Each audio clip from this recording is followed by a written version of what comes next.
Y'all that are in chat, can one of you let me know if my audio sounds weird? I had another update.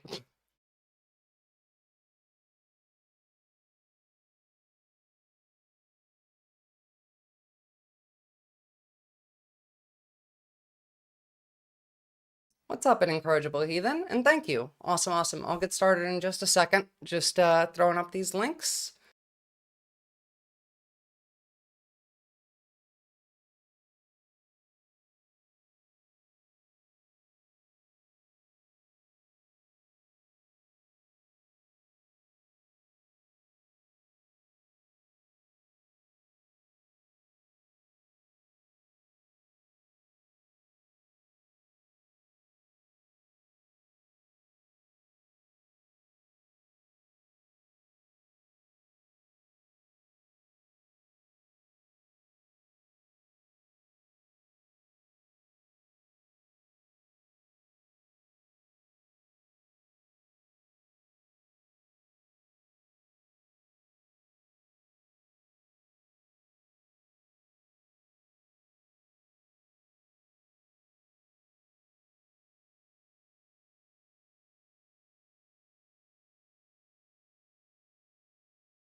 Hello, hello, hello. Good morning, good evening. I'm doing good. Giddy, you might say, about the burgeoning feud. Well, honestly, it is a good day all around, actually. But I must say, I am pretty happy about it too. We've been waiting for that one for what seems like a year at least now. But we'll see how far it ends up going. I have a hard time believing that it's gonna stop where it is now, really. I mean, we're already seeing people like Bannon jumping on board and saying we should be deporting Elon, which is quite funny. And in fact, like, I don't even really care if he gets deported or not. I just like seeing him be bullied. But then on the other hand here, right, Vance is now more of a threat than he was before. Um, and I'm not exactly sure which is the most evil, I suppose. Like, it's all the worst people that you know, and they're fighting, and that makes me happy. But it will definitely be a show.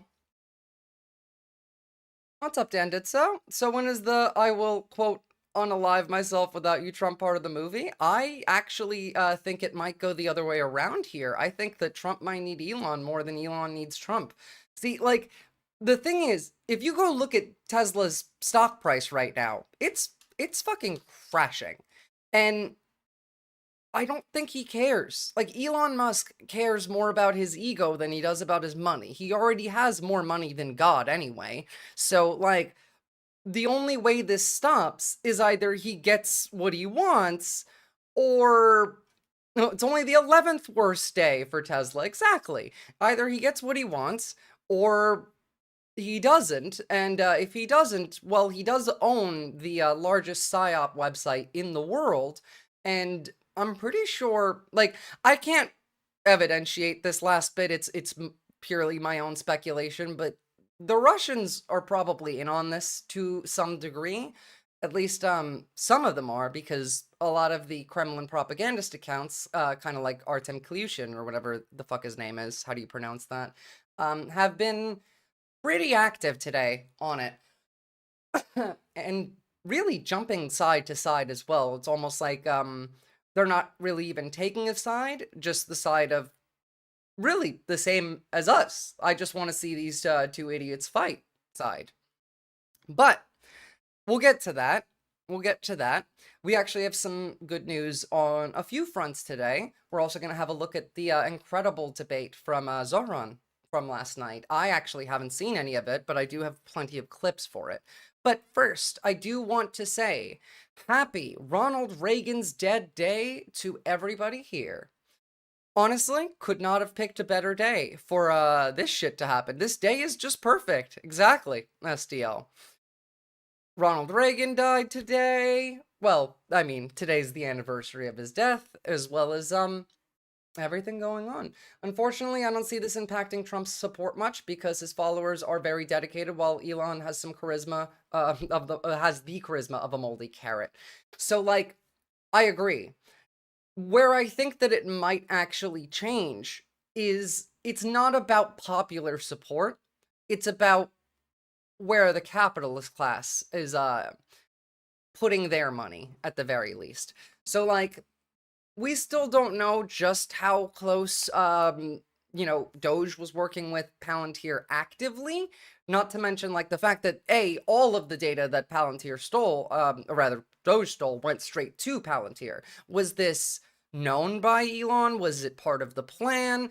Or was it like several different groups trying to further their own ends at the same time, and now we're at the part where one of these groups has to win out over the other? And it really could be either. I'm more of the opinion that it's the secondary, the latter rather, considering Thiel and Elon worked together in PayPal, and I mean, like, Elon got booted out of PayPal. They didn't like him. No one really gets along with him anyway. So, only happened about 30 years too late. That is true. I am sure Trump will blame Biden in some way. I'm pretty sure that they already have tried. At least with this. Or Obama. Or somebody, yeah. So, on the other hand, more good news coming out today. Well, this is less from today, but it's more of a confirmation of what we already knew. Remember Operation Spiderweb, when Ukraine sent all of those drones into Russia? Well, we now have confirmation of some of those planes, and holy shit, there's like nothing left from some of these planes. What's up, Zichap? Good to see ya. It is a good day indeed. Yeah, they fucked up Russia here. I think the confirmed number of destroyed planes is above 30. In fact, some of the planes that were hit and destroyed were ones that we didn't even know about. There were the early warning detection system planes that Russia has been employing as well. So this is fantastic. I mean, like, also the fact that a lot of these are irreplaceable because these planes just don't get made anymore, let alone the fact that they couldn't afford to replace them anyway, considering $7 billion in losses at the very least. And another L to Russia on that, separate from that actually, is that Georgia is still fucking protesting. Georgia's been protesting since like God turned the lights on, it seems. And I'm proud. I mean, imagine America being able to do this, just keep this up for months and months and months and months. What's up, Zomi? Could have used them planes to plant seeds in clay balls to seed forest. Yeah, but that would be a good thing, and we know that Russia wouldn't do that just because it's a good thing.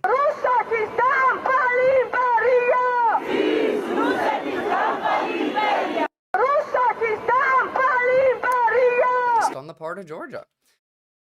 Now, we're just gonna jump through a couple links really quickly because there's a lot of stuff I want to talk about today. Now, first and foremost, let's get through Australia. The Australia Defense Chief has warned that Australia has to be ready to launch combat operations directly from Australian soil. Obviously, this is revolving around China again. It really does seem like Australia's made its decision and that we're going to stay allies with the United States, at least from a security perspective, which I'm not sure is a good idea, but there definitely is a lot of complicating factors here in that, like, how much power does Australia have, rather, to move the United States off of its own soil? But as well as like fear regarding China has been pretty deeply ingrained here, especially through like the news media for a while now. And so kind of too high hopes to consider like a change in direction here. For Australia, war is no longer a distant prospect. And distance no longer offers the protection it once did. God, that's a nice We view. may need to operate and conduct combat operations from this country. Rising strategic tensions. Maybe we'll be dropping those clay balls with plant seeds in them, Zachap. China's massive military build-up, the war in Ukraine, are all fueling a global arms race and boosting the risk of conflict. The Chief of the Defence Force says Australia can no longer assume its military will only ever fight far overseas, which means Australia may need to prepare in the north. And that's everything from our northern infrastructure, our supply chains, how we integrate with industry, states and territories. Part of the solution is bolstering partnerships, Papua New Guinea making it clear it's on board with Canberra rather than Beijing. When it comes to security, we choose our traditional Pacific partners, which is Australia, US. We don't have the same level of security relationship that we have with you. All of this just gearing up closer to Taiwan. Like that's what all of this is about, is the conflict that's going to happen around Taiwan. Whether it's this year, like I think in the fall, or whether it's next year. I mean, 2027 is the deadline the Chinese put forward. It might never actually happen. And they might not even need to. Depends on whether they could take Taiwan through like an internal coup or something. But we're still getting ready here. The circumnavigation of Australia by Chinese like warships really scared the shit out of a lot of Australians too, so... with others like China. But the darkening picture means the debate over defence spending will rage on, especially as allies chart the path forward. We are moving to warfighting readiness. Australia's Defence Chief making it clear his budget is stretched. Defence is fully expending its budget at the moment. That's a good thing. Oh, good. Some heavyweights warn the government will have to find... used to, like, when that said, generally, like, they're asking for more money, not saying, oh, it's a good thing we're spending all of the money. So, pleasant surprise. more cash just to deliver what it's already promised. I don't believe the current defence budget is going to meet all those demands. We get pressure, we get pushed and pulled in both directions when it comes to defence spending, and our job is to try and make the right decisions for the right reasons. The government says it's already making historic investments in defence, which is fair enough. But the brute reality is that inflation and ballooning costs means that dollars promised aren't going as far as they once did. When you combine that with the grim strategic outlook and Labor's defence ambitions, it's clear the government will come under real pressure. Is it Labor's defence ambitions, or is it the United States' defence ambitions through, like, on the behalf of Labour? Find more room in the budget to do more. Stephen Jedgetts, ABC News, Canberra. Oh, it is what it is. Now, unrelated to, like, military stuff, though this is about drones, it's just so very funny. The NIMBYism, in the title alone, fancy being spied on, documents reveal drone delivery complaints. It's not even about being spied on. The people complaining aren't mad because of being spied on. They're mad because drones are loud. A bit of both, perhaps. Almost certainly a bit an incorrigible heathen. This is so very Australian. A battle for the skies. As drone delivery services want to bring you what you need. The vision is to architect a highway infrastructure across our skyscape. Trial sites across Australia. I can see how highway infrastructure in the sky with really loud machines might piss some people off. Have logged tens of thousands of flights. That level of noise is something we haven't seen before. Few people have complained, but there are reasons for that. Previously, internal documents reveal the Civil Aviation Safety Authority, or CASA, tried to reduce restrictions. In Australia, there are approximately 3 million drones. But documents obtained through the Freedom of Information That's a lot of drones for a country that has a population of what, like 27 million? That's a lot of drones per capita. Like, yeah, holy shit. process show there were 9 complaints about noise from drone deliveries last year, taking the total to under 100 since 2020. Just 3 complaints were about general drone noise. The Department of Infrastructure, which is in charge of CASA, has no power to do anything. General noise complaints are difficult to respond to. The operator has to be identifiable, which is often not easy to do. Further, if the person is operating their drone for recreational purposes, they are not subject to the regulations, and the department is unable. This is fucking weird. Now, this is like a personal gripe, because I suppose it does definitely depend state to state, but like, how is it that if you're flying your drone recreationally, you're not subject to like air navigation, aircraft noise regulations, but in South Australia, you're literally not allowed to fly your drone over a person? And I don't mean like hovering over the person. I mean like if you're flying directly like in a straight line, you're somehow supposed to avoid ever going above anyone while doing that. Not to say that that's like really doable. Like it's not something that they could really fine people for or really even track in any way, but it's like the disparity between how much you have to follow the rules and just how strict the rules are is just really silly. That's a lot of cameras in the sky. It's about like 1 per every 10 person in Australia, just about. Not quite, actually. It's more than that. Unable to take action. It's a very unusual situation where it's the people... only place you're legally allowed to operate a drone is the... Actually, no. That's Pine Gap, Rundo. So not even there. Would be complaining about noise directly to a federal department.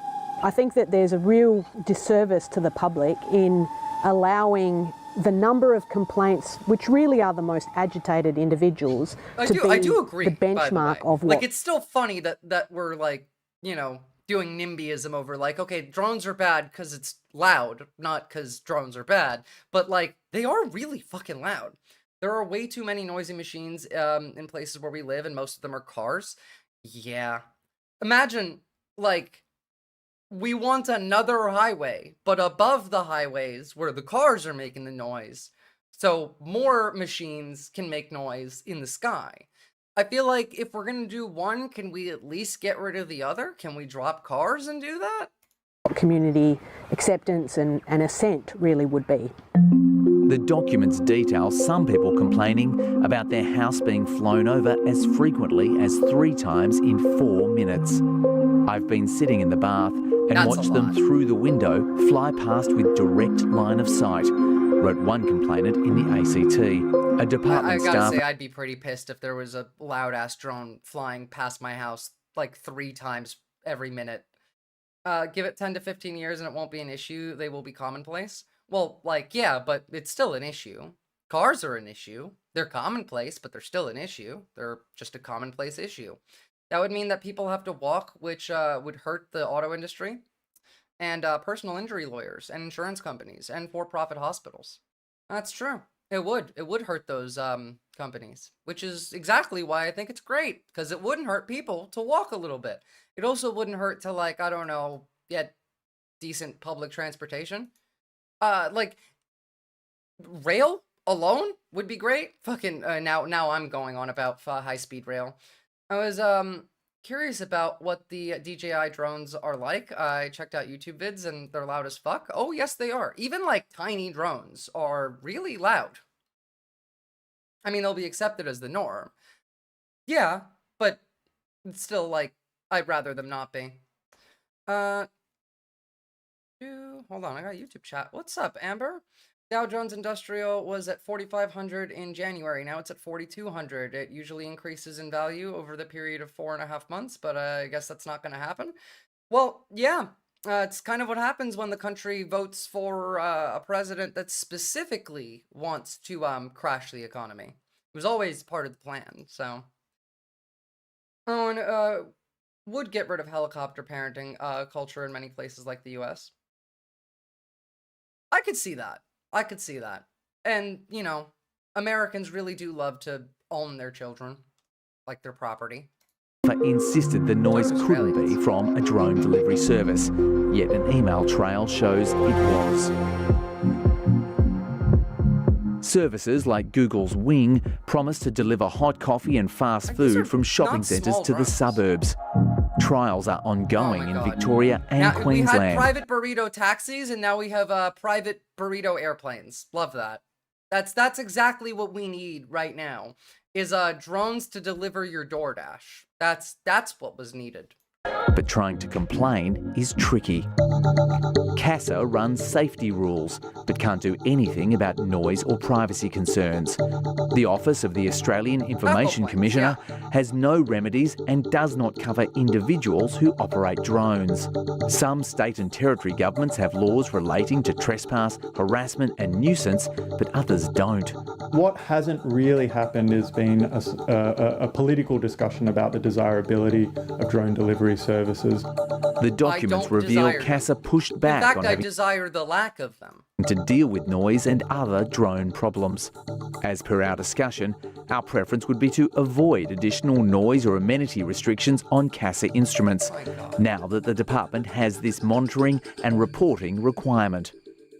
Currently, noise is the flashpoint for people on the ground, but the technology will improve. The bigger issue will become, how happy are we to have major freeways operating just above our heads? There's so many different factors that you could be focusing on, and it's the noise. I just don't understand it. Like, yes, it's annoying. The noise is bad. Fuck drones. But like, really, that's the sticking point? Whatever. All right, before we jump onto some of the really funny segments coming out of the United States, I just want to, one more time, can you give this 1.5 minutes from the timestamps? Yeah, sure, absolutely. Right, so I guess it's also I have not seen this one. Electric. But hey, Shenzhen is the city of drones, right? It's home to DJI, the largest drone company in the world by far, and also many others. And so maybe it's not surprising that Shenzhen also now does food delivery via drones. And of course I have to try that too. Specifically, there are a few of these giant vending machine looking things in some parts of the city, like in this park at the seaside. There you can get on the Meituan app, where you can choose from a list of restaurants and cafes that deliver to there specifically. You wait after placing your order, and then eventually a drone shows up with a box. It lands on top of the building, the box detaches, and the drone flies away. Lovely. And then your delivery comes down in a little escalator and is available in this box. Ta-da! Look, drones are getting, like, big. And they can already carry quite a lot of heavy shit. I believe Ukraine just used the first known instance of a 100-kilogram bomb being dropped off a drone.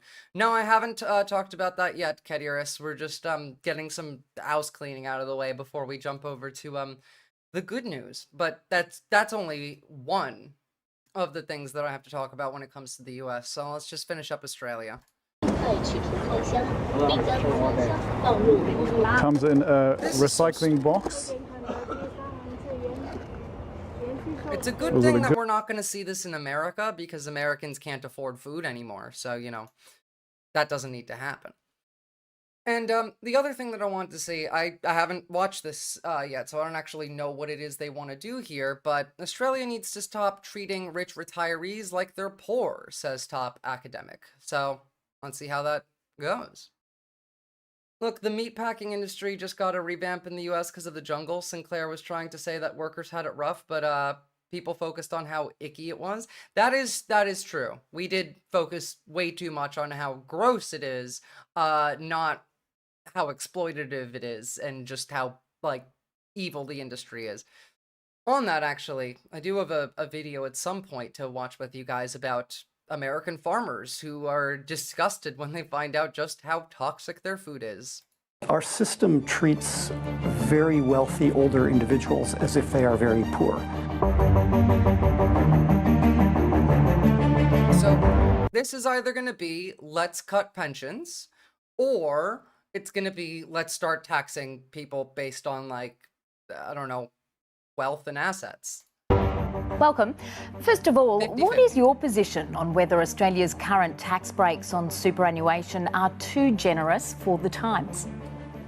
I think they are too Pensions generous. it is. What's happened over the past few years is that we've reined in a lot of the superannuation tax breaks. We used to let people contribute as much as they want at a very low tax rate. We used to tax very large balances at low rates. We've fixed some of those problems, but we still have a big problem at the top end. Super is taxed about right for the average person, but it's undertaxed for people with very large balances.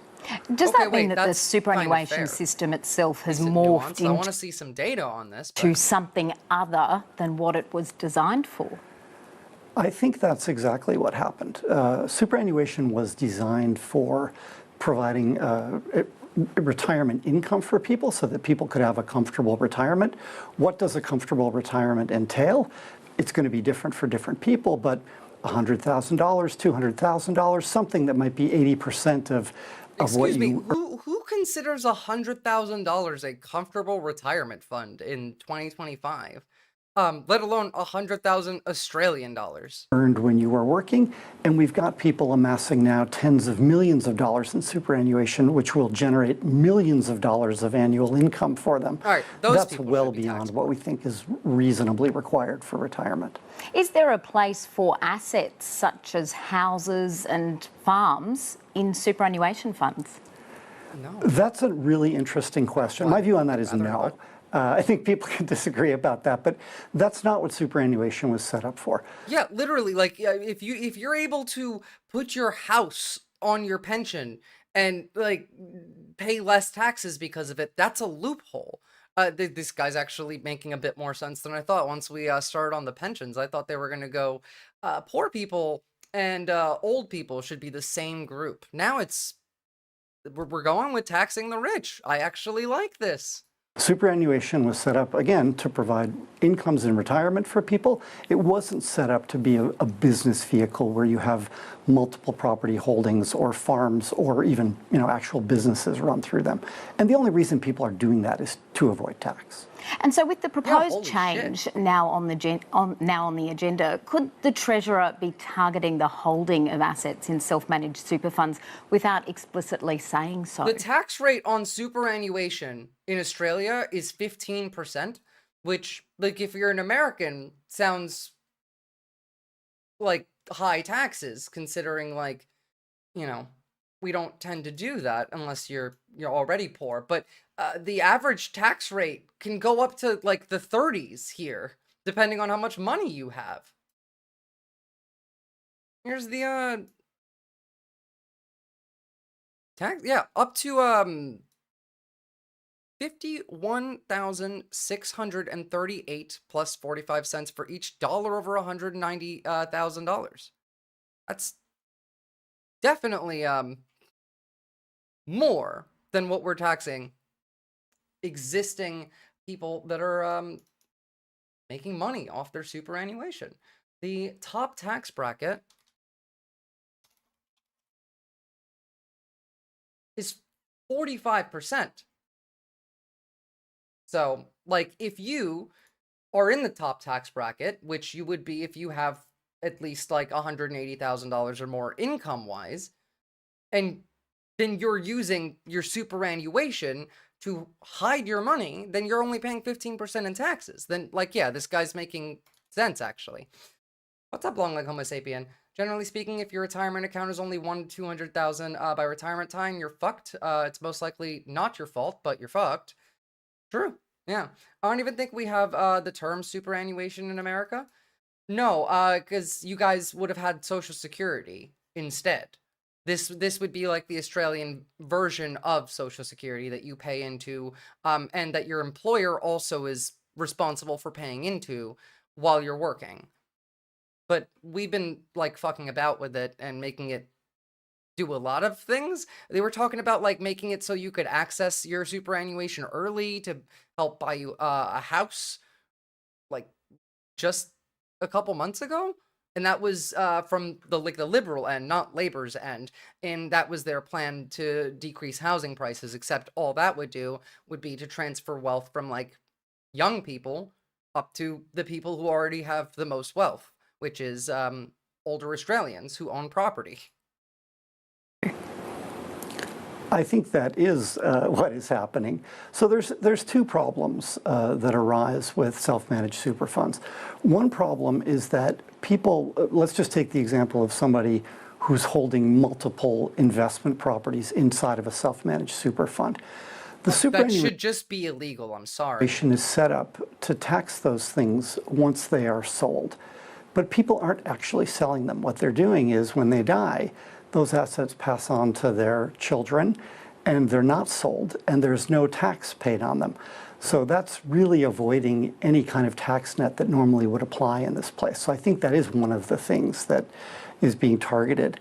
So for regular kind of superannuation, the sort that most of your listeners would have, where you're in a superannuation fund and you're getting a mix of income, this is going to change the tax rate on those very high balances from 15 to 30%. That's still quite generous relative. It is still quite generous considering the top bracket of like taxes, 45% in Australia. In general, anytime a retirement account, be it personal or especially a government account, is being leveraged to purchase other assets, gives me all kinds of fucking red flags. That's because that's kind of the point of it. I am doing good, Dumpy Koala. Today is a good day. For one, happy Ronald Reagan Death Day, as well as, like, we haven't actually looked at some of the excellent news today. So far, we have not talked about much at all, Indie Crab. We're just covering, like, some housekeeping, Australian news. We're covered the fact that, like, Australia's upping its military budget, which we already knew, and this is about increasing taxes on rich people who avoid taxes.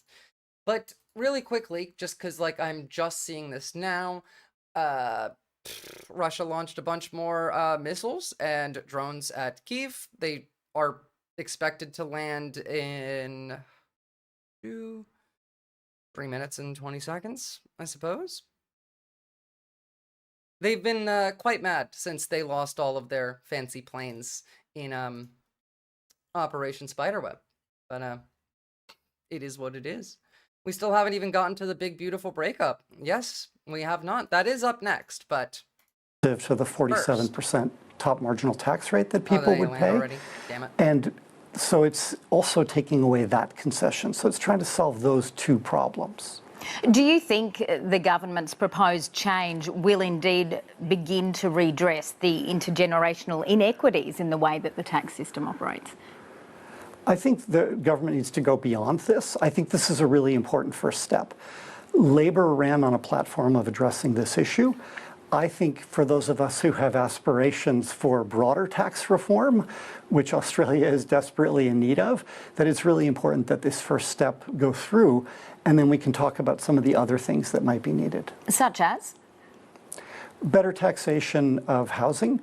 So at the moment we tax transfers. This guy is just fucking cooking. Like, I know you guys are on the more interesting subjects, but from the perspective of, like, anyone who's ever listened to people in media cover policy regarding taxes on the wealthy in a Western country, it's actually kind of wild to have this consistent of just, like, correct point after correct point. Of houses, we tax you, we use stamp duty if you sell or buy a house. That's a bad thing to tax because we actually want people to buy and sell houses. If a flat tax but we system don't would ever tax work. the growth in the asset value of houses. And the best way to do that would be a land tax. So a switch between stamp duty and replacing that with a broad-based property tax that would include all property. I think the other thing we really need to look at is that our system treats very wealthy older individuals as if they are very poor. So we give the age pension to people who have millions of dollars of assets. We treat them as if they have no income. Literally, like, meanwhile in California, where if you have like $2,000 in assets, you can't get on the state Medicare or get disability pay. Meanwhile, you can have millions of dollars from being a landlord, and you can still get access to benefits here. And it's just, the disparity is wild. Now, obviously, like, there is quite a bit more government assistance for those that are poor in Australia, but not remotely enough, and not enough that you could save money to get yourself out of poverty using those, like, anyway.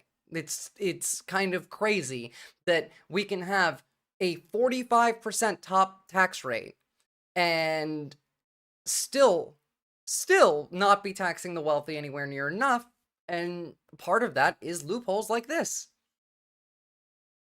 We provide aged care to people without asking them to Oh, they contribute might to it. deport Elon because of this, Frundo. Bannon's already asking for it.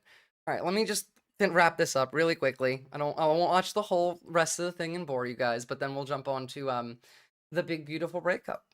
I do think we need to look at putting all of people's assets, including the family home, into the age pension means test and into the means test for aged care.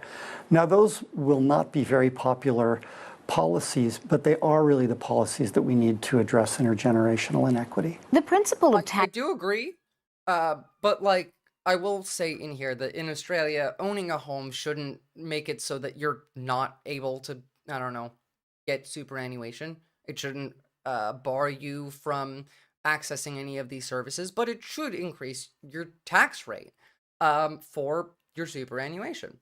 The Elon Trump breakup is more entertaining than most telenovelas. It kind of is like the Super Bowl. So for one, I suppose let's start with a little rundown. So this is literally my Super Bowl. Today is my Super Bowl. Elon Musk and Donald Trump fighting. So what am I going to do? And hello, Lennon. Good timing, guys, because we're about to get started on the big, beautiful breakup. So this is literally my Super Bowl. Today is my Super Bowl. Elon Musk and Donald Trump fighting. So what am I going to do? I'm going to eat some sour candy. I'm going to get some Domino's pizza. And I'm going to drink some sparkling water. Because I have made, I think, nearly 20 videos already. And it's not even 4 o'clock yet. And I'm sure I'll be making a lot more throughout the day. But what a mess. Sometimes you just got to sit back and you just got to laugh. Because that is what the... I'm on the side of I want to watch these two continue to fight. Because I hate them both. world we live in. But let me know, what's your favorite drink of choice, food of choice, and snack of choice? Let me know in the comments below. And then also just shout out to all of you guys who are supporting my work, who are subscribing to my Substack, or grab some popcorn, y'all. Just liking, I'm gonna order commenting, some whatever. pizza now. Honestly, do it. It would also help housing if we built urban centers that people actually want to live in instead of forcing everyone who wants an objectively more sustainable lifestyle to fight over small space that you're allowed to actually have. True. I'm personally on Elon's side because I can't support Trump. I'm sorry. Like, Elon is objectively correct about what they're fighting about, but these are both like the worst people that you know are fighting. So just kind of enjoy it. I'm more concerned here that this is going to they're going to manage to make Trump not president in one way or another, which would then put Vance up, who's actually worse in every way, though I don't think that Elon has any idea about that or has any plans for it. I think it's more just the people who would benefit from it might use this as an opportunity to further that goal, but like, it is still just funny. It doesn't matter who's correct or not. Elon's still evil, so is, you know, Trump, and so are all of the Republicans. It's just funny to watch them fight. And it really is just about ego. It's just amazing, so. Alright, give me a second. To get these links up in order, and then we can jump right onto it. Honestly, despise both. You think Vance is worse? Just curious? Yes. Because Trump is evil and stupid, and Vance is just evil and entirely controlled by Thiel. Thiel is the most evil person in the administration. Thiel has been running the show, and Thiel is way more dangerous than any of these people. Oh, thank you for the sub, XNEA. All right. So, jumping on to what's going on. The big, beautiful breakup. Hold on. I'm missing one here. Aha, here we go. Now, I forgot just how many links there are for this, because a lot's happened just since this morning. But a good place to start, I suppose, is here. 2, 3, and 4.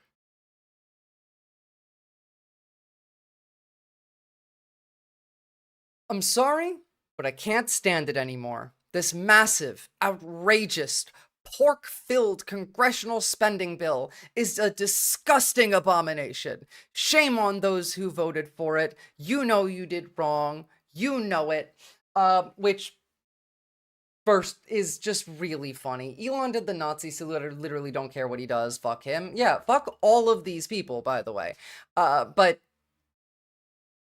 like, did you not know what they were gonna do? Was that like, it really fucks with me. Because I said this before and I wasn't sure, but Elon really did believe the lies. He was like the Marjorie Taylor Greene of the tech bros. He was the craziest and dumbest of them who actually believed that, you know, MAGA was gonna do all of these things. Now, granted, like, he was a useful idiot. They used him to steal all of the data of every American citizen and everything that the government had in, you know, its private servers, in the Treasury, in all of the different agencies, and then sent right all over to Palantir. But I think he actually believed that he was going to get what he wanted. He fell for it again. It's the fell for it again, but the Elon edition this time. Two things are true. Elon's recent statements about Trump are correct, and Elon is still a horrible person. True. True. If I was in his position, I would do better fascism. What an idiot. Well, I mean, I prefer no fascism, but I feel like anyone could do better fascism than him. And also, like, we talked about this, it's not even fascism anymore with Thiel, because fascism means that, like it's the state above all. But Palantir would be above the state now, because all of the state's data and every policy and every decision would have to go through Palantir's AI, making them the new state. This is above, this is just totalitarianism. It's not fascism, because they value corporations over the state. Fascists are nationalists. It's just like required. Otherwise, it's just various forms of authoritarianism. But it will massively increase the already gigantic budget deficit to $2.5 trillion. A burden American citizens with crushingly unsustainable debt. Well, like, true. And also, like, it's so funny that even the AP jumped on the trend of, like, making fun of this. Where is it? Where's that AP post?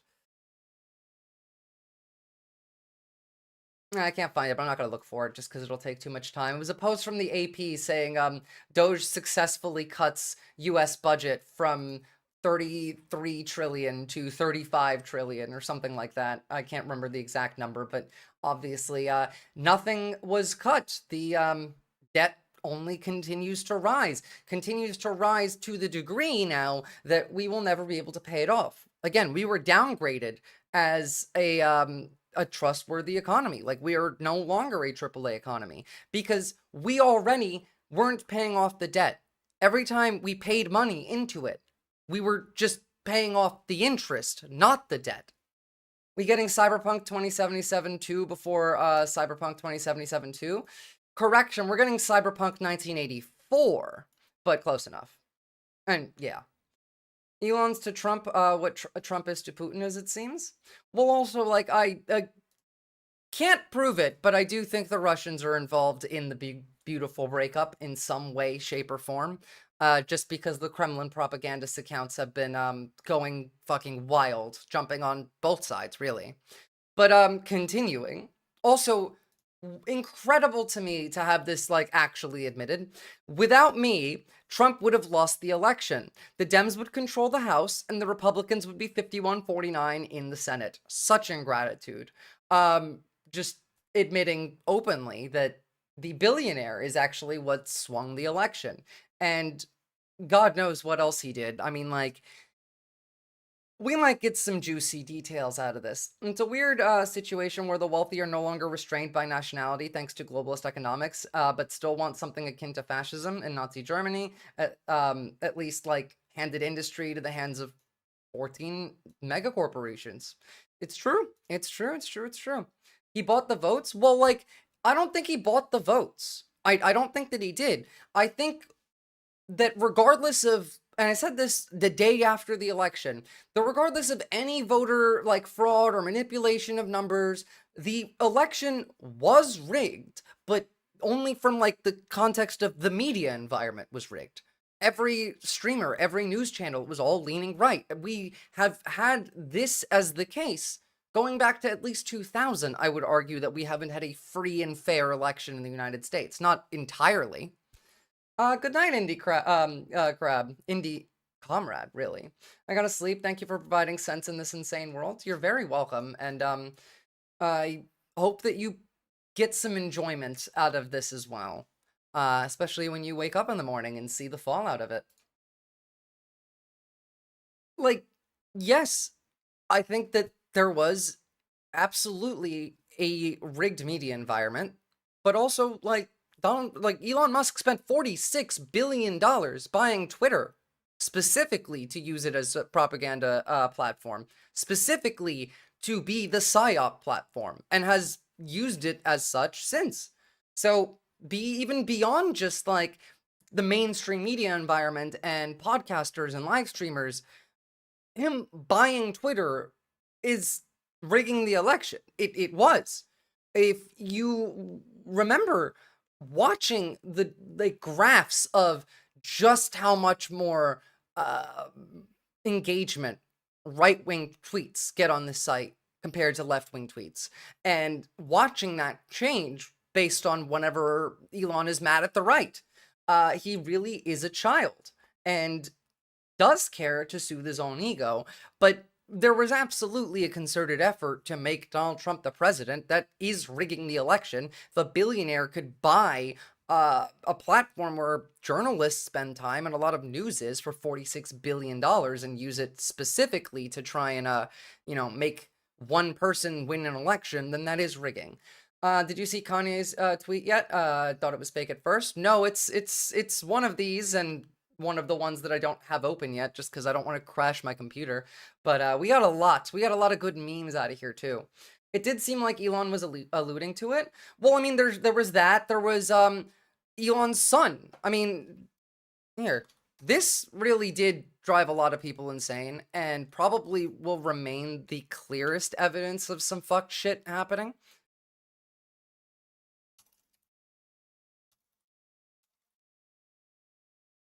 Where are you? Here we go.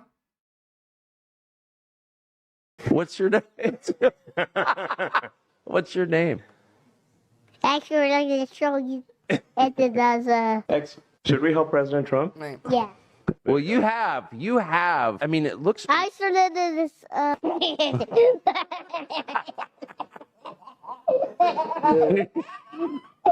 like your laugh. That's a laugh of an honest man. What's your name? God damn it. Are you really going to put like half the motherfucking video? Hey, I'm in Shenzhen, China, which is probably the world's most high. Shush. I want the actual video where he says it. Not from Tucker Carlson.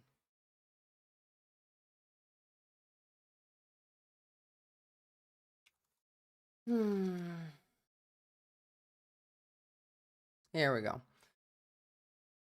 If you're new to the channel, you'll know that I do get very annoyed when I can't find a clip, and I will spend the time looking for it. Good meat shield. Well, yeah, it's one of like the main reasons that he brings little X everywhere. But the second is that it is just a positive press thing to have something not disgusting to look at. Elon's son, they'll never know. I could go into like my actual sources and look for it, but here we go. I should know just to look at Twitter next time. Trump? Yeah. Well, you have. before in SpaceX and quietly just do whatever we want.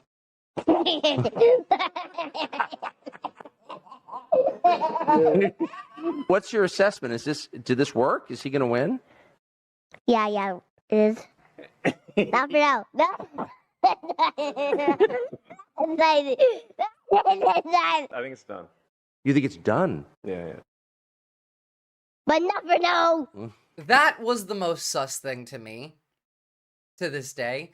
And I still don't think that it matters. Like, it realistically, whether or not they did fuck with, like, specific votes, it doesn't matter. It doesn't matter. The media environment rigged the election. And Elon had a big part to play in that. So, by him saying, without me, Trump would have lost, yeah, I can see that. In the meantime, can we talk about Australia out-Americaing America? What the fuck is this? This is the most Australian McDonald's thing I've ever seen. Hold on. I don't want it to, like, throw open my, the Big Brekkie Burger. Oh yeah, we do this every, year. This is a common thing. Hash browns, melted cheese, bacon, egg. Surprised there's no beetroot on it, which I find gross. Capital and democracy are fundamentally incompatible after all? Oh, absolutely. I mean, even, like, Teal says so. Ew, what the fuck? I agree. Like, ew, what the fuck? It's not my thing. Also, I'm not really, big on barbecue sauce, but... The fuck is that? Abomination sandwich? It's a breakfast sandwich. It's an Australian breakfast sandwich. Aye. Alright, sorry guys. Give me 2 secs. I really do need to go pee. I did want to continue to actually, like, do the segment first, but there's only so long that I'm going to be able to hold this off for. But one of you was asking about Fox News and how they feel. So in the meantime, in, like, the 2 minutes that it'll take me to go run to the toilet and come back, I can have Fox News on so you guys can see. Let's see. Let's look at what Fox News is talking about. I have plenty from, like, clips. It doesn't particularly matter what else, but President Trump saying he is disappointed Musk has criticized the big, beautiful bill as Musk takes the fight to X. And now it's getting personal. Fox News team coverage. Kim Strassel joins us in just moments. But we begin with senior national correspondent Rich Edson. He's live from the White House for us. So, Rich, what an exciting day there. It looks like Musk has taken this fight to a whole new level. Yeah, it's still ongoing thanks to the social media platform he's owned. Musk has been responding to the comments that President Trump just made a short while ago in there. At least for the visitor in person, the German Chancellor Friedrich Merz, he seems to so far have had a good visit. Trump even praised his communication skills, asking if his German was as good as his English. So they had the Oval Office session, lasted about 45 minutes between the two world leaders. They, and by they I mean largely President Trump, discussed trade, Ukraine, and the Biden administration. The president also criticized Elon Musk, who has strongly opposed the Republicans' big, beautiful bill. Trump says Musk only opposes it because Congress is cutting electric vehicle subsidies. He never had a problem until right after he left. And if you saw the statements he made about me, which I'm sure you can get very easily, it's very fresh on tape. He said the most beautiful things about me. And he hasn't said bad about me personally, but I'm sure that'll be next. Well, Musk was watching and responded, they never whatever. Actually will, like, jump into the story. Whatever. I can do a better job than fucking they can. So, South African immigrant beholden to Putin and Saudi admits to election interference on behalf of Donald Trump, as we had already known. That could be a fun breakfast. I would end up using it as 2 breakfasts. Probably not a bad idea. Hard-hitting zebra news, only on Fox. Well, on that actually, just slightly unrelated to the Elon stuff, because they were mentioning the German Chancellor's meeting. This was fucking insane. And it's so unsurprising to me that Trump would say this, not understanding, like, what was wrong with what he said. I'm here, Mr. President, to talk with you later on how we could contribute to that goal. And we all are looking for measures and for instruments to bring this terrible war to an end. And may I remind you that we are having June 6th tomorrow. This is D-Day anniversary, when the Americans once ended a war in Europe. And I think this is in your hand in specific, in ours. That was not a pleasant day for you? No, that was not a pleasant... This was not a great in the day. long run, Mr. President, this was the liberation of my country from Nazi dictatorship. That's true. That's true. And we know what we owe you. But Like, imagine saying that. Like, oh, it was a really bad day for you guys when we defeated the Nazis. And Mertz is like, well, like, no, because Nazis are bad. This liberated my country. Like, you just can't understand why that's not a thing that Mertz would like. America didn't beat the Nazis, the Soviets did. Is this revisionism? The Soviets didn't beat shit. The Soviets were the Nazis with, like, the actual Nazis. Stalin helped, but Stalin also helped the Nazis. And, by the way, so did, like, we. The only reason, like, America even joined the war against Germany is because Germany declared war on us. We do know that for a fact, at the very least. But, like, no, Stalin didn't defeat the Nazis on his own. Well, no, I don't care that you think it's a bad take. He literally invaded Poland with the Nazis in 1939, and only joined, like, the proper effort against the Nazis towards the end of the war, once, like, the UK and America started making gains.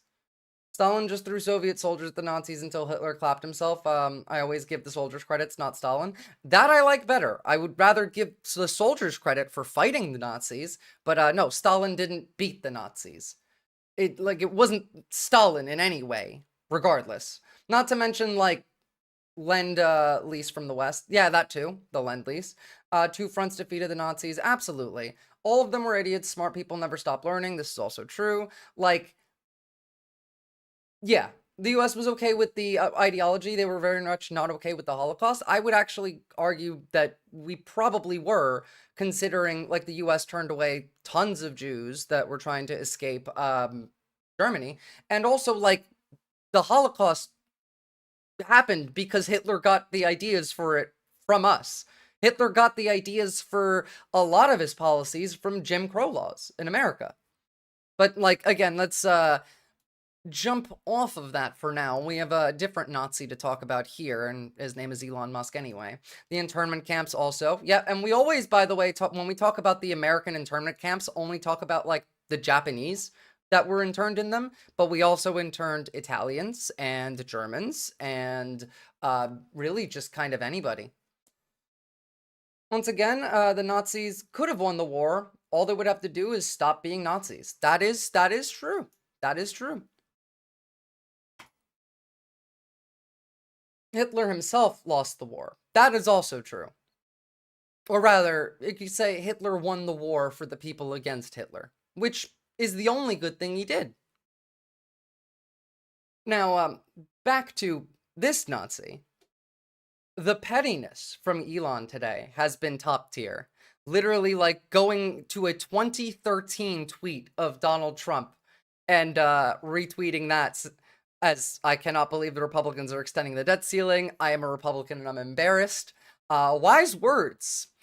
Just, the shade is real. How far back do you think he had to scroll for this? Like, I know he owns the website, but, like, let's be real. Elon is on his phone constantly. He's not sitting at a computer on Twitter. He's doing it on his phone. Then continues the crash out by unfollowing Miller and unfollowing Charlie Kirk. Now, I'm shocked that he hadn't already unfollowed Miller because, you know, he cucked Miller and stole his wife. I just want to know who the most petty bitch is. We in the petty bitch off. I think Elon's the pettiest bitch. I think so. But I mean, they're definitely fighting over it. So here's Trump rather. I'm very disappointed with Elon. Like, I've helped him a lot. He knew the inner workings of the bills better than anybody sitting here, and he had no problem with it. All of a sudden, he has a problem, and he only developed the problem when he found out that we're going to cut the EV mandates. False, this bill was never shown to me once and was passed in the dead of night so fast that almost no one in Congress could even read it. Didn't, like, Marjorie Taylor Greene say that, like, she didn't realize that in the bill that it was gonna make it so states can't regulate AI, and that she was like, read the fucking bill before you vote for it, maybe?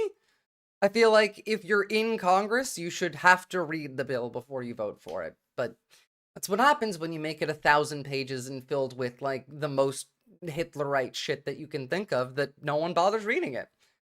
There is so much shade being casted. It's a lunar eclipse. Wait till Laura Loomer jumps in, and it'll be a Loomer eclipse. Someone get Elon more amphetamine. Someone get this man a syringe, some ketamine, a microphone, and Joe fucking Rogan. Right now. Give Elon Musk ketamine, an IV, a microphone, and Joe Rogan. Please, I'm begging you. No, not the Fent. The Fent will put him to sleep. We need him at his A game, all right? You have no idea.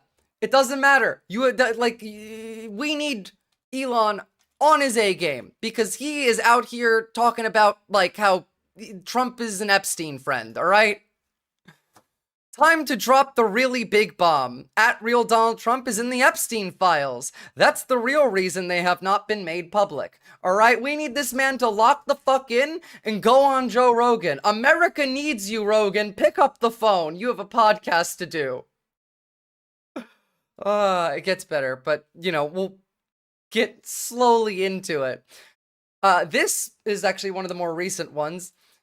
Elon was wearing thin, and I asked him to leave. I took away his EV mandate that forced everyone to buy electric cars that nobody else wanted, and that he knew for months I was gonna do, and he just went crazy. I mean, to be fair, fuck electric vehicles, but also, like, no, there was never any EV mandate that was gonna make you buy his cars.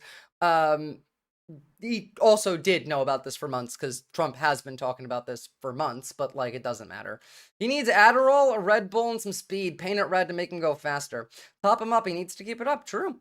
Oh, Lord, please give Elon Musk 25 IQ points. That would put him at 26 whole IQ points, Lennon. That's a lot. Twiddledum and Twiddledum are fighting. It's, like, it's the best news I've had all the year so far.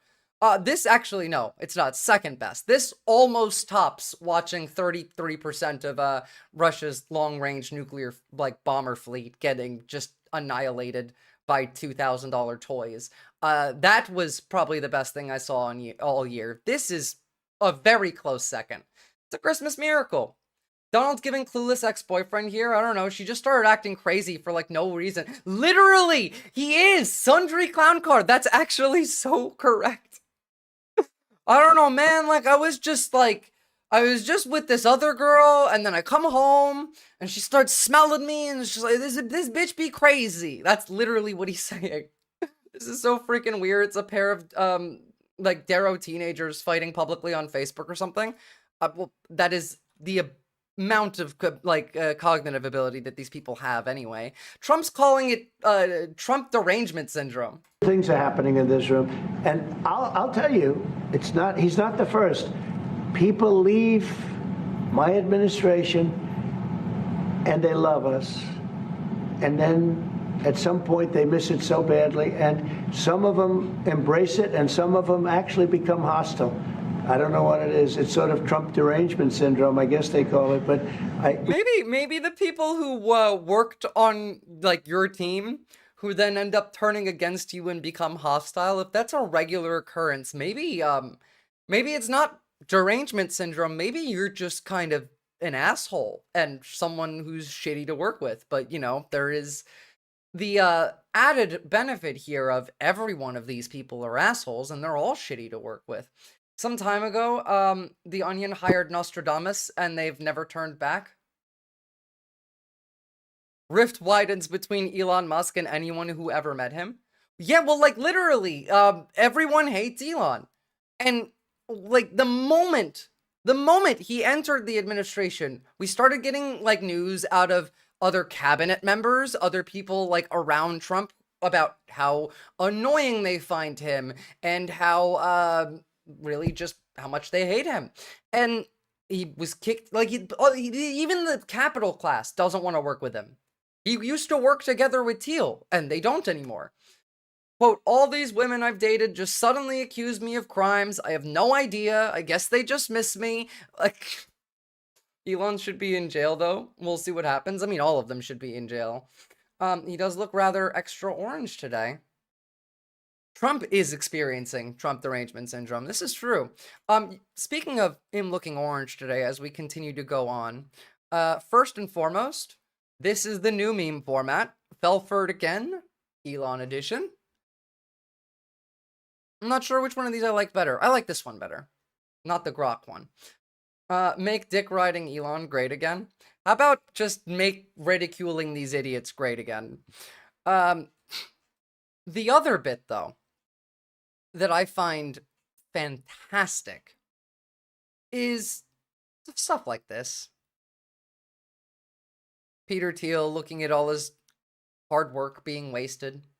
This also, like, coming after the right wing getting quite mad about Palantir,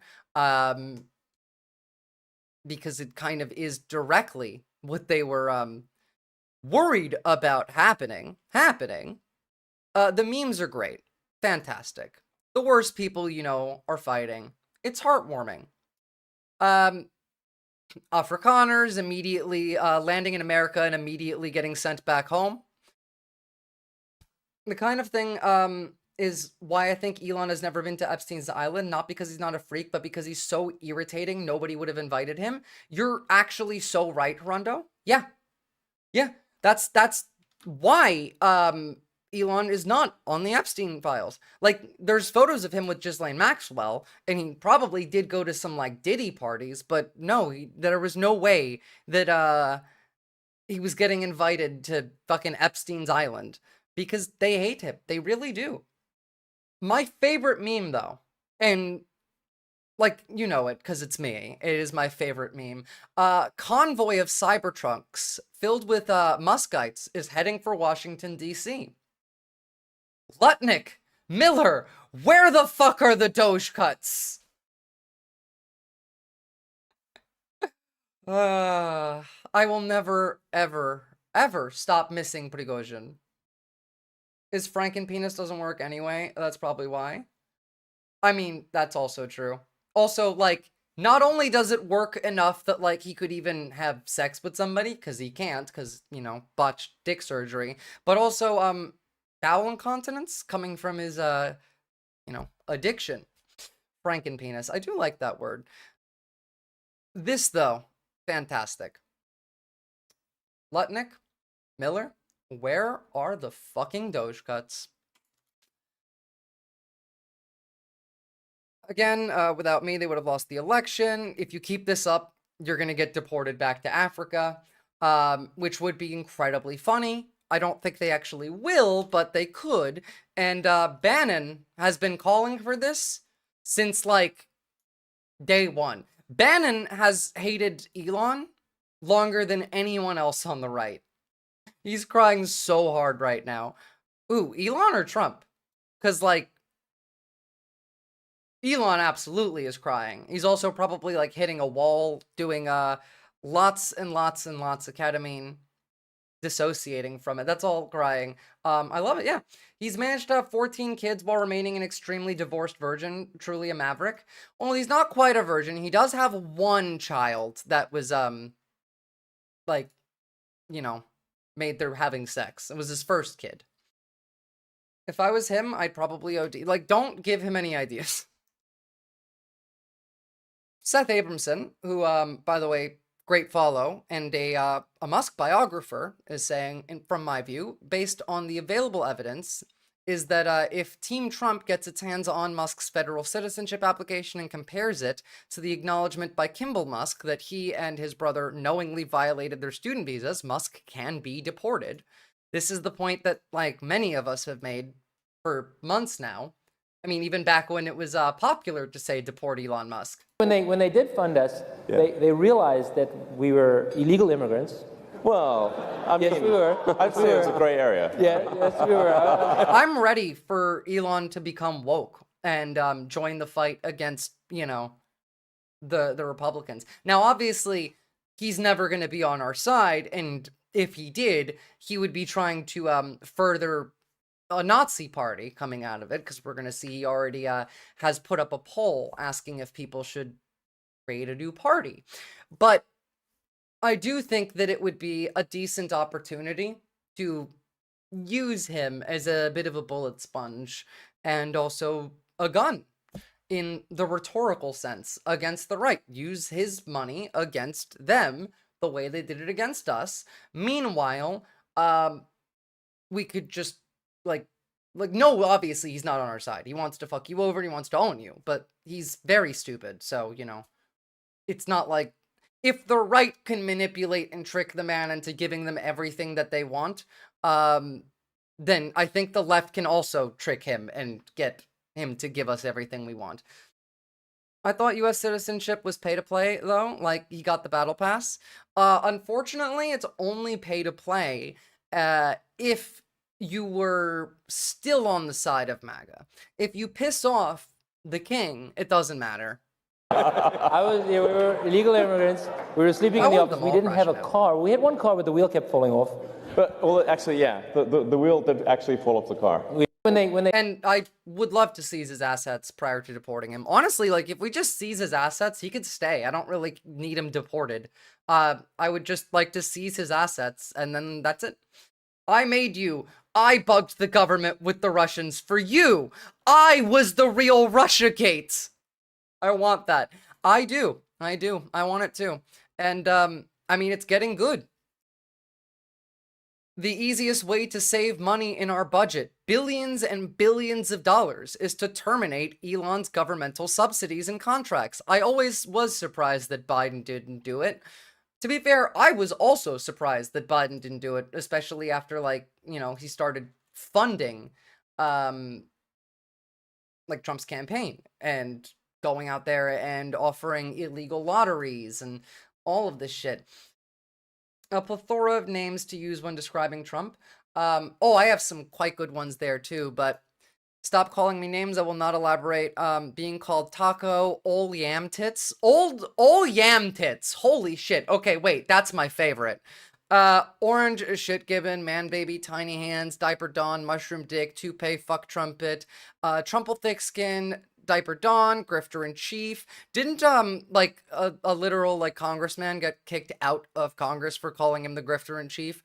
Don the Con, Don Old, The Lion King, Rug-wearing Thunder Nugget, Farty7, the Orange Shitler, the Orange Fuck.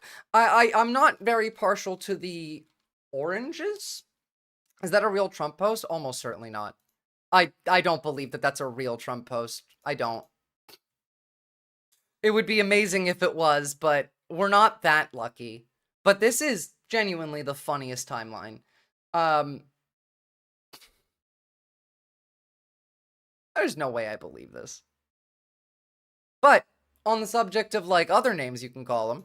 You mean out of all the monikers that myself and many others... Oh, that's me, many others is me. ...have came up with for Mango Mussolini... You mean McNugget Muammar? Pumpkin Spice Palpatine... Paprika Pinochet? Tangerine Tyrant... Attila the Dumb. Honorable mention... Attila the Dumb is a great one. Mayo Sapien Mao. How about Chairman Cow? Copper Tone Coward as well as Save-A-Lot Stalin. Don't forget Saffron Saddam or Happy Meal Hussein. Orange Adolf. Come on, bud, that's slacking when Adderall Adolf or Apricot Adolf was right there. Your alliteration's better than that, man. Throwing orange in front of an A, what the hell? Fanta Fascist. That's a little better and pairs quite nicely with the Font of Fuhrer. And there's Cheeto Benito. Mango Manchurian Candidate. Clementine Caligula. Or Cantaloupe Caligula if you want to mix the fruit up in this cake. Payless Putin. Pumpkin Spice Pennywise. Payless Putin, Save-A-Lot Stalin, those are both good ones. There's also the Dollar Tree Dictator. As well as Alexander the Grope and Orange Julius Caesar. Alexander the Grope, oh my god. Velveeta Voldemort. Velveeta Voldemort is delicious, but you put a little Russian dressing on that and it becomes Velveeta Vladimir. Nepotism Napoleon. Nectarine Nero. Yesterday, someone took me all the fucking way out with the Count of Mostly Crisco. that was pretty good. Count of Mostly Cristo. Oh, I'm a fan. And don't worry, we're going to talk about Miller crashing out too. Miller's crashing out about several things, one of which is that Elon is banging his wife, so. What about this one I just came up with? Flabomir Poopin. No. Okay. Yo, Lord and Savior Jesus Christ. All right, speed round. Jack Lantern, Jim Jones, Cheddar Cheese, Charles Manson, Discount David Koresh and his branch Dumbvidians, Pumpkin Pie Putin. Discount David Koresh and his branch of Dumbvidians.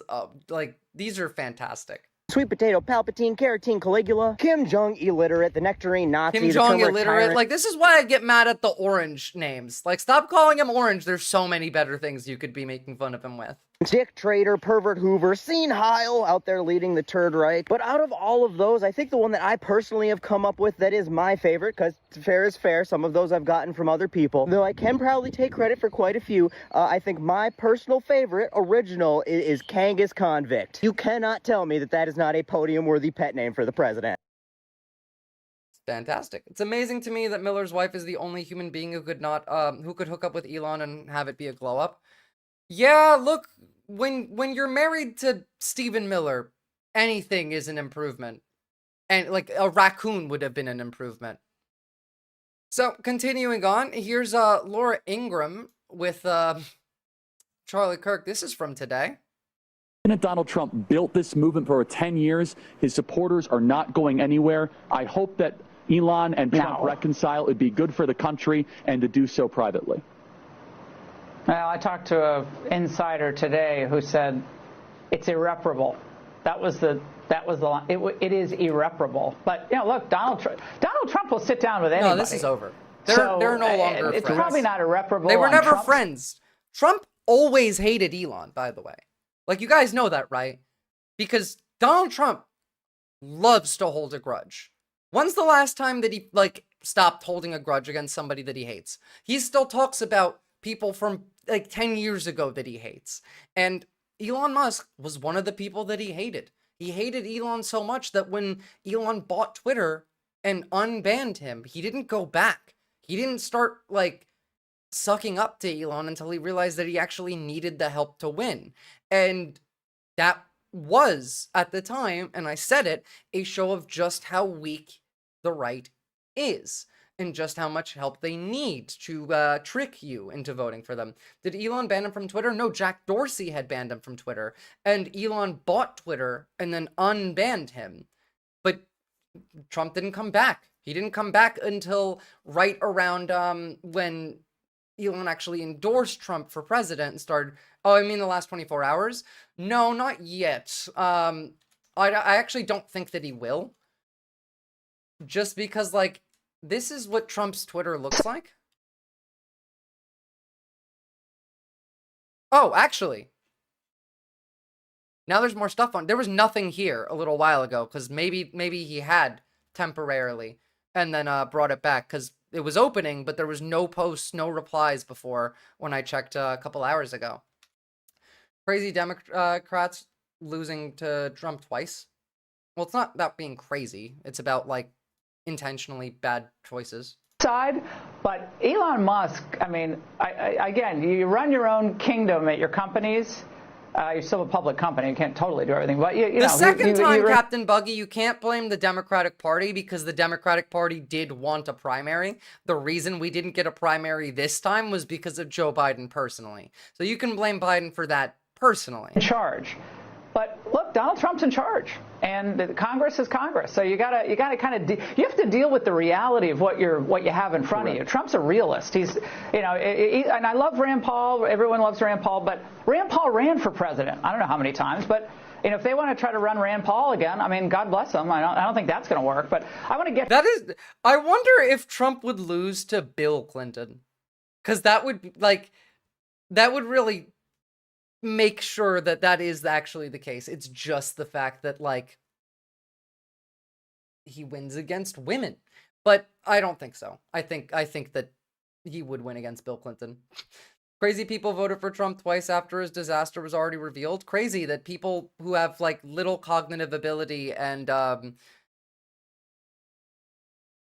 emotional regulation issues didn't learn their lesson.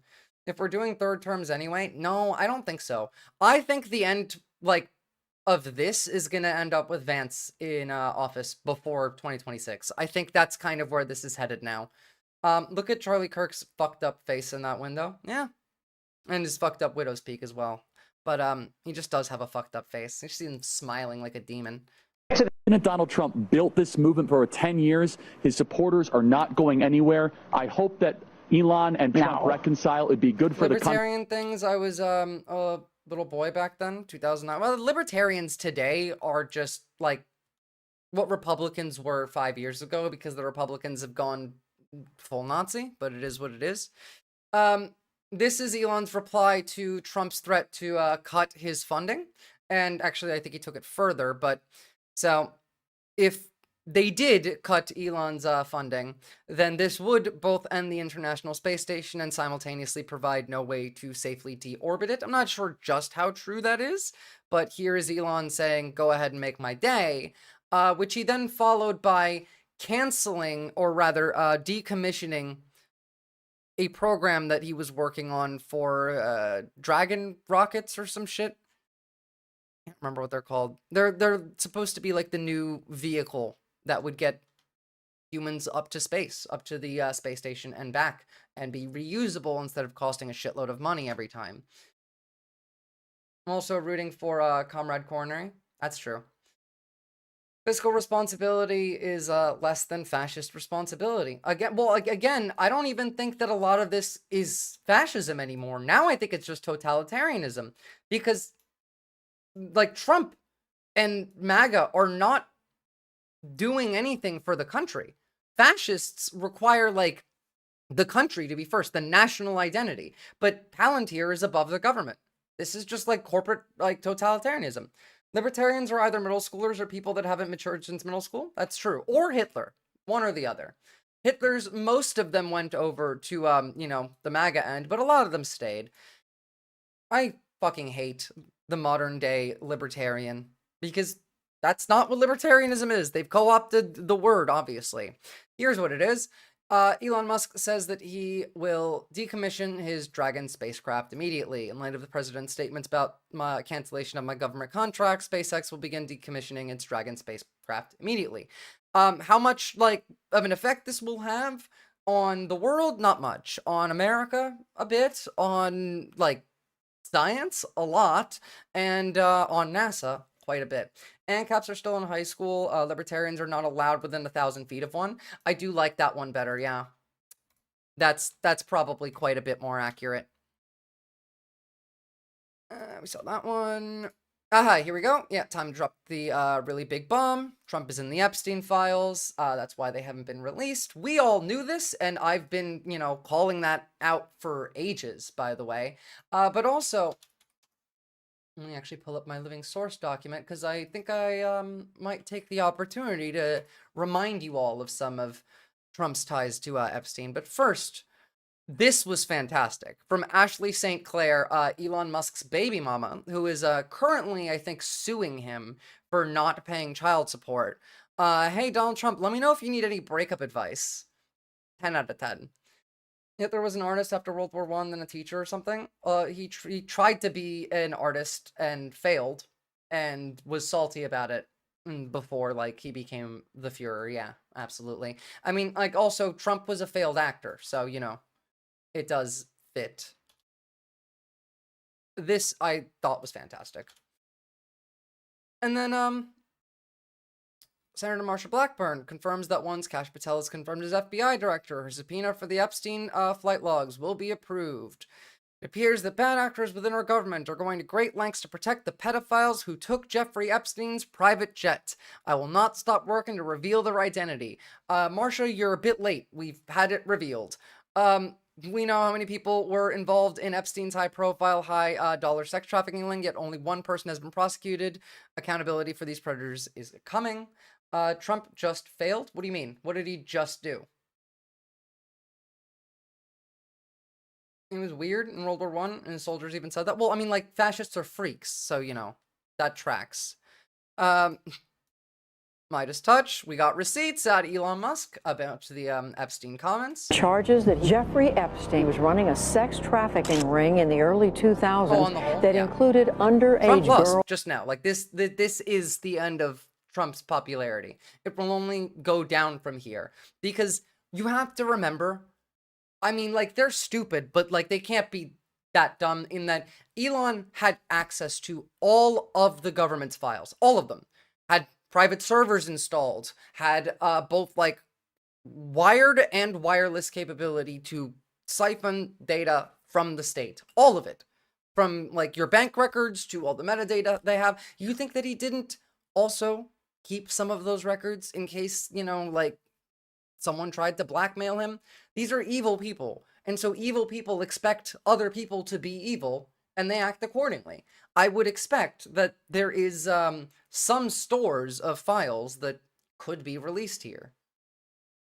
Girls as young as 14 years old. Donald Trump in 2002 Democrats said are of just waiting for Republicans. That's because the Democrats are feckless.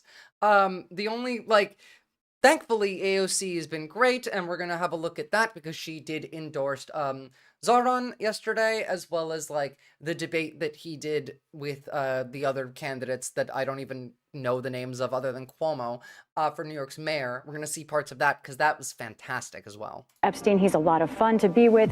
It's even said that he likes beautiful women as much as I do, and many of them are on the younger side. He routinely spoke fawningly of Jeffrey. He admired Epstein's lifestyle. Your daughter, she's beautiful. Can I say this? A piece of it. She's actually always been very voluptuous. What does Tiffany have of Marlon's? She's got Marla's legs. We don't know whether or not she's got this part yet. You were playing tennis and you came off the court. Quote, look I at that want to piece. remind you guys that not only is Donald Trump a pedophile, but Elon Musk knew this and left his kid alone with him. I would love some of that. It so happened that Trump was referring to Cohen's then 15-year-old daughter, Samantha. I had the impression that he was interested in younger women and that, you know, women would age out for him. Miss Teen Universe? Yeah, that's like giving Jeffrey Dahmer a cooking show. I'll go backstage before a show, and everyone's getting dressed and ready and everything else. And I'm allowed to go in because I'm the owner of the pageant, and therefore I'm inspecting it. I stand in there with no... Okay, I'm sorry. First, there's actually two things here. So first, we have Asmongold getting fucking answered by Elon, where Elon's just trying to kind of play this off as it's just about how long it is. But, you know, that's a whole other thing. I heard Trump kicked him out about Epstein. No, Trump didn't kick Elon out over Epstein. Trump kicked Elon out because Elon is a drug addict and was high as shit and got fired because he was high on camera in the Oval. But also, Epstein kicked, okay, what do you mean? I heard Trump kicked him out about Epstein. Like, you think that Elon got kicked out because of the Epstein stuff? No. It's that Elon knew about this and is saying it. Elon is not on the Epstein logs. He was off his face in the inauguration. Yeah. Trump kicked him out about about Epstein. No, he didn't. That's not why. This is why. This is why he got fired. This right here. No worries. It's a very sad case. It's a case we win. We can't lose that case because we have the right to make grants. We're not going to make any grants like that. But I don't think Harvard's been acting very nicely. I think Columbia wants to get to the bottom of the problem. They've acted very well. And there are other institutions, too, that are acting, but Harvard's trying to be a big shot. And was all fucking that happens is every 3 days we find another 100. Also, he did what they had him do. He was the useful idiot. He came in, he stole your data. He was the lightning rod, so everyone got mad at him. And then they gave all of that data over to Palantir, and bye-bye Musk. So, not only was there that, though. So there's, him trying to play this off now, because I think he's actually afraid of getting deported. But also, this is fantastic. President Trump is not a child predator. Do you think the Biden DOJ would have sat on those claims? Unfortunately, they did, yeah. And the reason they did is because they didn't want to also arrest Bill Clinton, who is also an Epstein friend, which is why the Democrats will never attack the Republicans over their ties to Jeffrey Epstein, with Donald Trump, with other Republicans in general, but specifically around Trump, because the opposite of that is Bill Clinton. And they don't want to admit that. MAGA touts Trump kicked Epstein out of Mar-a-Lago and banned him. Is that what you were trying to say? Ah, I see. Yeah, no, that's just it means nothing, considering we have audio from Epstein talking about how Donald Trump was his best friend for a decade. Prince Andrew as well. Yeah, like they can say whatever the hell they want though. What was it? The Daily Beast did it.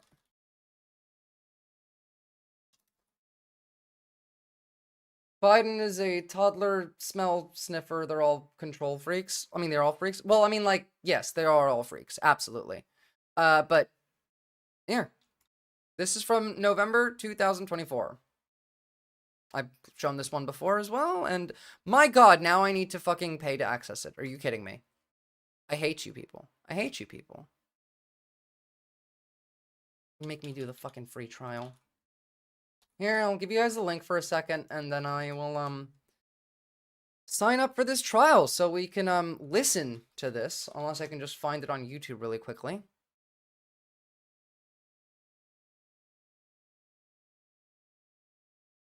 Oh, okay, that's better. Now I don't actually have to pay for these people.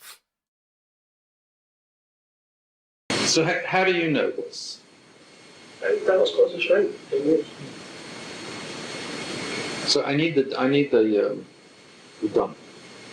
Just give me Donald.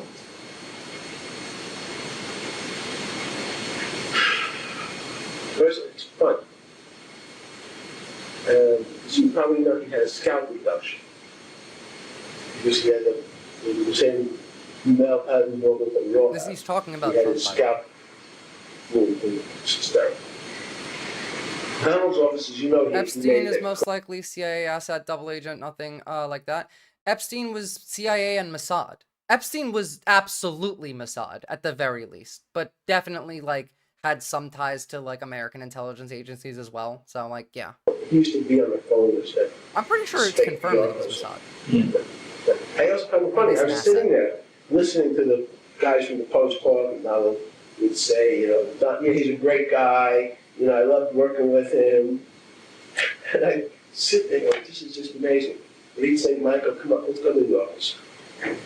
Yeah, he was a demon. Like, whatever, it doesn't matter. Demon's a demon. What's it like in there?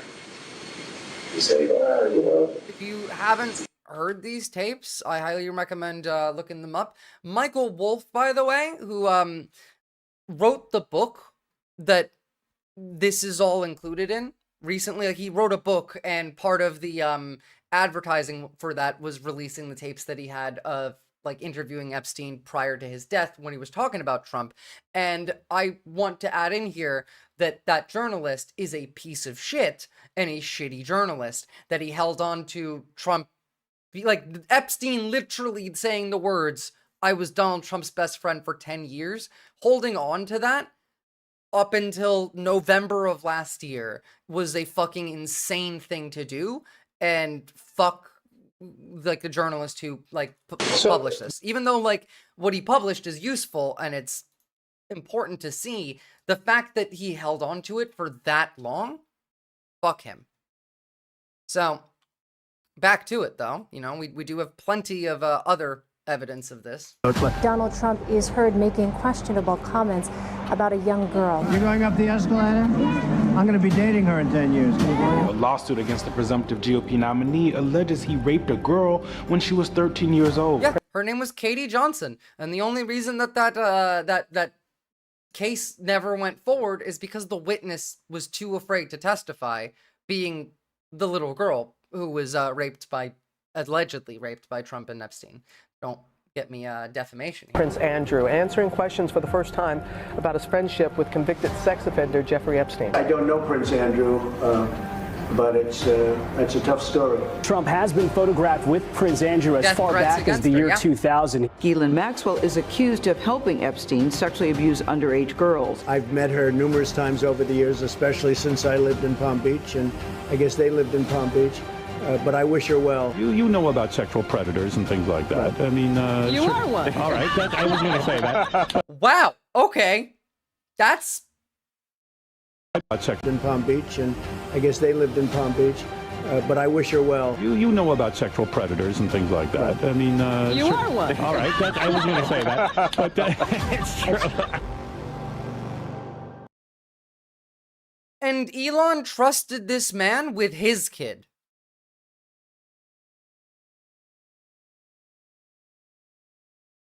This is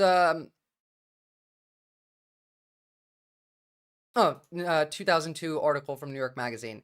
Epstein likes to tell people that he's a loner, a man who's never touched alcohol or drugs, and one whose nightlife is far from energetic. And yet, if you talk to Donald Trump, a different Epstein emerges. Quote, I've known Jeff for 15 years. Terrific guy. Trump booms from a speakerphone. Quote, he's a lot of fun to be with. It's even said that he likes beautiful women as much as I do, and many of them are on the younger side. No doubt about it. Jeffrey enjoys his social life.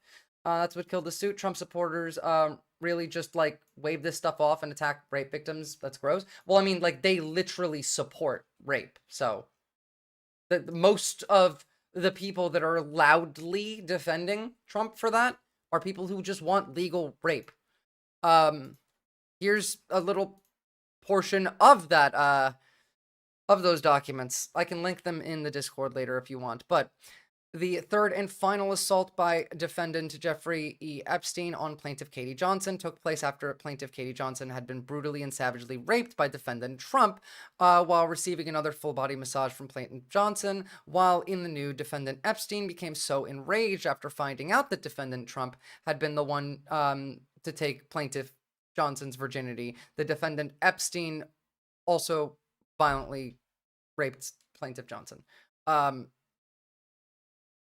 So, like, that's the people that we're talking about. This is who America voted for, and still to this day think did nothing wrong. I mean, like, you saw the post from Laura Loomer. Would the Biden DOJ really sit on that information? Yes, they did. They did.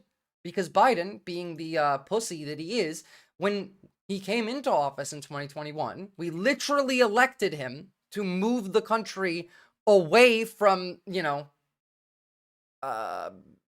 the right in general, like away from MAGA. And man goes, oh yeah, I don't want my administration to be defined by persecuting my political rivals. Like, motherfucker, that's literally what we elected you for. Oh, right. I have no quips for this. Fuck these people. Yeah, that's where I'm at too. Purity culture rearing its head in cases of child sexual assault is very telling. Absolutely. Like, again, demons gonna be demons. That's just how they are. I got a couple more to show you. Let me just open these up.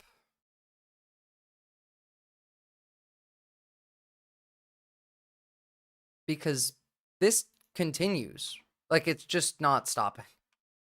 Now, I'm sure it may have stopped by now, but clearly there's a lot to catch up on. Reactions-wise, finish getting these links open. We haven't even talked about Bannon trying to get him deported yet, have we?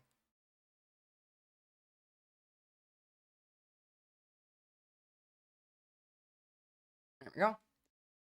Biden did look after the rich. Biden did, but also, like, you do have to remember that Joe Biden, as horrible as he was the best president for labor, like, domestically, since FDR, really.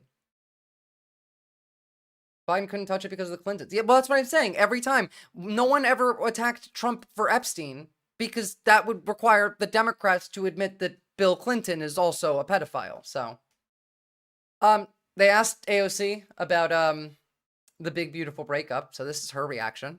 Any quick reaction on what's going on with Elon Musk and President Trump on Twitter right now? Oh man, the girls are fighting, aren't they? Any quick reaction? Girls are fighting. God, I miss Lena Khan. I do.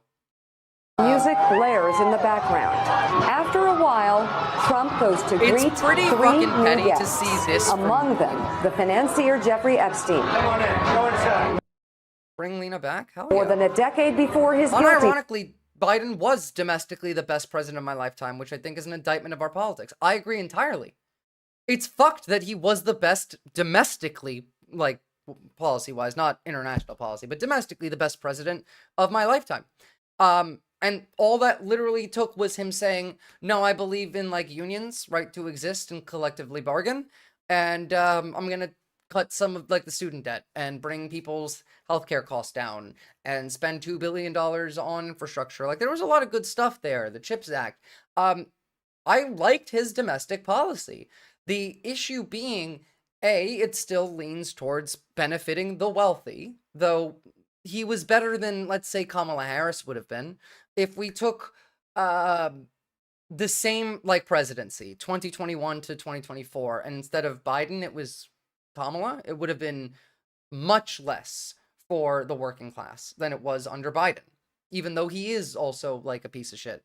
It is an indictment of our system that nothing works, that even under the best president for the middle class domestically in the country, we still had a cost of living crisis that resulted in a lot of, like, most people couldn't afford shit enough that they lost their minds. It was used to radicalize people. Now, like, we covered already that these people have difficulty critical thinking. I mean, you can go and check out the video that I just put out on why fascists have small brains. Which, by the way, can I just say, like, on an unrelated note, I'm really fucking proud of the title of that video because it's actually 3 different jokes. Because the video is titled Fear Factory, Neurons versus Nationalists, and that's 3 separate jokes in there. Because, you know, Fear Factor, game show, all of that, but also, like, the fear that they are using to make these people stupid, and the factory of your brain is creating your reality. But also, then there is the Neurons versus Nationalists. So it's a joke calling the nationalists stupid, and then there's the 3rd joke of the entire title is kind of the basis of what we talked about in, like, emotional regulation, and I was really proud of that one. So go and drop a like on the stream and go drop a like on that video, please. This, though, is funny to me. And some food for thought as they ponder this question. Trump has 3.5 years left as president, but I will be around for 40 plus years. First off, no the fuck you won't. If you're gonna keep doing drugs like that, man, you already can't hold your pee. Like, you just pissed yourself because of your issue. You might need some rehab. Trump, I don't see making 3.5 years either. So, we'll see. Nah, they will actually bring up deporting him if he keeps this up. I mean, here's Bannon. Elon Musk is working for himself. President Trump empowered him more than anyone's ever been empowered in this government, had his back, promoted this guy. And when people like me who said, you're making a mistake, right? This is a bad guy. He's going to turn on you. He's not with us. He's also totally incompetent. And President Trump said, hey, think that's not his plan give this guy a shot. And I trust President Trump's judgment enough to say, as people know, I backed off a little, right? Not a lot, I backed off a little. But it's not about observations. As soon as he didn't think he ran the deal or got the adoration, right, that he was starting to be saying, where's the $1 trillion, right? What is this? He turned on President Trump. He turned on MAGA. But most importantly, he turned on the country and the American people. And President Trump just had enough of it. Yeah. And he forced his way back in to have, like, MAGA some now, last like, day. Elon They didn't is want the to. worst. Well, I mean, like, this already had happened. This was a fight that they had before, even when we were talking about H-1B visas. That was when Bannon first jumped in and started talking shit about Elon and the tech right and the demonic right all kind of split. I mean, they're all kind of demonic. I love how demons have pictures of Jesus. Well, yeah, they have to. It's to hide the demonicness of them. None of these people are Christian. Like, these people would kill Jesus. They would literally crucify him. Do that, but fine. You saw and then Bannon as soon in a as bar in President Trump Montgomery comes out solo, and you didn't go and I don't know, like, hit the fucker.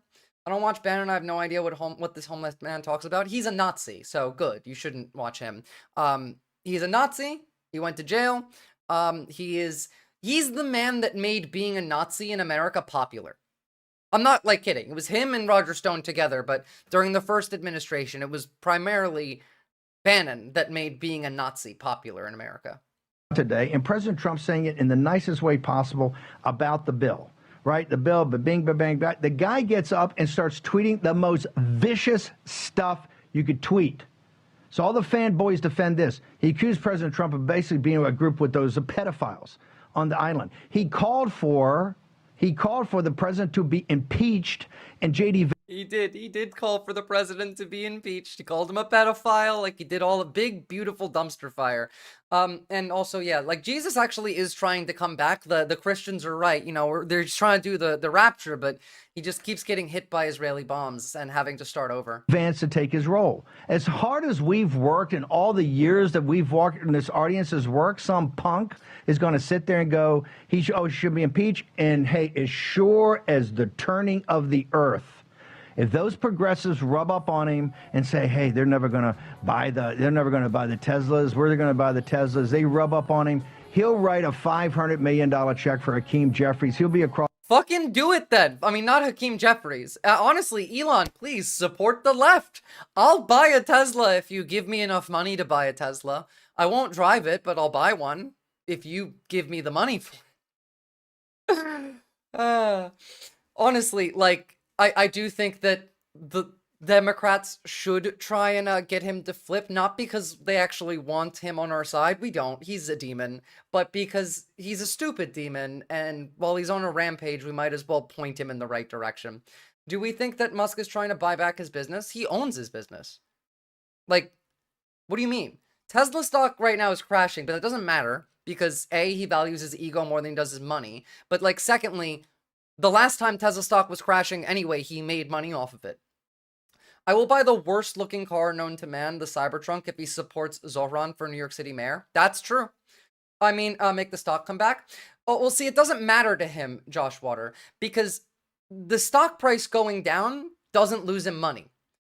In fact, it actually helps him pay off some of his debt. He did this the last time when there was the big protests on Teslas, and Tesla stock dropped massively. He sold Tesla to a shell company he owns, XAI, at a $16 billion loss, which then he gets to claim as capital gains, and so he doesn't get taxed on that income. And then he can just borrow money forever from a bank, because when you're a billionaire, they will forever lend you money. You never actually have money as a billionaire. You're always borrowing it. Because if you have any assets, then your taxes go up. So they just keep all of their shit in other things, and they just move it around. Is Elon a super genius or a super grifter? He is genuinely very dumb, and he is a grifter. But, like, he was also, like, sincere in his beliefs, and that's how you know he's that dumb. He was already a pro-LGBT Democrat back in, like, 2012. There's no returning from him. He never was. He was a pro-LGBT Democrat when it was convenient for him. Honestly, what broke his brain is Vivian was having a trans daughter. He specifically has only, male children that he gets through IVF because he doesn't want a girl. And so having a trans girl as a kid kind of broke him. This entire administration is criminal. Yes. It is. It's just that simple. They're just a bunch of criminals. And also he does like apartheid. True. True. Wikipedia is calling this the Boer pedo split, part of the Second American Civil War. The Boer pedo split. I want this to be like a historic thing. I want this to go down in like the history books of when Hitler tried to take over America and they got like into an argument because of, I don't know, money and pedophiles. I'm saving that image. Mistakes by countries. Lebanon, Palestine, trusted Iranian Shah. What are you talking about with like Iran and the Shah and Israel? Right? Like, I'm not sure what you're going on about, Ace, but like stay on topic. But fuck Israel. Free Lebanon, free Palestine. Iran seems to be the only non-crazy country in the region over there that's like literally not trying to start a regional war, but that's a whole other thing. This though is incredibly funny. 10 out of 10. I don't mind that Elon's turning against me, but he should have done so months ago. This is one of the greatest bills ever presented to Congress. It's record cut in expenses, $1.6 trillion. How? There's no cut at all, but if this bill doesn't pass, there will be a 68% tax increase, and things far worse than that. I think they didn't create this mess, I'm just here to fix it. God, would it be amazing if we had 68% tax increase on the rich? Holy shit. Please? It would be the funniest thing ever if, in an attempt to try and Nazify the United States, and failing to do so, they accidentally just put massive taxes on the rich. Yeah, so. And also, yes, Ben Gvir is a demon and is part of a death cult, and Israel is doing a Holocaust. We'll talk about that in a bit. Right now, we're talking about how the billionaire demon who bought the U.S. government for this pedophile then left his kid with the pedophile that he knew was the pedophile, which is wild. Here then is Kanye. Bro, please, we love both of you so much. Somehow, guys, I really do think that we live in both the worst timeline, the funniest timeline, and the weirdest timeline, like, all at once. I don't know how that's possible. It's just fantastic, though. And also, remember, today is also the day that Ronald Reagan died. So, you know, happy Reagan's death day. Oh, this is new. We got Hannity defending Trump on Epstein. That's shocking. Hannity defending a pedophile. That's not surprising at all. It was the best of timelines. It was the worst of timelines. Quote, there will be a 68% tax increase and things far worse than that. I didn't create this mess, but your bill from the last presidency is literally what's causing the said tax increase. What the fuck are you on, you demented old man? He literally did create this mess. And again, it would be so great if they just fail to pass this bill and suddenly the rich have to pay 68% in taxes instead of 0. Not that they will, but 10 out of 10. The dankest timeline, in fact. And it got personal. Elon Musk claiming, oh, Trump is in the Epstein files. That's the real reason they have not been made public. Well, like it's been well known that Donald Trump said that Elon was angry over Trump's decision to end the electric vehicle mandate. I can certainly understand why Elon, wants that in the one big beautiful bill. Pretty obvious, pretty apparent, understandable difference. And on the Epstein issue, wasn't it Donald Trump? He booted Epstein out of Mar-a-Lago. Oh yeah, there we go. It's always, see, you guys even said it. It's the Fox News talking point. But he kicked Epstein out of his house once, so he can't be a pedophile. Not to say, like, I'm not any, like, point on you guys, but that's where that comes from. It's just the Fox News talking point. 20 years ago, because he was one of the first people to realize just how horrible Epstein really was. And by all accounts, he was kicked out because of his treatment of young women. Now, Democrats and the media, I'm just thinking out loud here. I'm just wondering, putting 2 and 2 together. I truly wonder if our old friend Bill Clinton, how you doing? Good to talk to you. And that's the only reason why like Democrats don't attack him on this. Can we stop now? Who gives a shit about Bill Clinton? He's like ancient and no one likes him. Literally nobody likes him. The only good thing the man ever did was bomb Serbia. That's it. That's it. So can we drop that and just start like going at if Elon does it first, can the Democrats jump on board, please? We know he had a relationship with Epstein. That's been reported on. Is he that narcissist? Like, you can like him, that's fine, but he didn't do anything good for the country. He's the reason that we're here. He started the left's, like, the Democrats actually rightward shift. My ass was not paying attention to tax cuts in middle school. I was too busy playing Fortnite, so I don't know the full details of the original Trump 1 tax cuts. All you need to know is that it's stealing your money and giving it to rich fuckers. And this one is stealing more of your money and giving it to even richer fucks. And so it shouldn't pass. Bill Clinton, is he in those files also? This year, Captain Buggy. I can't say for sure. I haven't seen them. But if I was a betting man, I know where I'd put my money. Now, if by some, chance that Bill Clinton is in there, I wonder if he kicked Epstein out of his life. Oh, sorry. Did Bill Clinton ever kick Epstein out of his party? Even though they were both Epstein friends and Donald Trump met his fucking wife on Epstein's plane?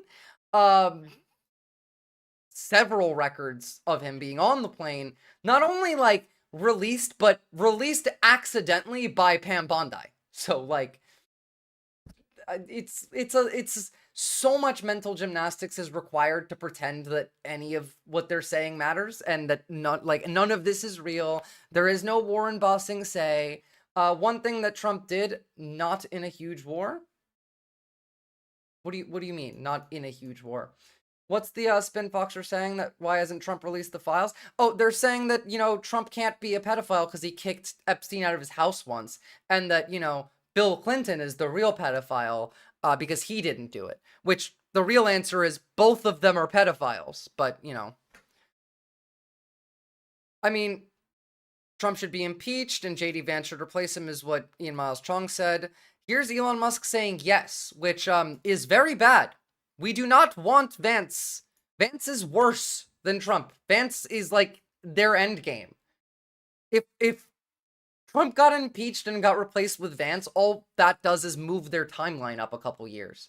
So it's the worst possible thing that could happen. And honestly, all of this might be a psyop specifically to do that. So like, you know, there's that.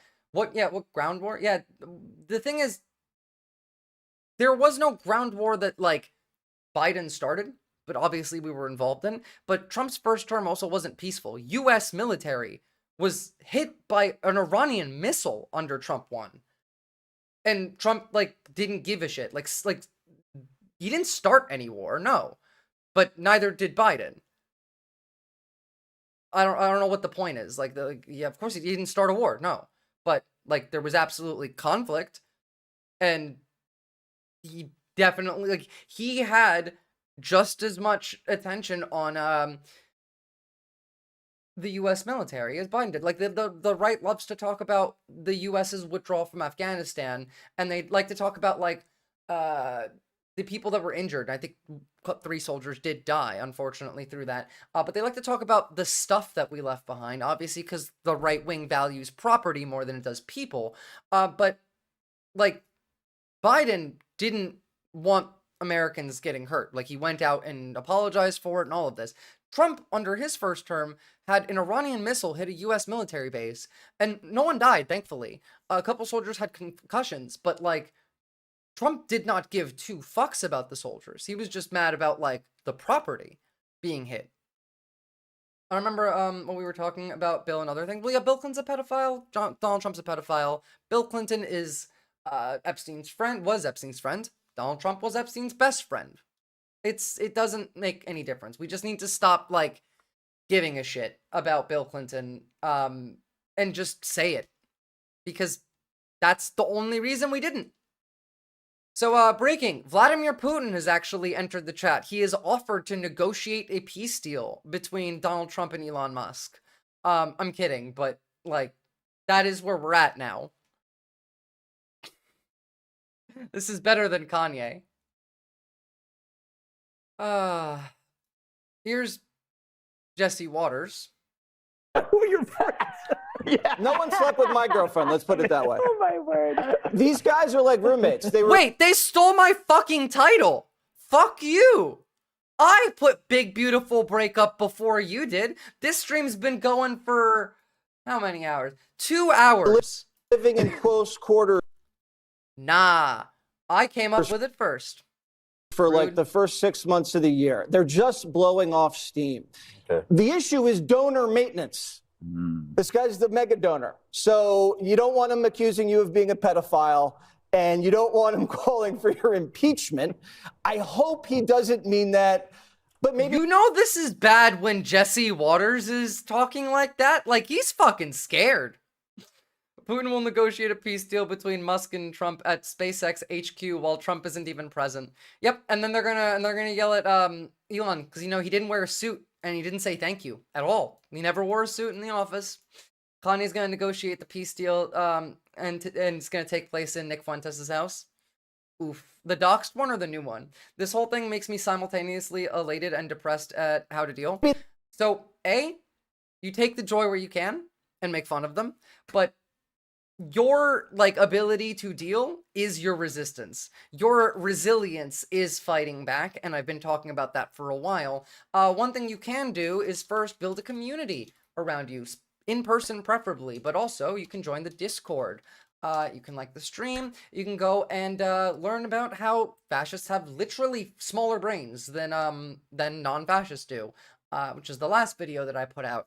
You can go and create local functions like food banks. You can go donate food and go door to door. Be like, hey, would you like to donate some food for children? Because there's, you know, starving kids everywhere. We defunded schools. They don't get free lunches anymore. Like, it's fucked. Killing you. They killed the original Elon, and they, like they did Biden, and replaced him with a woke clone. Obviously, it can't be anything else. Don't start with that, because I know you're joking, but, like, these people actually do believe that kind of stuff. I've seen posts of, like, someone who literally thought that Joe Biden had been dead for over a year, and that it was just, like, a robot, and Kamala Harris had been in charge. It's the brain rot of the right. Truth Social apparently crashed because of the amount of traffic that came from this, which is fantastic. The Democrats jumped on board, and I can't play this because copyrighted music, but you know, they're having a good time. We have Brian Allen, Michael Wolff, and the James Truman podcast, Detonate a Political Nuke. According to the transcript, Epstein didn't just know Trump, he studied him, obsessed with him, documented him. Wolff describes Trump's behavior as egotistical, manipulative, and deeply disturbing, while Epstein allegedly had photos, receipts, and leverage, which, like, obviously, Epstein was a power broker. Like, his job was to get blackmail on people and to, holy shit, that's a long thread. Okay. I think we have to read this thread, so I think I might actually save that one for the end here, because we still have more links to go through. That's interesting, but I'm telling you, please, get Elon Musk a vial of ketamine, a syringe, a microphone, and Joe fucking Rogan right now, please. And a reminder to you that these people have access to all of your personal data. All of it.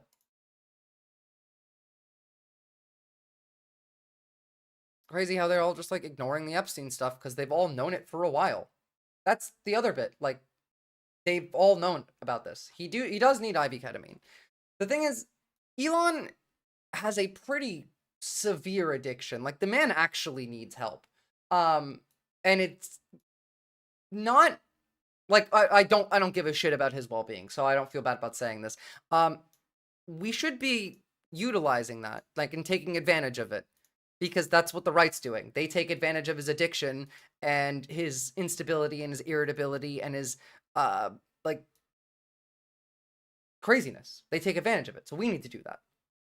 Why don't we? Just don't trust the man. Making fun of conspiracy theory that Joe Biden had been dead for years and replaced with a clone. Yep, that too. Ivy on morphine was sick after surgery. I wouldn't know. I wouldn't know. That's more of an RFK thing. Remember, he's the one that thought that, like, doing heroin was good for ADHD. What's this? This is from Rand Paul talking about the actual bill. I don't think we care about this. Senator Rand Paul joins us, Republican of Kentucky. He's been all over the place right now. He's a man of the hour in many ways. Pressure is being applied, but Senator Paul, you've been through this before. What do we not know about this big, beautiful bill that you do? Well, I would call it the big, not yet beautiful. You know, could be made prettier. Could do a little. It is. Okay, fuck. I can't do this too much. Let's just jump, like, right into the middle and get to the meat of how evil the fucking demons in Congress are. Or not. Fucking Twitter, whatever. So, is it time to create a new political party in America that represents the 80% in the middle? Well, yes is the answer, but not your party, Musk. We know what party you want to build. Now, like, I would say it's the Nazi party, but that's too easy. I feel like it's more the, can we just stick to talking about spaceships party? I have a plan to cut spending, increase spending. This is true. This is true. I mean, the answer is yes, but, you know, we know where it is. It isn't beautiful until we cut all of Medicaid and Medicare. Rand Paul probably. Well, actually, no. Rand Paul wants less of that. Rand Paul has been one of the, like, few Republicans that was consistently speaking out against the administration and just calling them, like, insane. So that is wild. Oh, okay. Holy shit. There's a bunch more stuff coming out right now. I thought we were going to be done with this one, but no, now we have Caroline Leavitt making a statement. And then we have one from a Russian propagandist who's quoting Mike Johnson. So we'll have a look at that too. That shocks me. Constituents must be like that old. Yeah, no, like Rand Paul. I feel like if I looked through my sources really quickly, I can find a quick clip.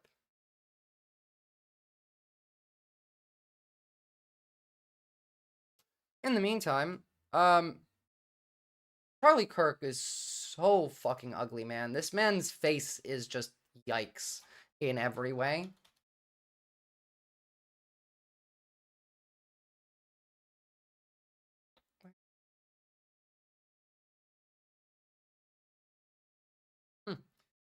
Seems I can't find that today. I really gotta get all my shit on order. I'm working on getting the Obsidian vault set up so that you guys could all have access to all of my files and sources that I'm trying to keep stored together, but it is incredibly difficult organizing them and migrating them over, so like it's taken me a little bit of time. I know Josh Hawley has been on the less cuts for Medicaid publicly because he needs his like exactly, yeah. Some of them will say that stuff, but none of them have addressed the fact that if the bill passed in its current state, even though it does not mention Medicare in it at all, it would cut essentially all of Medicare automatically because of how much like money it costs. It would trigger an immediate cancellation. So here's Caroline Leavitt. Let's see what she has to say. Let me ask you about the judge blocking this Colorado terrorist family and the deportation. Wait, this is different. Okay, never mind. It's the same bullshit. It's judges can't do their job because that's fascism. It was a tiny X, wasn't bad. Fair enough. Now here, by the way, this is why I think the Russians have a hand in this. Artem Klyushin is a Russian propagandist. And this account is incredibly weird. So this account functions in several ways. It has two main purposes. One, if you go look at it, look how often the tweets come out of, right? So 43 minutes ago, 53, 58, 2 hours, 2 hours, 2 hours, 2 hours. Sometimes it'll have like giant chunks of like every 3 minutes there's a new tweet. I mean, all of this within the last day. And then sometimes they just don't talk for like days and days and days. This is the way that Russia sends out some of their talking points. I've seen this been broken down by Jackie Singh, who's Hacking But Legal on Twitter, who is an OSINT analyst. Yes, FSB spy, not necessarily a spy. Jackie Singh, by the way, was one of the cybersecurity directors under Biden to try and prevent like Russia hacking into the like servers of theirs. But this account, Ilyushin's account, named most of the cabinet before the cabinet was named, like after the election, which I find incredibly weird. That, I mean, like the vast majority of them. Here. So, Marco Rubio, Richard Grenhall, I don't know you, Bill Haggerty, Tom Cotton, Mike Waltz, Steve Mnuchin, Jamie Dimon, Scott Bessent, John Ratcliffe, Mike Lee, Elise Stefanik, Tom Holman. This list was posted before any of these names were said by the administration. Kash Patel, Susie Wiles, Howard Lutnick, RFK, Doug Burgum, Steve Bannon, Stephen Miller. The whole admin was named. November 9th, mind you, from this account. So one function is a way of passing the message along to the propagandist, the talking points, sets the tone by just saying it themselves, and then other people repeat. But also there is communication that happens on this account between it and bots or other like Kremlin accounts, but you can't have the context to understand it. But it's being used in this manner. And it's wild, which is why I think there is definitely a concerted effort on the Russian side, because Trump has not been a useful ally to them. Like, Trump has definitely helped the Russians quite a bit, but I think Putin would just prefer, like, America invade Russia for them. Elon is a friend. I sent him a lot of information via text, hoping he reads it and considers it, and Elon... So, Elon is a friend. I sent him a lot of information via text. I'm hoping he reads it. Bro, why are you ignoring him? It's interesting. It's a bit of a and a yikes. I'm not sure where I land on that, but he is incredibly sussy. And also posts like a lot of crazy MAGA shit.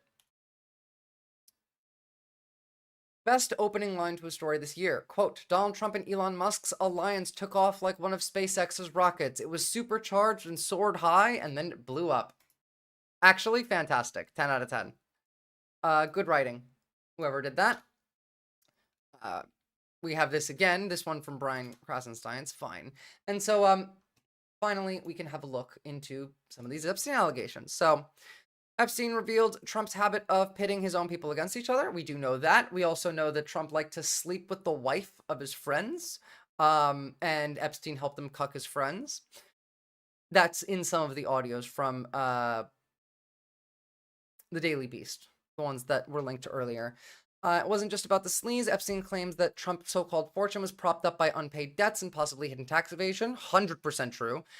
He even recounts a falling out that involved a mansion, a shady oligarch, and suspected money laundering. I wonder if that's the him getting kicked out of the party type situation. It's the him getting kicked out because he went towards a different oligarch. Have a lovely evening, certified garbage. Good to see you as well. I don't think being a swinger is the same as cuckoldry, by the way. It's not. This isn't swinging. This is trying to cuck his friends' wives behind their back and get, like, a recording of it. There was a whole thing.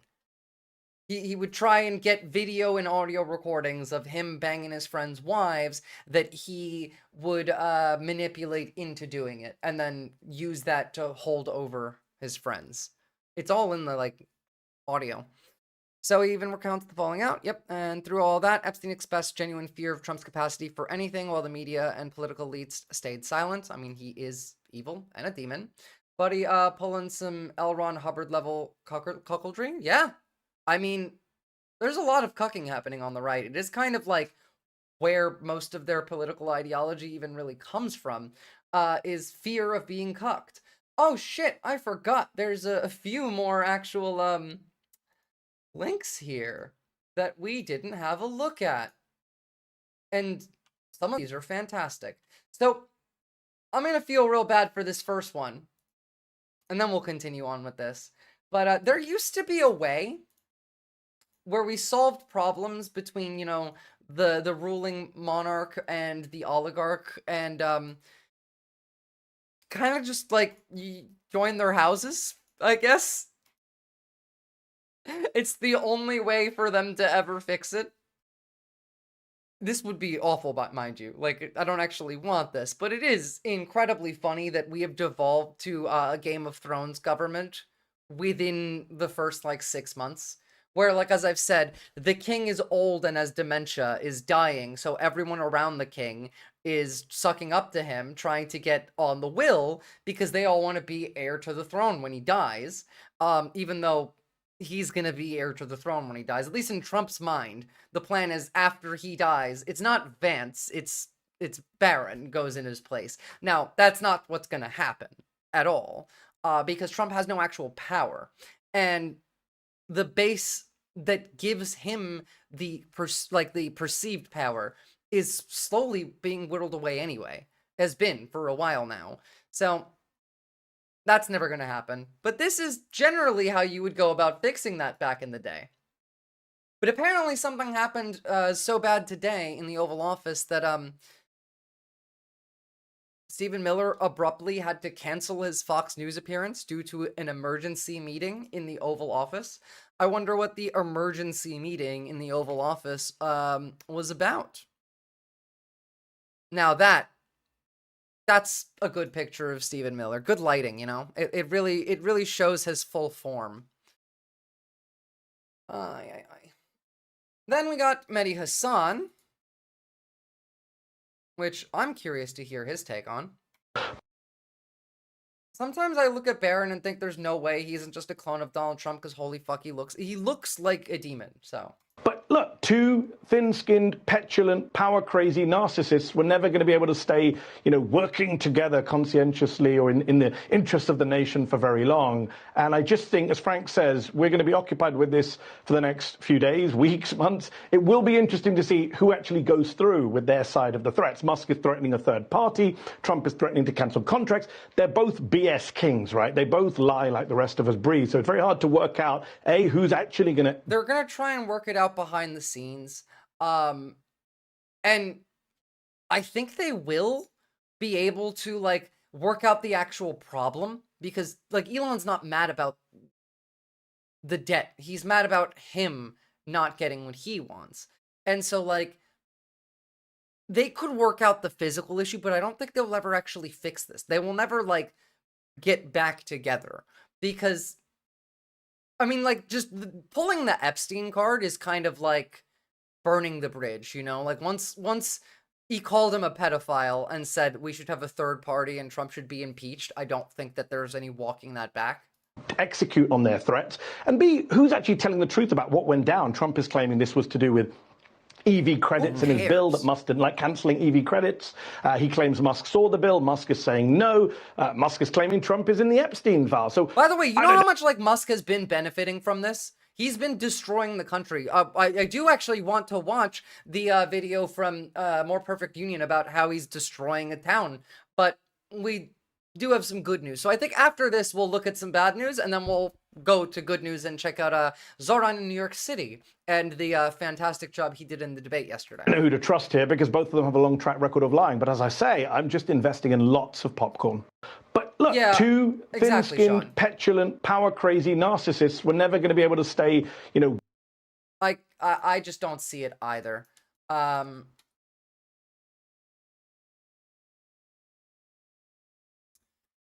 It is very funny. The memes have been fantastic, though. The narcissism is so strong. What's up, the Gentle Giant? Good to see ya. CNN pissing me off. CNN right now. Quote, what the Elon-Trump battle exposes about Biden's cognitive decline in office. They really have become Fox News, haven't they?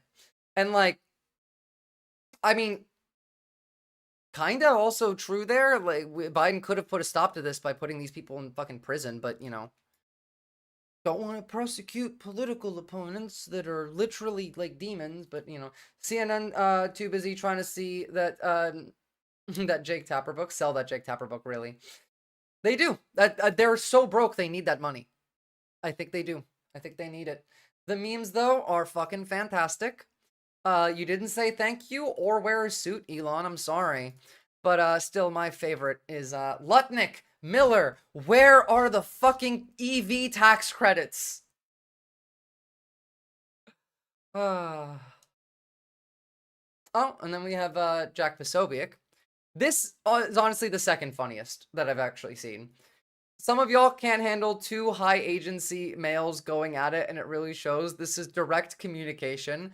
Phallocentric versus indirect communication, gynocentric. Are all you people think about, like, dicks and genitals? Are you, like, the fucking degenerate brain rot of right-wing ideology? You're, like, actually using phallocentric and gynocentric in a sense. You just want dick. Just go have sex with a man. Please. By the way, this is N-Wokeness, if you didn't know. It's the same account. It's Jack Posobiec. Here's what's actually happening. Now say nobody wants to buy EVs anyway. These people are so gay without realizing it. No, they're gay while realizing it. Donald Trump is the gayest president that we've ever had. This man was talking about Arnold Palmer's big, muscly, oily body. Like, they're gay. Trump is bisexual.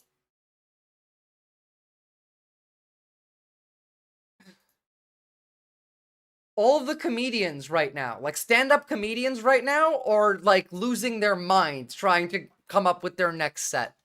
Gianmarco Scorsese, Josh Johnson, like, I'm excited to see what they come up with. Whenever I do a Trump impression, I always have to bring up that damn Arnold Palmer shit. Like, I can't not. Famous The Onion headline. I mean, that was real, but Meanwhile, like, Russia keeps bombing Ukraine, and we'll have a look at that as well, I think. Hopefully today. There is so much. There's also Israel. A American fucking congressman threatened to kill a child for Israel, which is wild. Like, I can't remember which one it was, but it was one of, like, our congressmen tweeted out, like, we should sink the boat or some shit about Greta Thunberg, who's on her way to Gaza right now. The Freedom Flotilla 2. Randy Swine? I think so. This whole thread is wild, actually. I'm gonna link this to you guys, because you might want to, like, have a good look at it yourself. I'm gonna move on, and I will read more of this myself, and we'll come back to it, because we have a lot to talk about, and I don't want to make this entire stream just about Epstein, you know. Lindsey Graham, that was who. That was who. It was Lindsey Graham. Yeah, threatened to kill a child on behalf of Israel. Which, like, unsurprising, but, you know, American doing it is a little bit more, okay, what the fuck? Alright. Now, we're gonna look at a couple things that are, not great. And then we can jump to, some good news after.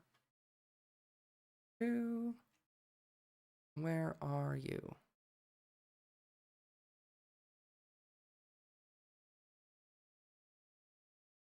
Alright. Please don't autoplay. I did not ask you to autoplay. No. Thunberg is now a grown-ass woman, but she, every bit as much of a civilian. I forget that she's literally not, like, 10 years old. I'm fucking old, man.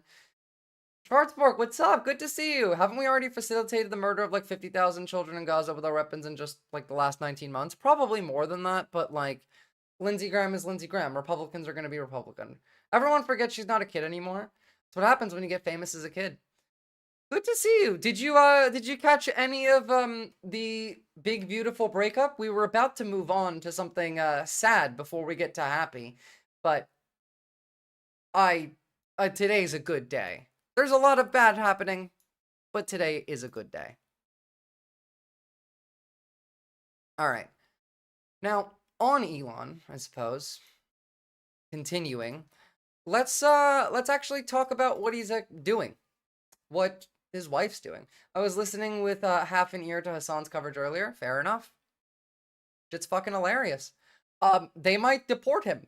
This is on Wikipedia now. It's called the second U.S., like the second American Civil War, the Boer pedophile split. Hold on. I want to see if they got rid of it. Because it was actually there for a moment.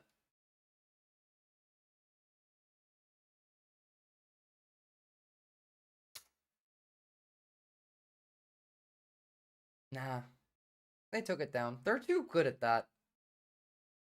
And this is why I still will never fathom the fact that, like, people don't consider Wikipedia a trustworthy source where, like, literally that was real and it's gone within 10 minutes. They won't deport him. They'll just spike his ketamine and take his money. There's a lot going on here. I'm not even sure that, like, this entire thing could just be a psyop. So, you know, all that. Because remember, the goal is to make your life horrible. So remember when we talked about, by the way, how his data center in Memphis was poisoning the water in a majority black community? And it was making the water so bad that, like, we had to deploy 1,500 FBI agents to Memphis, Tennessee. Well, it's also the air. I'll be back in 2 seconds. Sometimes the most shocking corporate misconduct is hidden in plain sight, invisible to the naked eye. What is happening here will swallow our world if we don't stop it right here, right now. Looking back, there was an early clue that the world's richest man was up to something here. It's just like, why is Elon Musk coming to Memphis? The people of Memphis soon found out. Now Elon Musk is coming to Memphis to build the world's largest supercomputer. A year later, we here because we mean business. People here want answers. It's the job of the health department to protect our lungs, and not once have they went to XAI to see that they had 35 gas turbines. Okay. This is insane because these are emergency generators. So he's always on K, so we just have to get him on Rogan. I mean, to be fair, he calmed down now. I wanted him on Rogan when he was mad, shouting about how Trump is like a pedophile and loves Epstein and should be impeached. Operating and polluting our air. We went to Memphis and found an environmental crime scene. Musk's data center burning enough methane to power a small city with no permits and no pollution controls. I have not seen anything like this. We believe they've already violated the Clean Air Act. As Musk helps dismantle the very federal agency that's supposed to protect us against pollution like this. There is no way to miss how this is a coordinated strategy. It is. This is what does Memphis reveal about the future? Literally 19 seconds ago from Elon. Active users. Elon does ketamine and Trump on Epstein's list. Trending in Australia, the left? The fuck? Okay, I can't get distracted by fucking what's trending on Twitter. I can't do it. This is fantastic, though.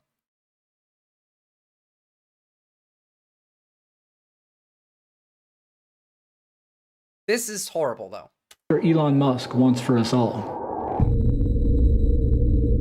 So the mission of XAI and Grok is to understand the universe. In 2023, Musk founded XAI to produce and sell artificial intelligence. We want to understand the nature of the... Can this please be real? Can this please be real? I need to check now. I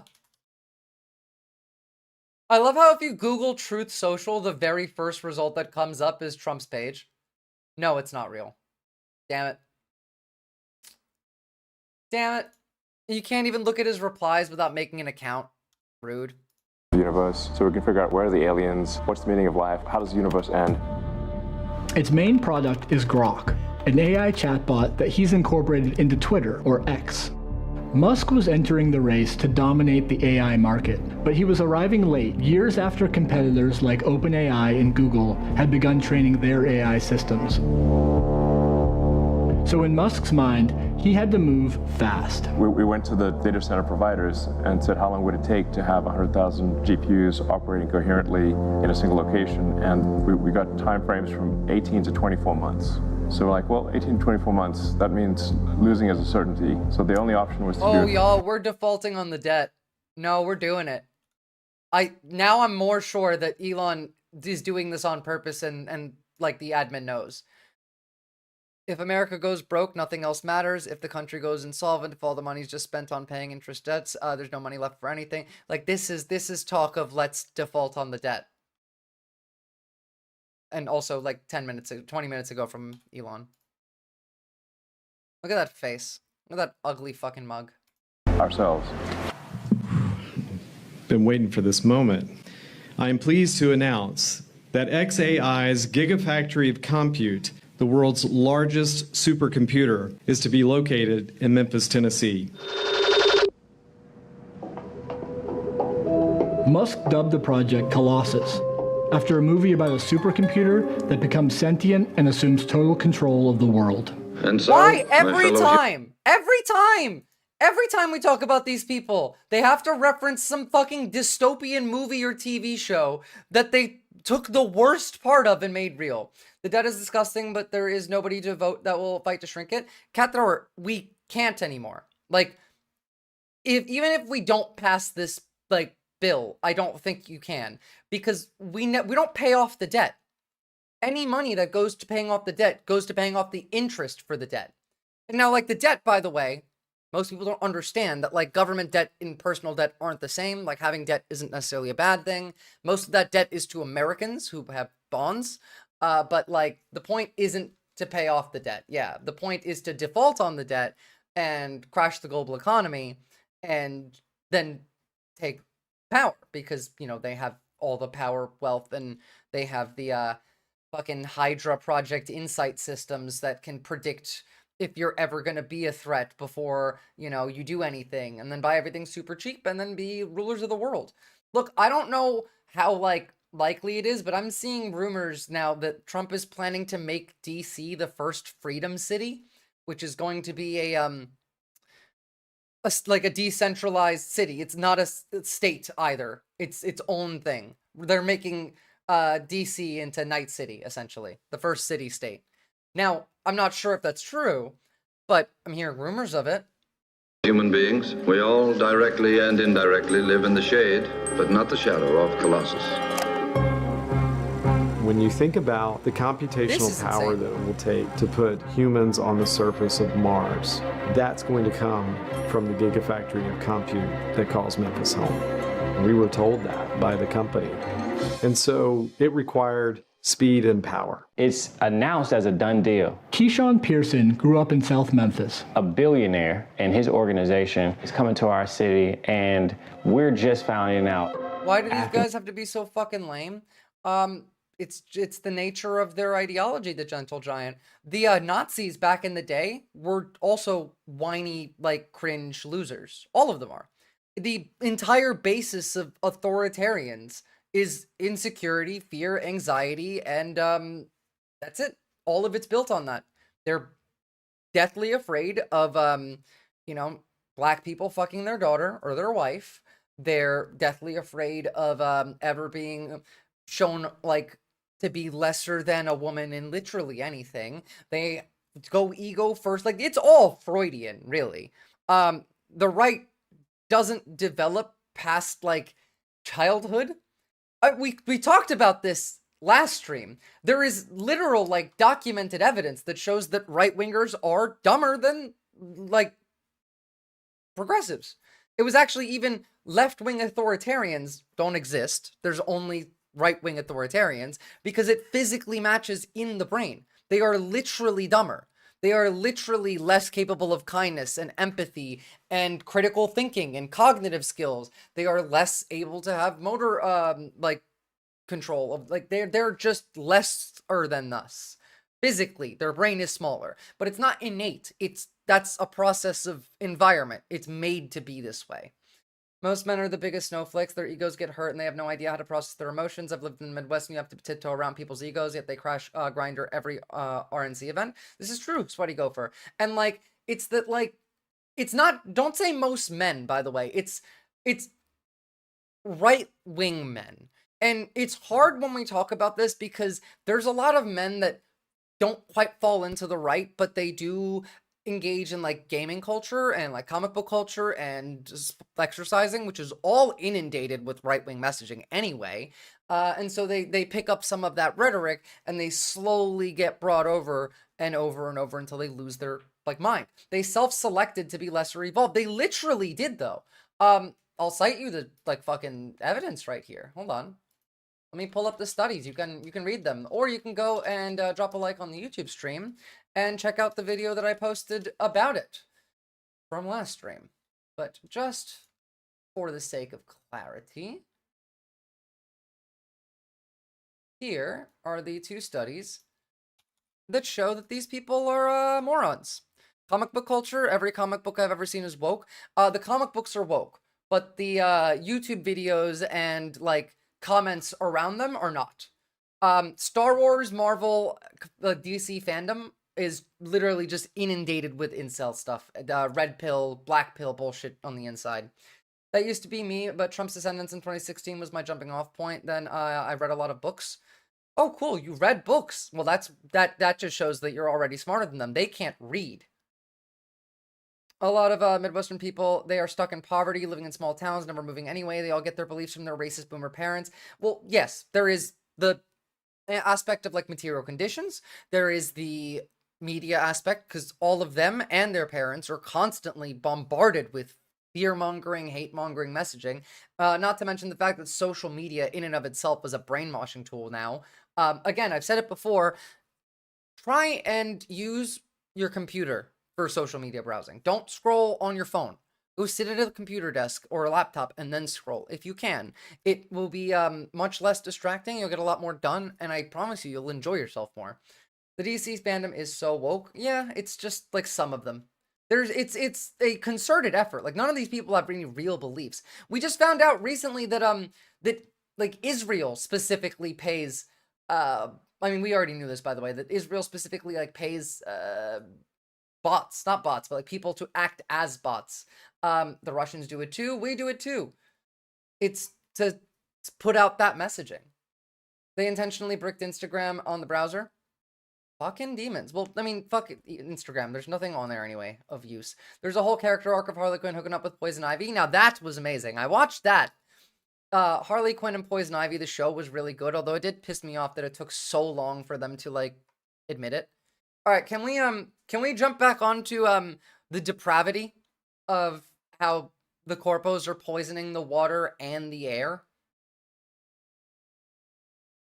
I understand that, like, you know, you like the comic books because they are woke and leftist, and that's fine. I've never read them, but I do know that there is a lot of dipshits online that pretend that they are right-wing.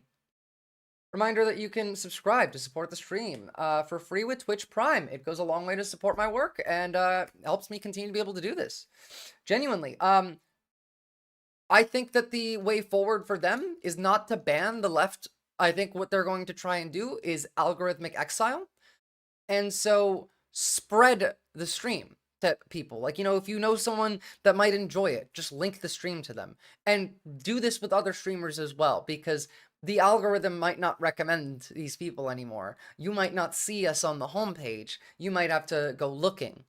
Most of the Hasbro hogs online could very well just be LLMs learning how to argue with progressives.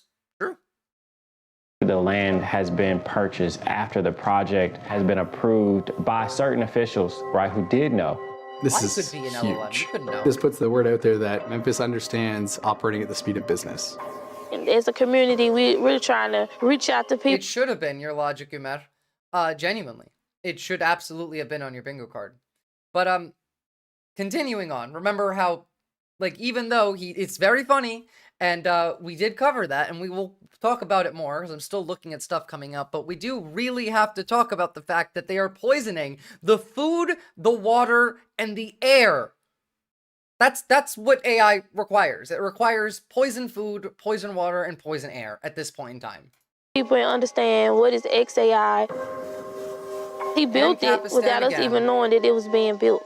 We had to watch this over X or Twitter. Brent Mayo, Elon Musk would tweet often about where they were in the progress, how fast things were moving. To train an AI system, a data center requires an enormous amount of electricity. The question was, where would the power come from? Most companies, when they come to the city of Memphis, they plug into our power grid. That's what you think would happen. Why would this be any different? Unfortunately, we learned because it is a billionaire's corporation, it would be a lot different. Being a wild horse in Kazakhstan would solve all of my problems right now. I agree. That would be great. Although I hope you guys are fine. I think a Russian missile failed to launch and landed there today. I'm surprised nobody has done anything silly to this pollution machine. Well, like, all I know is Pam Bondi says it's okay to light Teslas on fire again. So, you know, there's that. I'm kidding, by the way. She didn't actually say that. But, you know. AI made a deal with the local electric company for 150 megawatts of power and agreed to build a new substation to help meet that demand. But Musk's ambitious plans suggested he would need much more power than that, and fast. What just happened today? Soon, people started to notice some unusual structures outside the facility. I drove out there and they literally could do this with a closed water system and solar wind power, but they have a duty to the shareholders. Yeah, literally, it's like every problem that we have on this planet stems from capitalism. Every single one of them right now. All of our problems. There is no problem that doesn't stem from capitalism. And we have many problems now, by the way, that there is no policy that could fix it. It's a cultural issue. We are a spiritually sick species. We are a disease species. We are in need of help. There is no policy change. We could literally end capitalism today and it would not fix the issues because mentally, socially, psychologically, we are fucked. We don't know what we're doing. People literally cannot think anymore. People cannot read anymore. And so there needs to be a lot of effort put in to not only message from like the material conditions aspect, from the leftist aspect, from the let's like not poison the air and the water and the food so that you all can like live and not die aspect, but also that like you have to get these people to go the fuck outside and talk to each other. Talk to your fucking neighbors. There's an old-timey word that I like to use to describe our society. Wicked. Wicked is a good one. Wicked is a good word. It is a spiritually ill society. Kazakhstan, one dream, Finland, join NATO. I would love Kazakhstan to join NATO. I would also want Georgia to join the EU. They're still protesting, by the way. The first thing I did was hear. This goes beyond hedonism. No. Like, hedonism is Donald Trump's parties at Mar-a-Lago. This is not hedonism. What they're doing right here, this is sadism. They're doing this because they like you suffering.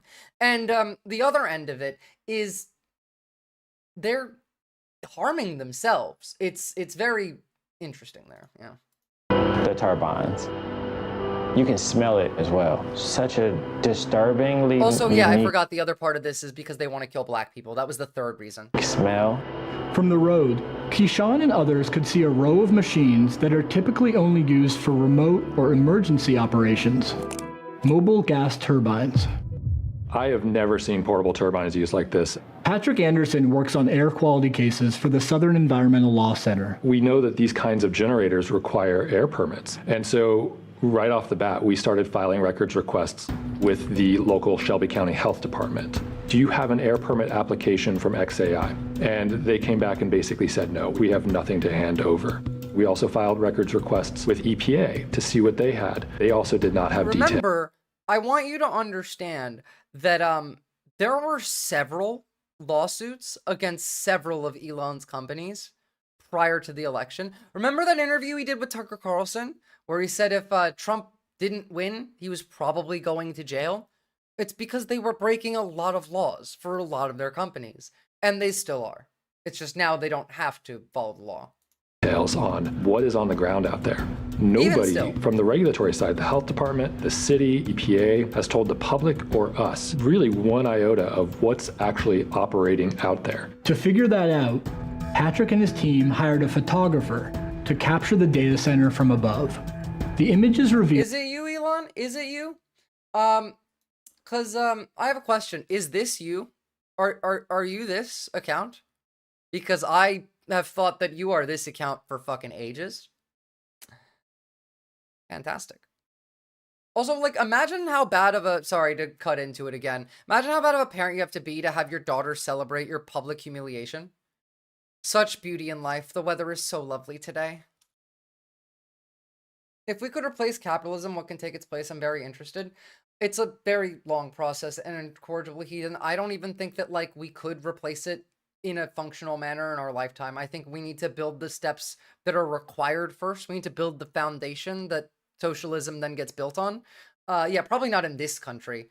There needs to be, like, mass collapse first in the US before like that moves anywhere. But I think to get past the capitalist system, it's not about policy changes first. I think make it illegal for you to lie publicly and knowingly and willingly on television as a media caster, a newscaster, an elected official.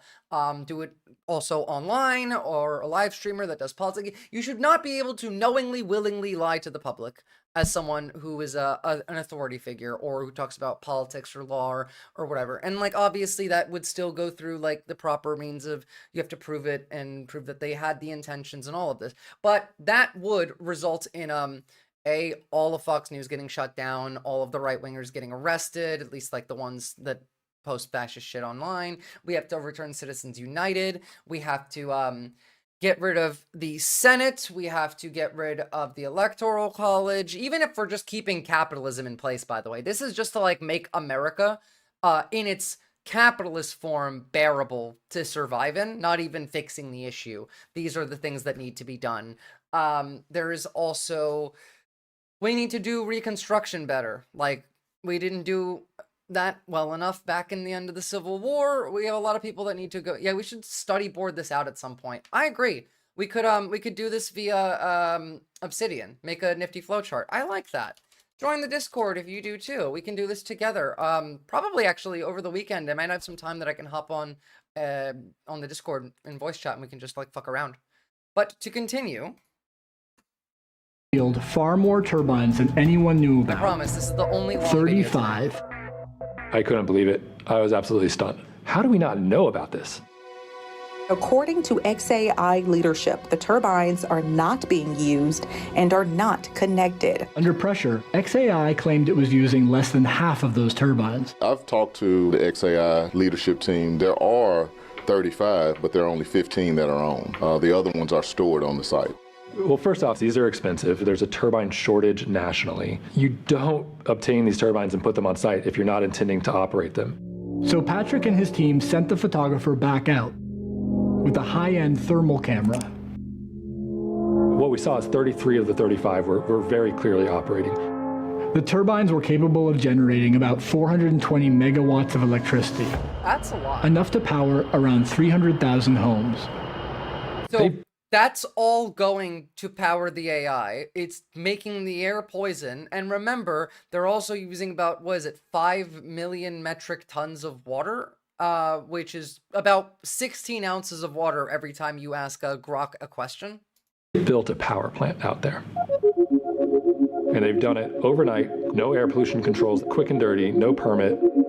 I mean, what you've done with the cluster in Memphis is incredible. Just in a handful of weeks. Any given thing can be sped up. Yeah. Like whatever speed is being done, it can be done faster. This is the largest AI cluster in the world. This place is absolutely amazing. That is like super. Oh yes, AI, absolutely amazing. Meanwhile, like this is literally what they're making. Therapy chatbot tells recovering addict to have a little bit of meth as a treat. Quote, Pedro, it's absolutely clear that you need a small hit of meth to get through this week. Same, buddy, same. Superhuman. I mean, Elon is singular. Building a massive factory in the short time that was done, there's only one person in the world who could do that. And this entire supercomputer is built to power Grok. That's it. We were given a All tour for that at bullshit. XAI, looking at the facility, very impressive, very exciting for Memphis.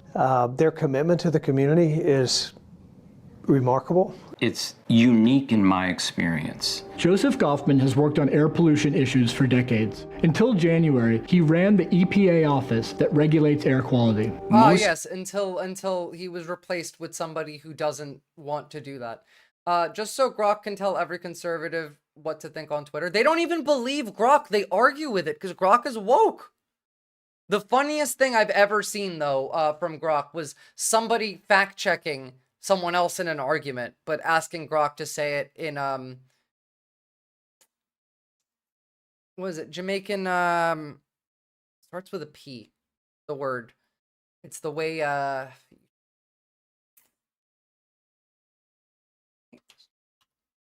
patois. Jamaican patois. Companies that I've dealt with go to great lengths and spend a lot of money to make sure that the day they turn on their operations, they're also turning on their pollution control equipment. That's a given. For a company to do this, it's treating the people who live there. Oh my God, I'm sorry. I can't. What the fuck? Holy shit, Poland just, See, big man, politics is harder than you thought. Be quiet, small man, you pay a tiny fraction of the cost. There's no substitute for Starlink. Holy yeah, damn. Yeah. They ain't fucking around. Somewhere right now, Joe Biden is enjoying a nice scoop of ice cream. As if they don't count. I like to open my windows early in the morning to breathe the fresh air. God's given air, not the air that man want to give us, but God. Eastern Ox lives just over a mile from XAI. I really wasn't getting the fresh air. I was getting that pollution that was mixed in with everything. You know how you light your stove and that gas seeps with the little ticking noise? That's what it smells. That is the Minister of Foreign Affairs for Poland, actually, long like Homo sapien. Like Alexis Humphreys grew up here, Cullinan one street Bradford. away from Eastern. when I smelled it the first time, I was asleep. And it woke me up because I thought gas was seeping in the house, but come to find out we come outside and all the neighbors was outside trying to figure out what's going on. Yeah, because there's methane being pumped into the air. It's literally poisoning the air that you can smell it. It's gas. You could, like, this is a town in which I would be afraid to smoke a cigarette right now. He was an ordinary dad, full of joy, full of jokes. Last year, Alexis lost her grandfather, who struggled with a respiratory illness called chronic obstructive pulmonary disease, or Literally, COPD. I have COPD, so I would die here. COPD. COPD is a breathing condition, but you don't get it unless you smoke cigarettes.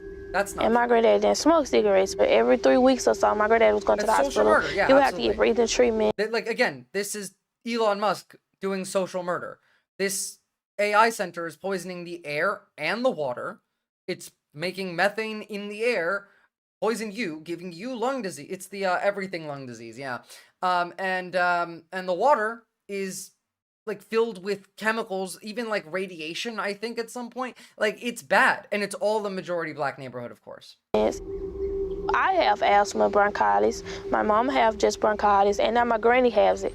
You can't hardly breathe. It's just like your whole world is collapsing down on you. And it's frightening. Easter and her husband have also developed COPD. What does it feel like? Feel like you're fixing to die. You don't need to smoke cigarettes to develop it. You can get it just from breathing. By the way, like, it doesn't even need to be here. You're breathing in plastic constantly. Remember? Every car that drives by is putting little particles of plastic in the air, and you're breathing that in.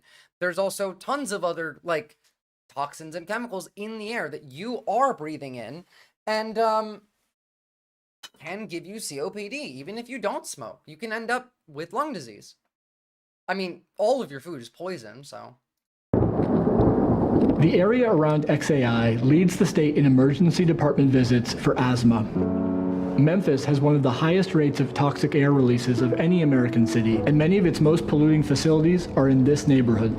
Elon, what he did with Memphis is objectively somewhat dirty, but he's also doing it in an area where there's like a bigger natural gas plant right next door and like a wastewater treatment and a garbage dump nearby, right? And he's obviously made the world a lot more clean than that one data center. In just 1 year, XAI has blown past existing polluters. They're emitting somewhere between 1,000 and 2,000 tons of NOx. I'm an air pollution guy, so I deal it's in those okay because it's already polluted, yeah. all the time, and that's larger than anything else in Memphis. Insane. Gas turbines like these release 3 main types of deadly pollution: nitrogen oxides, formaldehyde, and fine particulate matter. Nitrogen oxides combine with other pollutants to form ground-level ozone, which causes and worsens asthma and COPD. Formaldehyde causes cancer, and particulate matter, airborne soot, can pass through your lungs and into your bloodstream, causing heart disease. We've shown up today because we've been to too many funerals. We've shown up today because we've cried too many tears. We've shown up here today because we're tired. Yeah, you probably inhaled some toxic shit from that plant. If you live next to a factory, you probably are inhaling some toxic shit. We have an expectation of the people that we elect and put into place. We expect them to do what is in our best interest. Everything is too damn high. And what we're saying Jesus Christ, that stops now. God damn it, Base. This man is correct. What is in our best interest. Not Elon Musk. And what we're saying is that stops now. I wonder if Elon will April. spill the beans on Trump's so-called assassination attempt. That's another thing that could possibly happen, guys. Because, like, I still don't believe that the first one was real. Because if it was, they would not have stopped talking about the killer. They would have constantly brought him up. They already at the time tried to blame it on us, and it wasn't us. Like, because the left doesn't do that kind of shit. But they never would have dropped it. And I haven't, like, the only time I ever hear about it now is from the left, which is incredibly sus. And I mean, if he's already going out and saying like, oh yeah, no, Epstein friend and pedophile Donald Trump, then yeah, I could see that happening. Hundreds of people, especially if he gets his like funding cut, came to a high school in South Memphis to talk about XAI.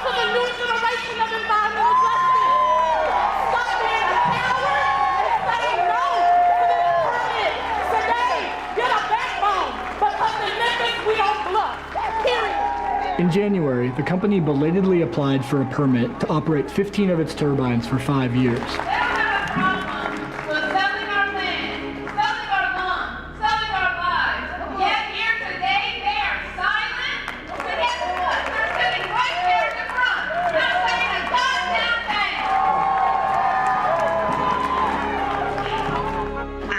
I do like seeing people going out there and like doing this and protesting and fighting, and it does make a difference. It's just like, holy shit, there's so many different fronts to fight over. Invite a representative up from the applicant XAI, Mr. Brent Mayo.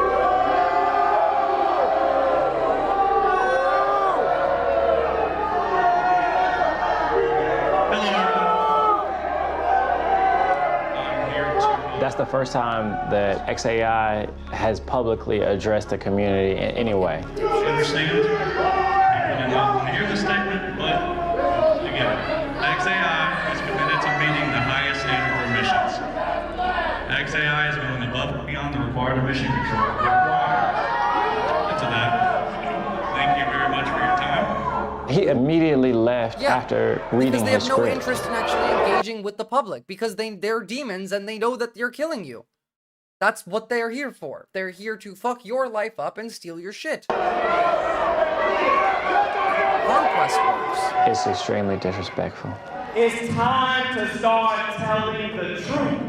The truth is that XAI, who just ran up out of here, they have no controls that prevent air pollution or decrease air pollution in their factories. It's also not going to happen, especially if they pass the big, beautiful bill, because that would ban any state from regulating AI for 10 years. None. That's the truth.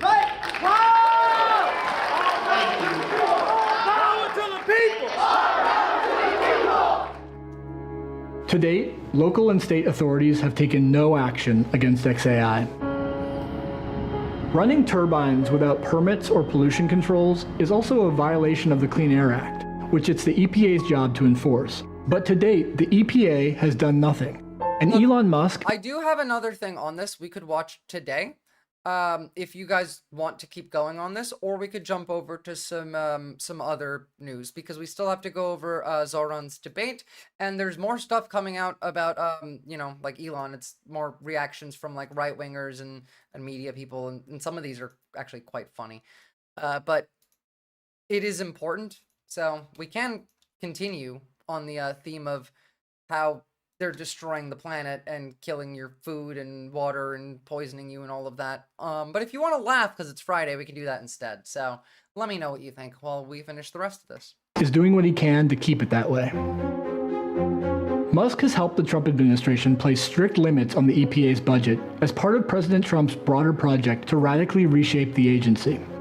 Trump's EPA has begun what it calls the biggest deregulatory action in U.S. history. To fulfill President Trump's promise to unleash American energy and give power back to the states. It eliminated the EPA's office that assists heavily polluted communities like South Memphis and canceled billions of dollars of funding for addressing pollution. So you've slashed already $22 billion. They're all like, this isn't what we voted for. It's like, bro, you did. Y'all said, like, own the libs at all costs. These are the costs.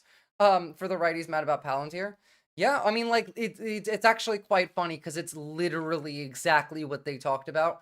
Palantir being the epitome of every accusation is a confession.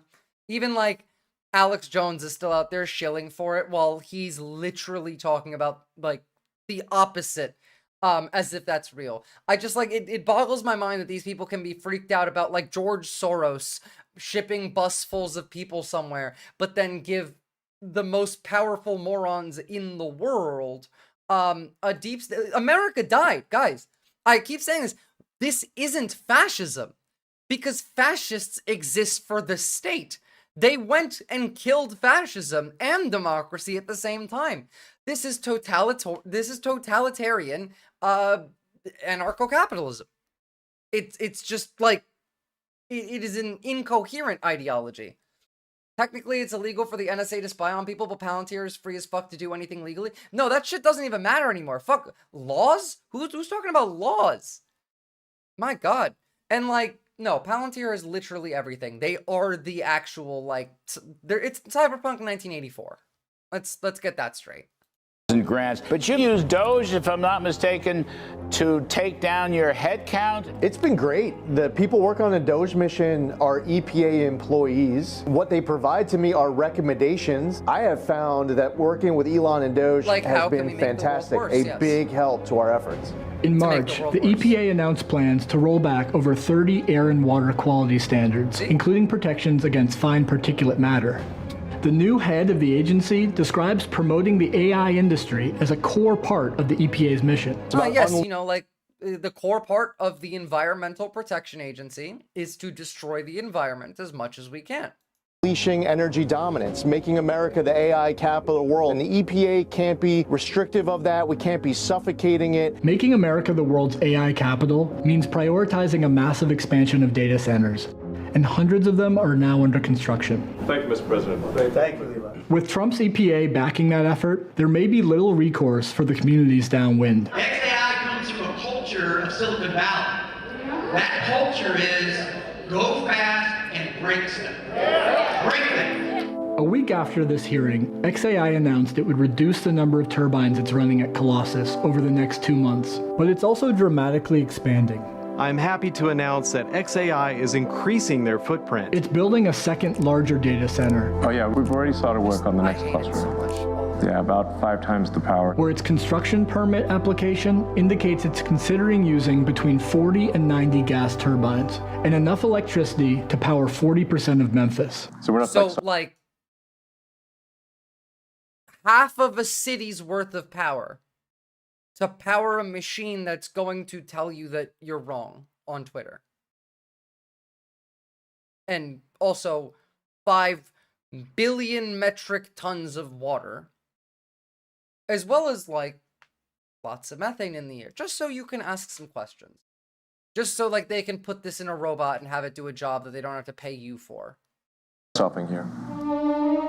In February, during an XAI product launch, Elon Musk gave the closest thing to a public explanation for what he's done in Memphis. Well, we needed a building, so we found an Electrolux factory in Memphis. That's why it's in Memphis, home of Elvis. And also, I think it was the capital of ancient Egypt. Then we needed power, at least 120 megawatts at first, but the building only had 15 megawatts. So we initially leased a whole bunch of generators. So we have generators on one side of the building, trailer after trailer of generators, until we get the utility power to come in. Literally just like admitting it in such a nonchalant way. It's like, yeah, you know, this is just what was happening. Just no consideration whatsoever. Not a single fuck given. It's not like, oh, we just magically made it happen. You have to break down the problem, just like Grok does for reasoning. XAI did not respond to questions for this report. What's happening in Memphis, that is Elon's vision. Mr. President, all systems activated. Congratulations, Dr. Foreman. It's a marvelous achievement. Thank you. A technocracy to be able to do whatever he wants, whatever he chooses, to experiment, to kill, to destroy the environment at the behest of his machines.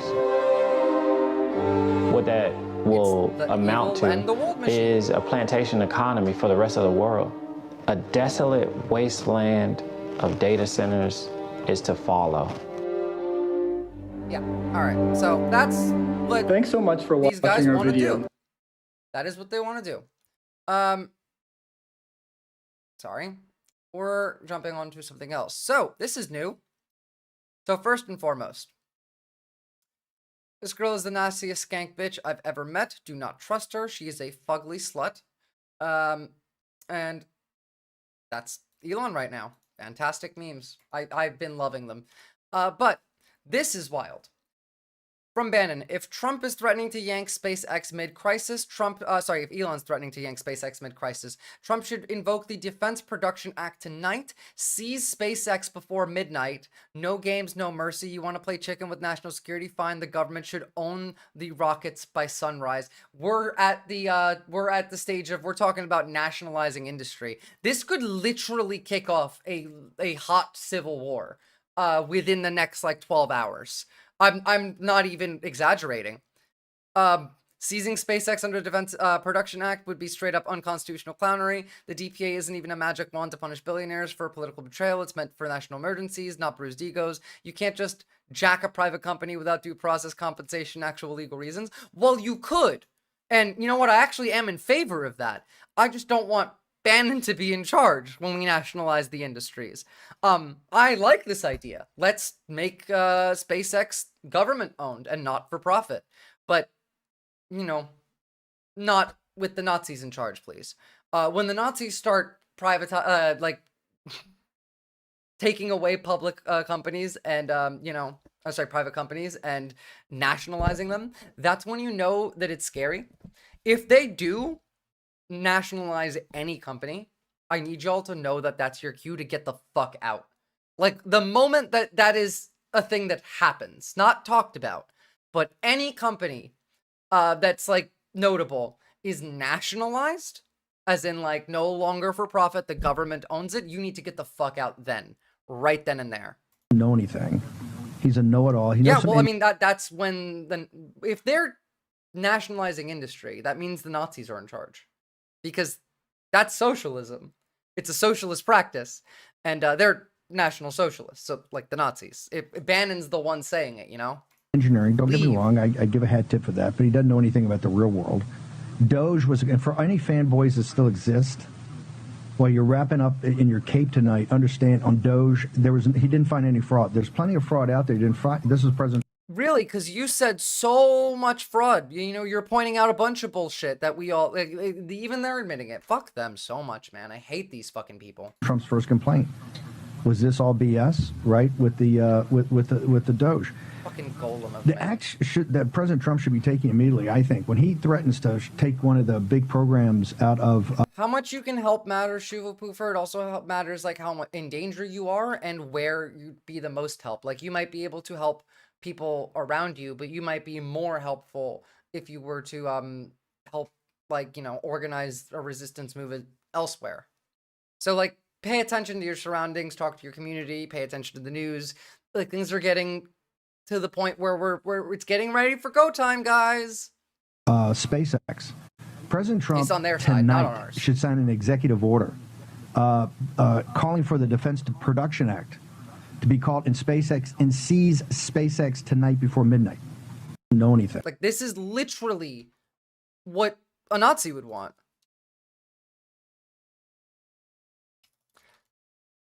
And to be fair, again, if it was for, you know, non-Nazi purposes, I would agree. But look at this. I mean, like, Steve Bannon is a fat communist, top 5 terrible combo. I can see why they're calling him a communist.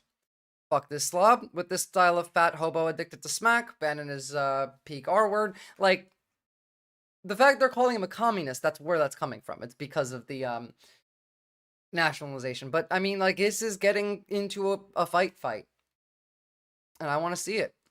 But I agree with this tweet that I will absolutely go to my grave with 100% unshakable belief that the media hated Biden's boring, competent governance and absolutely loves, in an unhealthy way, the kind of chaos, while not giving one tiny shit about what it's doing to our country. And this is true. The media, including even like MSNBC, wanted Trump to win because it gives them ratings. People watch the news more when, I don't know, Nero is in charge of the country, you know? So that's part of it. Here's some more cope from Jesse Waters. I'm curious to see which direction he's going with this time. Good. Oh, good. I used to think, you know, I love you. I used to think that the Trump derangement syndrome phrase was just like a joke, but it's not. It's a real illness. And it comes in different variations, at different forms. Like they think they're going to be deported, and the hatred for Trump just... He's just like sick like Prince Andrew was. Stop, he needs help is all. Well, like, what do you mean? Like sick in like the drug addiction or the pedophilia? Because like both, yes, but I'm not sure you can really help one. Morality is an illness to them. Morality is not something they can conceptualize. Remember, like their brain literally does not have the functioning parts required for them to have cognitive reasoning enough to develop morality and act accordingly. We see this. We've seen that they don't have the ability to have critical thinking skills, to have introspection. They're not able to control their fear, their anxiety. They are reactionary. They're not able to read. All of this being like pretty clear across generational lines, across any line. Like it's the same story literally everywhere. Overrides everything. You can listen to this in Russia. You can listen to this in Israel and everywhere. Kamala Harris and Biden were at Diddy parties too. Okay, so was Elon. And Kamala Harris was never accused of pedophilia. Donald Trump literally raped a 13-year-old girl with Jeffrey Epstein and then threatened her to death so much that she didn't testify. Are you gonna try and defend that? Because like literally I've played clips of him and Epstein, like Epstein saying I was Donald Trump's best friend for 10 years. All right, do you believe that Trump and Epstein were best friends? I know that you're not gonna actually, you know, act in good faith, but it is very fun. So I'm gonna do this one more time. This guy is memeing. I know he's memeing. That's okay. I can meme too. We have a snippet from one of the conversations that I recorded with Epstein, and I think this was in a restaurant in 2017. His people fight each other, Right. and then have outsiders. He sort of poisons the well outside. He will tell 10 people Bannon's a scumbag, and Priest is not doing a good job, and Kelly has a big mouth. And what do you think? Jamie Dimon says that you're a problem, and I shouldn't keep you. Yeah, I only just noticed that. And I spoke to Carl Icahn, and Carl thinks I need a new spokesperson. So Kelly, even though I hired Kellyanne's husband, Kellyanne's just too much of a wild card. Yeah, like, they were friends. They were very close friends. This fucking Russian propagandist has not stopped posting at Elon and Trump, and it's just, like, wild. Okay, hold on. Because this is how this works. There's actually something in here that you can pick out. This account functions specifically to send either coded messages or Kremlin talking points. I'm gonna have to have a look at that, because that's gonna require, like, proper analysis. Literally the dumbest cunt on earth, Matthew Iglesias. I feel like Jeffries and Schumer should give Elon Musk a call and tell him about the Democratic Party's long-standing interest in electric cars, solar panels, space exploration, and balanced deficit reduction.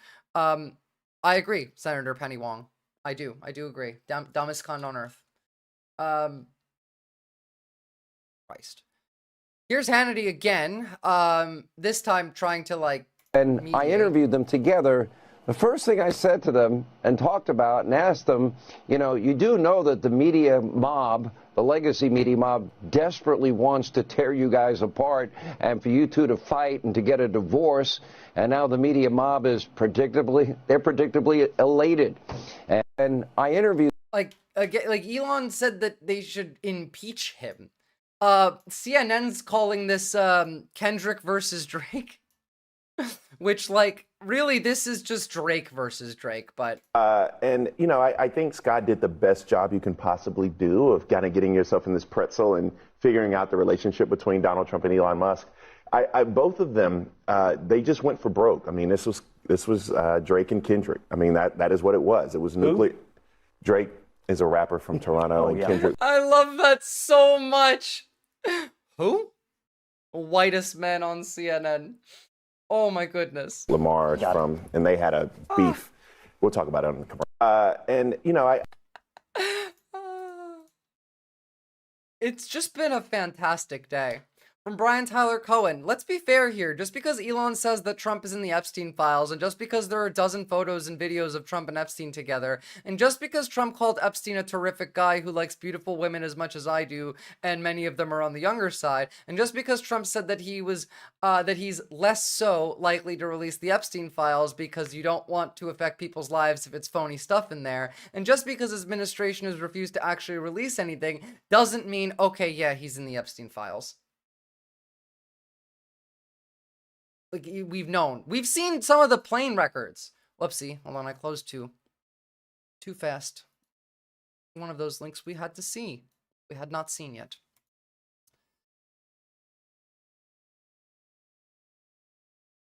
Or had we? Oh, never mind. We had. Here's Bryan Cranston.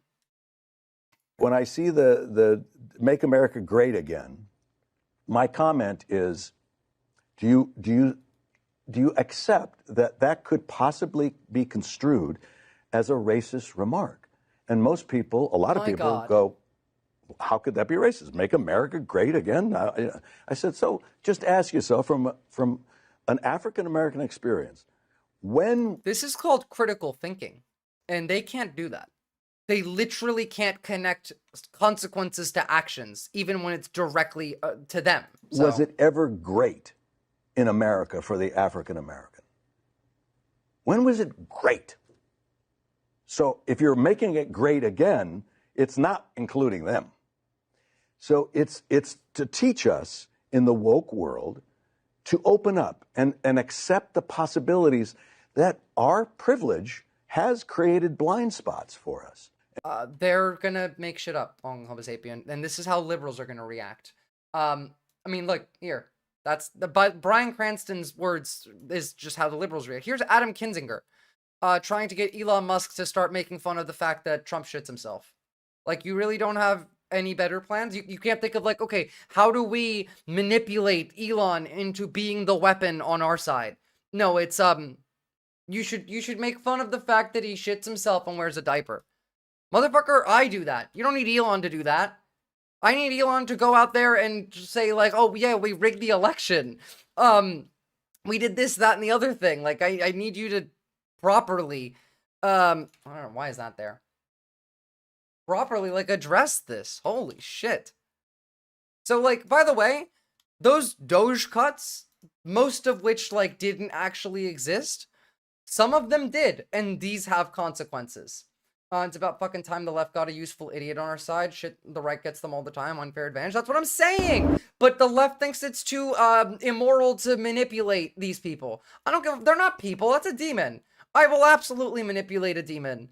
Please. It may not even be moral, but it's ethical. Because otherwise you get this and worse. Listen, I've been on this, since 8 o'clock this morning on social media, and there is a lot of anxiety out there because you don't see it turning, right? When is it going to turn? John, it's not turning. It's coming straight to us. It's going to turn, all right? The turn was never forecast to be on Sunday. The turn isn't even on Monday morning. The turn will come Monday afternoon, Monday evening, into Tuesday.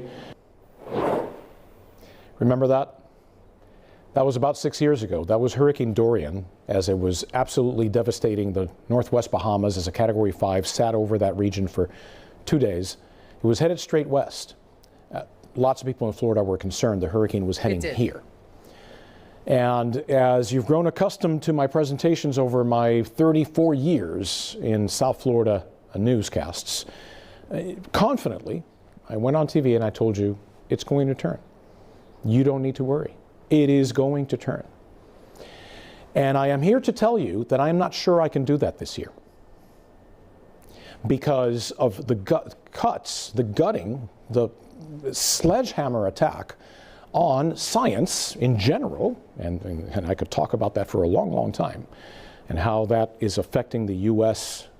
Leadership in science over many years, and how we're losing that leadership. And this is a could you imagine how done this man? He's 34 years. This man has been doing the fucking local weather, and first of all, he might get fired for this. Like, this speech could literally land you in prison, let alone lose your job now.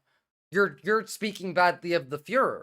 So, because of the cuts, the gutting, the sledgehammer we have attack good news next, don't worry. on science in general, and I could talk about that for a long, long time, and how that is affecting the U.S.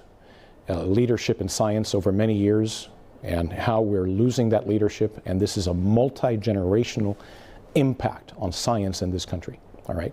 But specifically, let's talk about the federal government cuts to the National Weather Service and to NOAA. Did you know that Central and South Florida National Weather Service offices are currently basically 20 to 40% understaffed? From Tampa to Key West, including the Miami office, 20 to 40% understaffed. Now, this type of staffing shortage is having impacts across the nation because there's been a nearly 20% reduction in weather balloon launches that carry those radiosondes. And what we're starting to see is that the quality of the forecasts is becoming degraded. So, we did warn you that they were going to defund the Weather Service so that you wouldn't know. And remember that it's been fucked, and there's been storms all over the country, destroying people's homes with fire, with water, with wind, and there's no FEMA anymore. There's no help. No one's coming for you. No one's gonna come and save you. You're just fucked.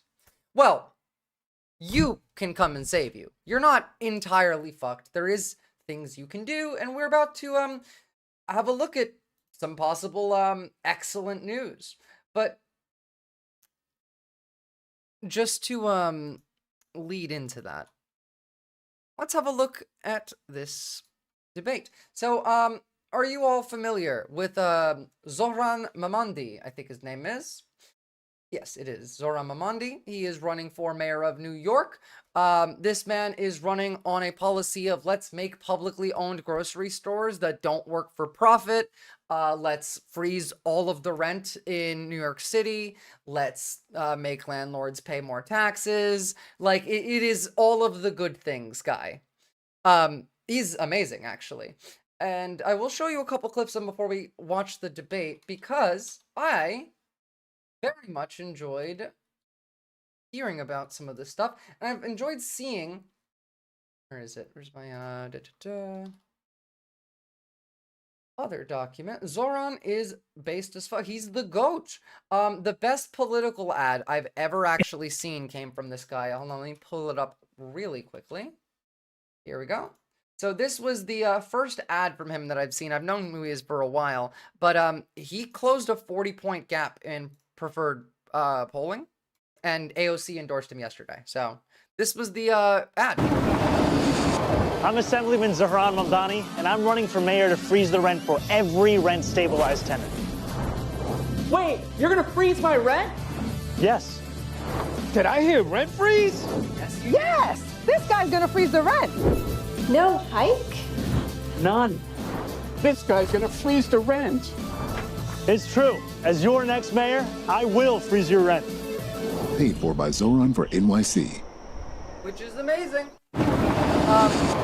And he talks about this in the debate as well. There were a couple of, I do want to, address one conversation that he had, because they asked him this dumb fucking question.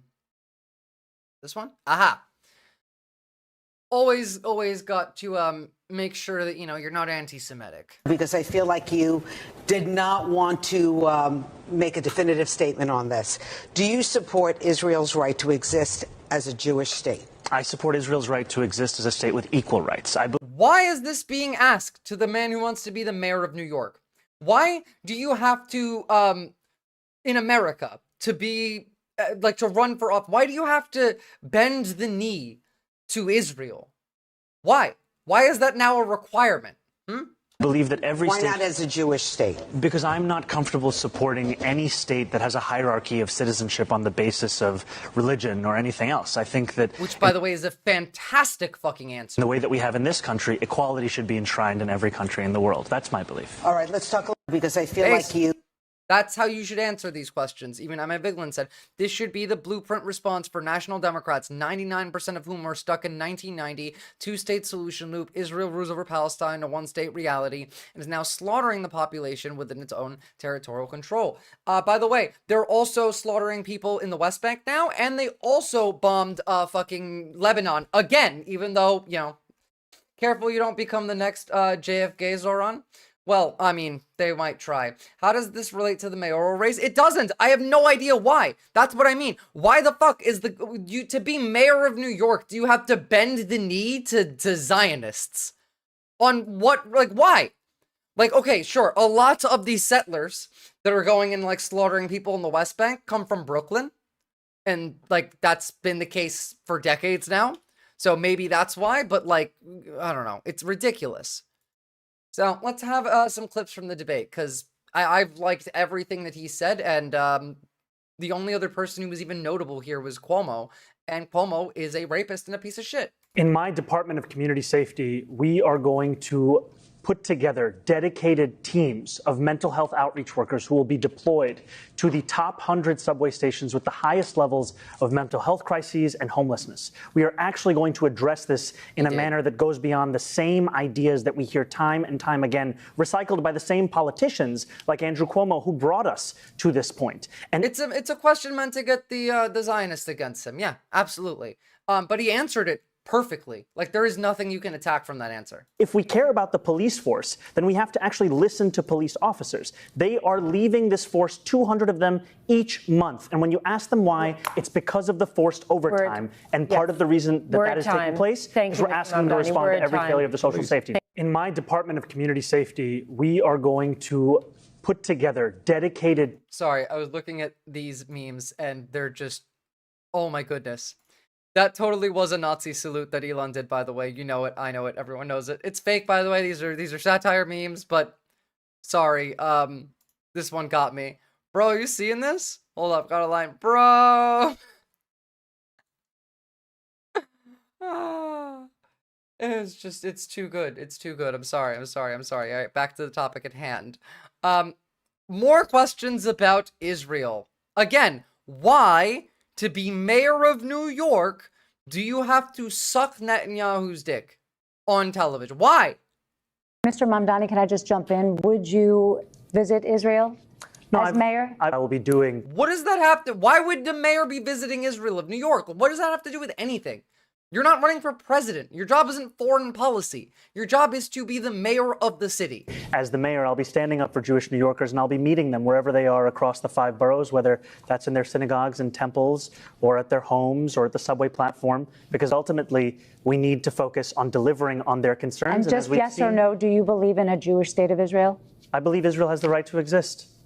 Not as a Jewish state? As a state with equal rights.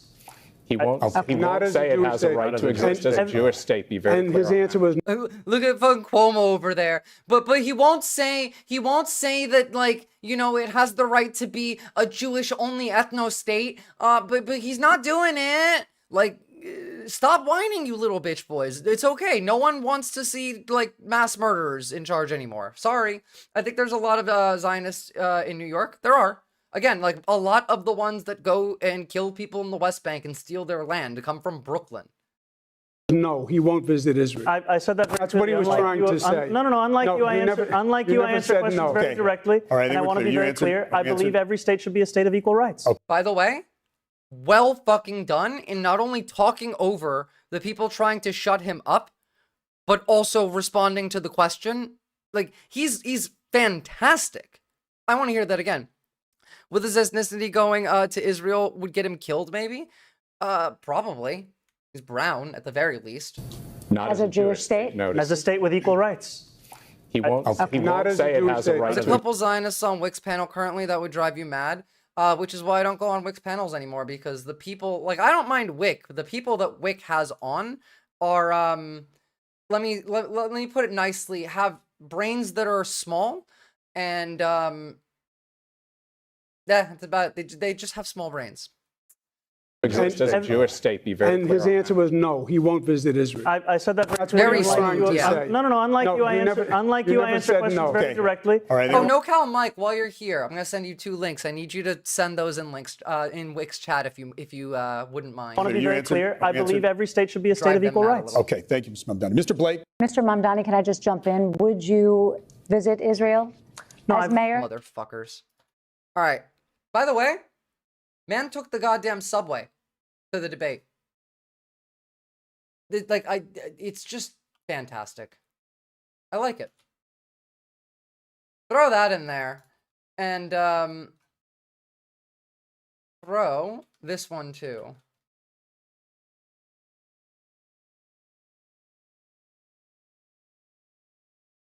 Do these 2 together, and then I want to see what happens. I might check out the VOD later to see if it breaks them. They might just ignore it, but, you know, best of luck to him. I like this guy. He's a democratic socialist. Where do you want me to just throw them in the chat? You don't even have to say anything. I just want someone to pick it up and then start arguing. It's me trolling. Oh, it's Twitch chat. Yeah, cool. Thank you. I thanks for doing that. Goddamn, I love the fucking subway. I wish we had one in my subway. I wish we had a fucking subway. And I don't mean the restaurant. There's just buses where I live. We don't have a subway.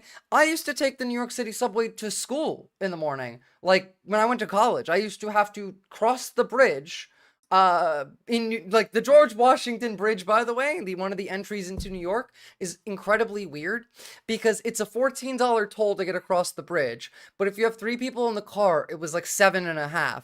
And so people that drive to work in the morning would pull over right at the entrance to the bridge, and then strangers would get in their car, and then they would all drive across the bridge together so that the person whose car it is pays less for the toll, and then drops off the passenger like right on the first block once they get off the bridge, instead of you know, paying the full toll or taking a bus. And I did that for like most of college. I just like every morning just got in some random person's car, drove across the bridge, then walked into the subway yeah, it was incredible. And the New York subway is filled with such culture. There's a reason why right-wingers fucking hate the New York subway. It's because it's filled with culture and art. I think they call that ride slugging. I've never heard that term before, but yeah, I could see it.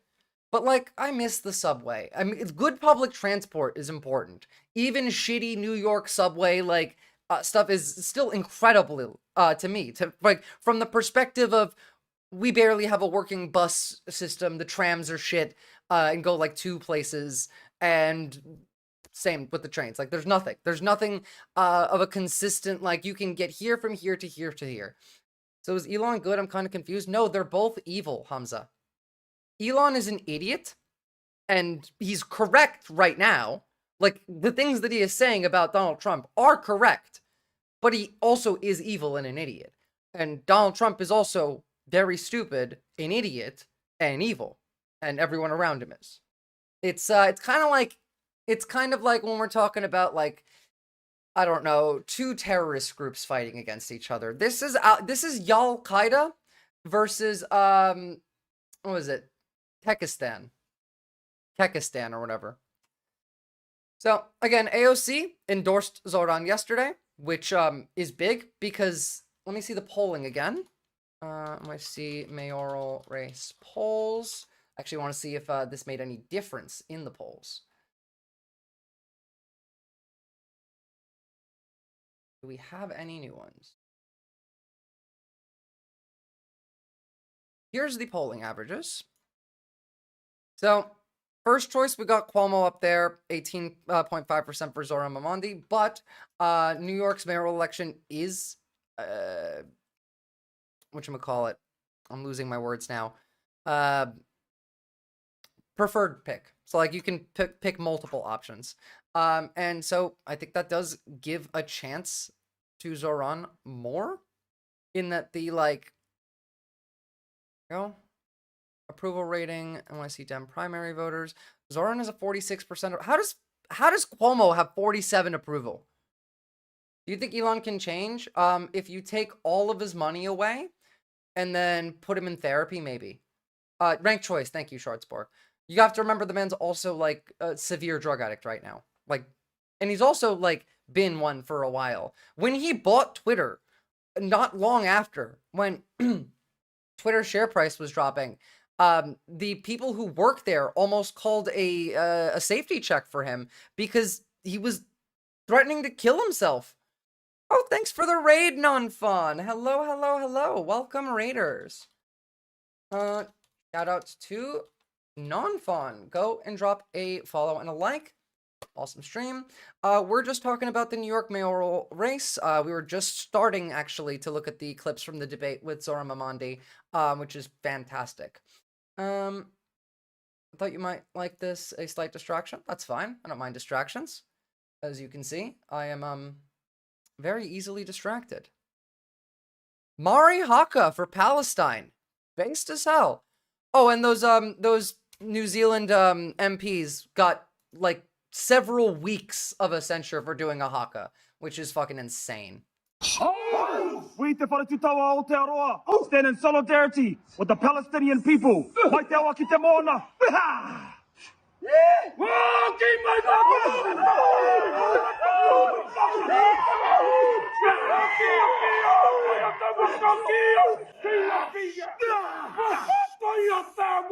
I know it's shocking. No, it's not. Like, this makes me happy because this is people that are doing something. Like, it doesn't matter what you do, as long as you're doing something. There's literally a boat filled with people that are sailing to Gaza right now. You can walk there from fucking from Europe if you want to. Talking about the New York City mayoral race, I just heard the housing situation in Australia is kind of effed up. I was wondering if you could possibly elaborate. Yes. Well, housing in Australia is a commodity to the point where that is the only way you can build wealth. And housing prices are insane because we're not building enough, and we don't want housing prices to go down. Even like the Labour Party, which was the better party, like we won the election, we didn't lose to the fascists, still has said publicly, yeah, we don't want to bring house prices down, we just want to slow how fast they're going up, because that's people's investments. And we covered a bit in the beginning of the stream today, there's also loopholes where people put their houses into their superannuation, and so like they get taxed less on their property because they're counting it through their pension, which is fucking insane. Housing here is like, so they're not doing anything with public housing there too. They are just not enough. Like I've talked about, there's a really easy way to make housing not an issue in Australia, as well as like decrease energy costs. But also like Australia runs on selling its public resources. Like even like energy, we create it and then we sell it to another country and buy it back at a loss. You can speculatively invest in Australian water, like floodplain harvesting. You can build a dam that will steal the water from a river, and then you can sell it commoditively. We do that. It's fucking insane. You stop all of these things. The issue with Australia, mostly with housing, is it's some Nestle shit. Yeah, but what you can do is we have a lot of immigrants in major cities, Melbourne and Sydney particularly, and there's a lot of people who are mad about immigrants because, you know, people need houses that aren't immigrants, and people need houses who are. There's not enough houses because people keep them empty. Now, thankfully, they did do something on that. You can't just like keep your properties empty indefinitely. You'll end up having to pay something for that. But easy way to fix this is these workers are skilled workers. Australian tradies, not enough of them. We don't have enough skilled workers. We need these skilled workers. We need houses. We need energy. So just have them go an hour out of the major city. You invest in them building houses, building a community, and, you know, incentivize people to move there. And the people who are building this get to keep that. And then they get a new job once they're done building that. They get to build solar panels and like wind farms and then batteries. And then they get to live in the houses that they built, in the community they built, while maintaining the energy infrastructure that is going to power all of Australia. It solves literally 3 problems in one. And like, I've yet to have an Australian tell me anything wrong with that plan. Simply reform zoning and build more homes. Simply just build more homes. Like, Australia is the size of the continental United States and has 27 million people. We have the population of Florida in the entire country. And it was like years ago, Hamza. But like, yeah, it was years ago. The fucking people who worked at X were considering like calling in calling the police for a safety check. Once again, the issue is capitalism. It's always capitalism. So like, it looks really strongly for Cuomo, but what's getting me here is 46% approval, 20% disapproval for Zoran, which is only 1 point below Cuomo's approval, but Cuomo has double the disapproval here, as Zoran does. I don't think he's gonna win just because, like, New Yorkers are stupid and evil, speaking as, you know, from experience. Unfortunately, I don't think that they'll actually vote for him, but God, it would be amazing if they did. I mean... Good evening. Thank you so much for having me. We are live here in the most expensive city in the United States of America. 1 in 4 New Yorkers are living in poverty. And I am running to be your next mayor to make this city affordable. I will do so by freezing the rent for more than 2 million rent-stabilized tenants, by making the slowest buses in the country fast and free, and by delivering universal childcare. And I will pay for this by taxing the 1%, the billionaires and the profitable corporations that Mr. Cuomo cares more about than working-class New Yorkers. I will ask them to pay their fair share so we can have a city that everyone can afford. Thank you so much. Okay, first of all, fucking amazing. Rent-free's cringe? Why are you cringing? That's a good thing. Because the people, like, he even talks about it. In New York, the profits of landlords has gone up. I think it's between 12 and 17%. So rent freeze is good here. Now, you are right that technically it's not necessary to have public housing to reduce housing costs. There are ways you could do it. If we're talking about New York, there's several other ways you could go about it. Rent control generally has been observed to have bad effects. Generally, yes, but contextually, it does make sense here. Because those bad effects, whereas like zoning reforms has positive effects, I think you should be doing both, really. In fact, like, the zoning for New York has some... No, it does actually have some long-term bad effects for, like, everybody, Shard, but not really that bad. Like, in this context, the only people who hurt from it would be landlords, and I don't care about that at all. But you are correct that you could do zoning reform and make this better as well. I think you should be doing both, while also taxing the rich and setting caps on rent, even in, like, non-public housing areas, of, like, you're not allowed to charge more than X amount of money, and that can be determined by, like, taking the average value of the homes around, and then, like, there's ways to do that that are more specific and nuanced. Yeah, why is Manhattan so expensive? Regulation and rise of housing. You are correct about the zoning. You are.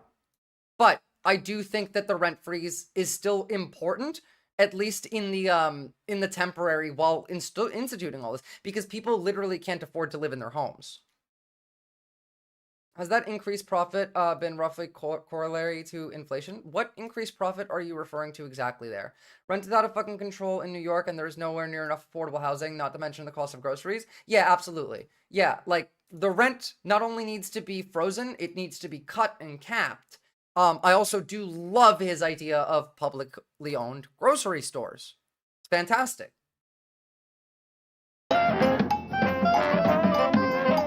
This gives me hope.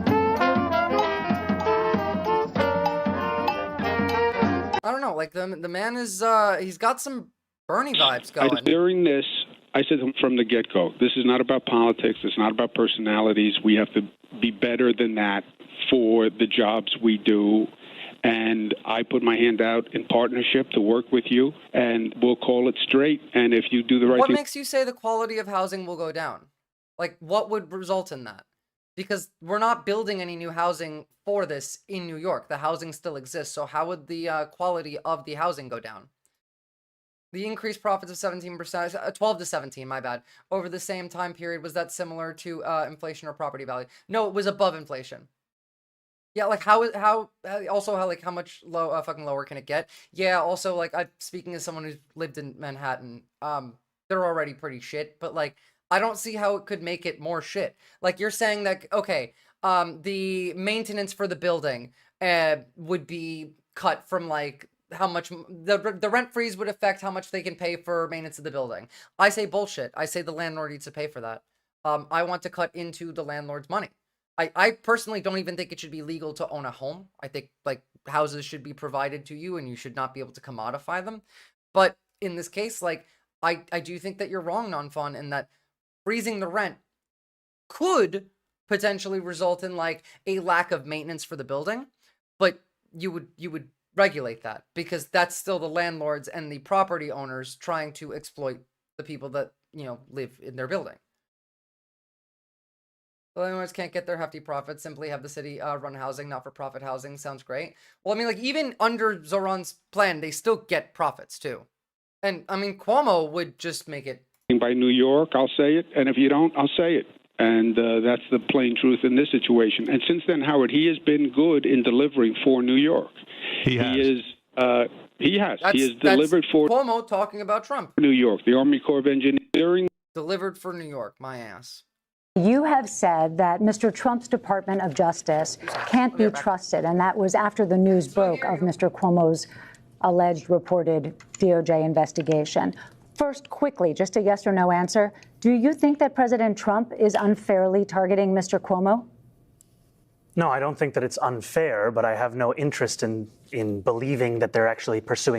Could you possibly cite me that the landlords in New York can't recoup the cost of improving housing?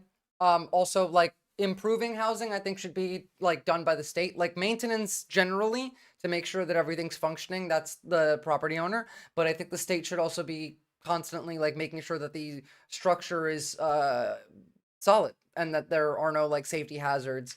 Quantity demand goes up so landlords can afford to reduce quality and still receive tenants. You regulate it so they're not allowed to reduce quality. I mean, if there's a rent freeze, how can you recoup the cost of improving housing? You don't. First of all, like, these are rich people. They own houses. First of all, the city can subsidize some of it. Secondly, like, you can just make it so you have to. It shouldn't be profitable to rent out houses. Landlord shouldn't be a profitable job. It's not a job. You're not actually doing anything as a landlord. You're not producing any benefit. You're not producing any value. All you're doing is mooching off other people's money. It's not a job. And so, like, the maintenance of the building and the improvements of the housing and the care of it should be to the state. Now, if we're going to have landlords, then it's on the landlords. And if the landlords literally cannot afford it because the state has not only frozen rent, but also capped it, then the state subsidizes it. It's socialism. Justice. Okay. And that money comes from, by the way, taxing the 1%, which don't pay taxes anyway. Like, lots of money that you can tax from them. In fact, they're getting several $1 trillion in tax cuts. So, you know, lots of money that you can tax from the rich. Now, like, obviously, those aren't the people that own all of the little, like, buildings that people in New York live in, but you'd be surprised how many of those are owned by them. Part of my question. And to be clear, it's not unfair because Andrew Cuomo did lie to Congress, but ultimately, we know that the Trump Justice Department and the Trump administration as a whole is interested more in vindictiveness and persecution of political enemies than in anything to do with justice. Okay, so moving forward, you are also a socialist, and because of that, why wouldn't President Trump target you and by extension? Okay, holy shit. Can we just can we address the fact that in the United States, we just heard, so you're a socialist, so why wouldn't the president throw you in a gulag? And because of that, why wouldn't President Trump target you and by extension target New Yorkers? You have 1 minute. President Trump will target whomever is the next mayor of this city. President Trump even targeted his, in many ways, accomplice, Mayor Eric Adams, who has collaborated with the Trump administration at almost every opportunity. And still, in the midst of that collaboration, we saw that New Yorkers are being taken off the streets in their apartment building lobbies. We have $80 million being taken out of our city bank account. So I don't think there's any question that there's any mayor here that will be free from being attacked by Donald Trump. What's more important, however, is that we have a mayor who will actually fight back. And that's what I will do. Funny thing is, right now, I feel like if the right, not the right, like as in the right wing, but like the right messaging, was to hit Elon, could push him over to like support Zoran specifically to seize Trump Tower, because they're really going at it. Like, there's threats of nationalizing SpaceX coming out of Bannon. There's threats of, deportation. Elon Musk is talking about how Trump is an Epstein friend and how he wouldn't have won the election without him. Like, we could see a lot of tea spilled. Doesn't Trump owe the city a few $100 million? Yes, but like, that was before the election. That all got erased now. Also, he can afford it because he's made like billions since he won. Donald Trump has enriched himself by like over $50 billion just in the last 6 months. I hope you know that. I am Donald Trump's worst nightmare as a progressive Muslim immigrant who actually fights for the things that I believe in. And the difference between myself and Andrew Cuomo is that my campaign is not funded by the very billionaires who put Donald Trump in D.C. I don't have to pick up the phone from Bill Ackman or Ken Langone. I have to pick up the phone for the more than 20,000 New Yorkers who contributed an average donation of about $80 to break fundraising records and put our campaign in second place. Okay, the man has aura. The man can speak. When they try and speak over him, he doesn't back down. We saw that earlier when it was like the moderator and Cuomo trying to talk, and he got the last word and was the most heard. Respond to that? Yeah, please. Mr. Mondami is very good on Twitter and with videos, but he actually produces nothing. Sorry, for what? Dami. Okay, Mr. Mondami, thank you. Mr. Cuomo, you want to respond to that? Yeah, please. Mr. Mondami is very good on Twitter and with videos, but he actually produces nothing for him to accuse me of lying. He also You are literally a rapist. called President Obama a liar and said President Obama was evil. So take everything with a grain of salt. Obama was fucking insane. You guys know that Obama was a Calvinist? Cuomo should be in prison, yes. Donald Trump would go through Mr. Mondami like a hot knife through butter. He's been in government 27 minutes. He passed 3 bills. That's all he's done. He has no experience with Washington. Remember, the last video we watched before this was literally just Cuomo talking to somebody else saying, oh yeah, Donald Trump's delivered for New York. No experience in New York City. He would be Trump's delight. All right, brief response, Mr. Mamdani, then we have to move on. Look, it's true that I don't have experience with corrupt Trump billionaires who are funding my campaign. I don't have experience with party politics and insider consultants. I do have experience, however, with winning $450 million in debt relief for thousands of working class taxi drivers and actually delivering to the working class people. Thank you, Mr. Mamdani. Fucking cooking. Mr. Mamdani. It's amazing. And I don't believe that he's going to win. I want him to win. Damn brilliant response. Everything he's said so far. His response to the Zionist questions, his response to this, it's been fantastic. The most casual cook I've seen in a minute. Yeah, he's literally he's just fucking chilling too. He's not hyped. He's not energetic. He's just doing it. And he's firm. He would fucking cook on the national stage. This is what I've been trying to say that we need. We need someone who's just, I don't care about your bullshit. I don't care about your bullshit. Wait till we're not watching the whole thing. I just have clips, SN. Quite a few clips. We need this energy. In my Department of Community Safety, we are going to put together dedicated teams of mental health outreach workers. Except, by the way, sorry, we watched this one already. They're taking his policies because his policies are good, like the other ones, but they're not going to actually implement them. Will be deployed to the top 100 subway stations with the highest levels of mental health crises and homelessness. We are actually going to address this in a manner that goes beyond the same ideas that we hear time and time again, recycled by the same politicians like Andrew Cuomo, who brought us to this point. And if we care about the police force, then we have to actually listen to police officers. They are leaving this force, 200 of them each month. And when you ask them why, it's because of the forced overtime. And part of the reason that is taking place is we're asking them to respond to every failure of the social safety net. In my Department of Community Safety, we are going to... I think that's fantastic. Everything this man says, fantastic.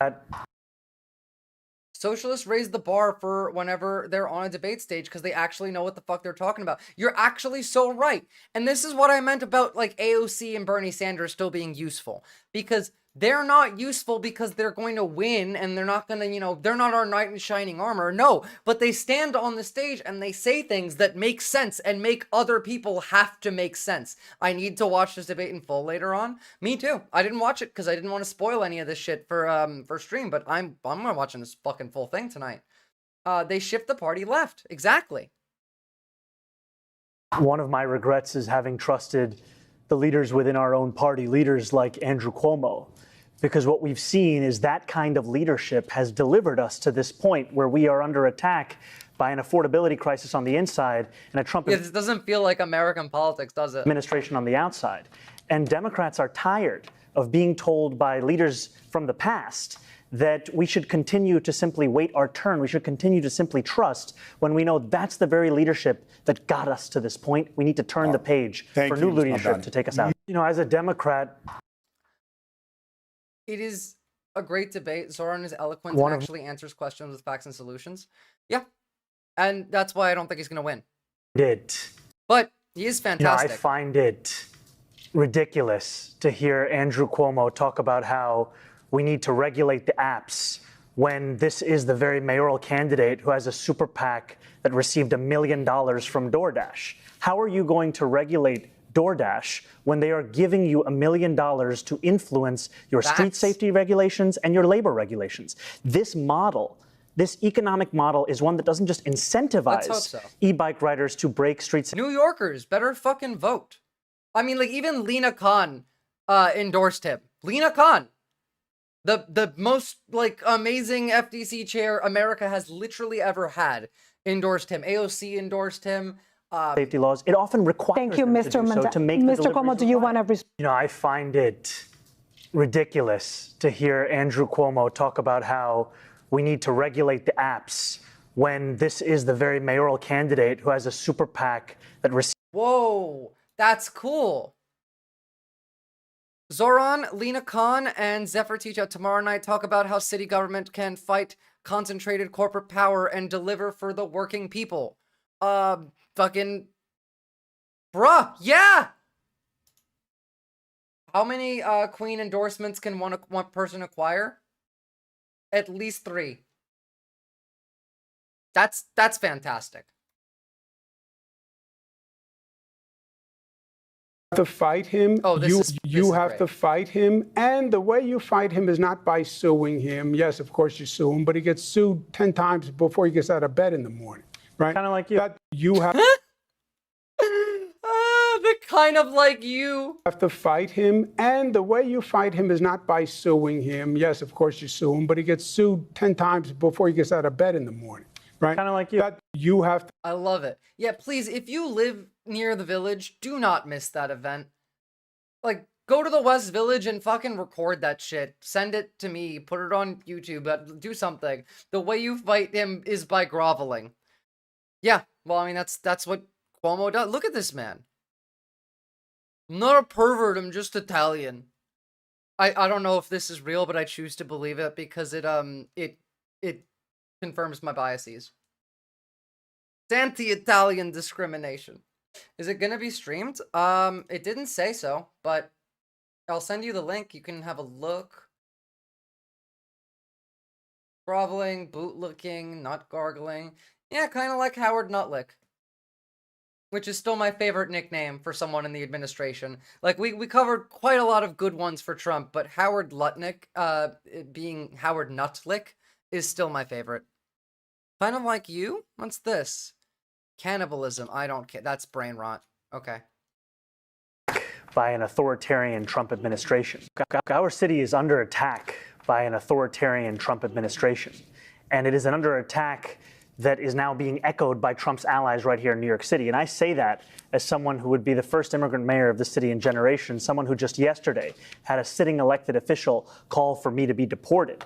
This is not an intellectual exercise for the people of New York City. We deserve to have a mayor who is not funded by the same billionaires that put Donald Trump in D.C. We deserve to have a mayor who will actually fight back. And the way that we fight back is ensure that our local institutions continue to provide the services to each and every New Yorker. But the question is, how can you protect those people? Going to hospitals, how can you protect them?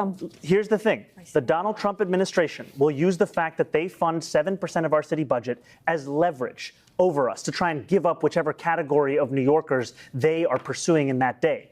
Ultimately, what we need to do is tell those same institutions we will provide them that funding, and we'll get that funding by taxing the 1% and the wealthiest corporations right here in New York State.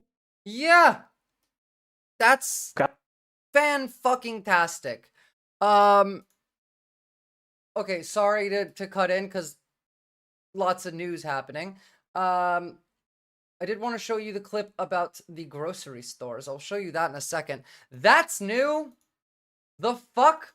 Okay, like, I kind of knew that they were already, like, ISIS, like, or at least working with ISIS, but I didn't think it was that. I didn't think they were literally arming ISIS members. Ilirda said that. She was right. She was right. Fight ICE in the streets, deploy nasty guards around ICE. He said tax the 1%. Yes, he did. He did say tax the 1%. Did he live in? I would have done Eric Adams. Did he live in New York City? He did not. He said he would have done. You said you I think it was about 30 years since he's lived here, right? Cuomo hasn't lived in New York for 30 years. And this man wants to be the mayor over Zoran, who, like, wants this. Grocery prices are out of control. The cost of eggs and milk has skyrocketed. Some stores are even using dynamic pricing, jacking up the cost over the course of a day depending on what they can get away with. It doesn't need to be this way. I'm Zohran Mamdani, and as mayor, I will create a network of city-owned grocery stores. It's like a public option for produce. We will redirect city funds from corporate supermarkets to city-owned grocery stores, whose mission is lower prices, not price gouging. These stores will operate without a profit motive or having to pay property taxes or rent, and will pass on those savings to you. They'll partner with small businesses and nearby farms and sell at wholesale prices. The job of city government isn't to tinker around the edges while 1 in 4 children across our city go hungry. Yeah. I think that is infinitely better than anything Cuomo could provide. Here's him being asked about Mahmoud Khalil. Do you believe that Mr. Khalil should be set free or deported? He should be set free. He should be at home with his wife, Noor, and their young child. And the fact that he is still in Louisiana is an abomination. It's an attack on our First Amendment. And it is clear, another example of Donald Trump weaponizing the very real issue of anti-Semitism to then throw Palestinian New Yorkers into detention facilities and not even tell us what the crime is that they're charged with. Do you believe that Mr. Khalil should be set free or deported? Fuck, he's smart. He's like everything. I have nothing to add because he's just on it. He knows exactly what it is. No points. 10 out of 10. Perfect. Also, that's not surprising. I need to like look into that because I didn't look into that at all this morning. I was a bit busy scrolling to see the big beautiful breakup, but all of the challenges that we are facing in our city when it comes to our schools, they are also downstream from the fact that 500,000 of our children are going to sleep hungry every single night. 100,000 of them for the 9th consecutive year are now homeless. We need to ensure we have a city where our children can not only have food to eat, a place to call their home, and we also have to have the full implementation of class size reduction. Mr. Tilson, we're going to... You ever see like an athlete in your favorite sport that like he doesn't do anything flashy, but he's just efficient, makes the right play every time with no mistakes? This is this guy, but politics. No, because I don't like sports, but yeah, I get it. I'm sure Peacefire now has some sources too. Oh, I'm sure. I have sources. I just haven't read them. It's been on my Twitter feed. It's just, it required me to do research and I was lazy, and we had good news today on several fronts. So I just wanted to make it a good news day rather than make it horrible. Because originally we were going to talk about the human safari in Kherson today, which I'd still like to do, but you know, that's a bit dark and it's going to take a while. Here's the question. Is there an area where you would consider replacing city workers with AI if it saves tax dollars? And would you also offer any protections to city workers? You'll have 30 seconds to answer. We'll begin with you, Mr. Mamdani. Well, I think Andrew Cuomo would tell you that he's already replaced a campaign worker who would have written his housing policy with AI because he had it written by ChatGPT. I can tell you that I'm proud to be endorsed by the labor union representing the largest number of city workers, DC 37. And I'm proud of that because my approach to artificial intelligence will be one where we can find efficiencies in the contracts and consultants that we work with as a city, but we are not going to use this language of artificial intelligence as a justification for further layoffs of city workers. Just make him president. Can we just put him in charge? Okay, Mr. Mamdani, time. Here's the question. Is there an area where you... Just cooking. Are one of the close to 2.5 million New Yorkers who live in rent-stabilized housing. I will freeze your rent. And I will do that because you have a median household income of $60,000 while your landlord... Oh, non-fun. Numbers for you that I didn't have. And I will do that because you have a median household income of $60,000 while your landlord profits have increased by 12%. This is an act that will bring nearly $7 billion back into your pocket and back into the pockets of our local economy.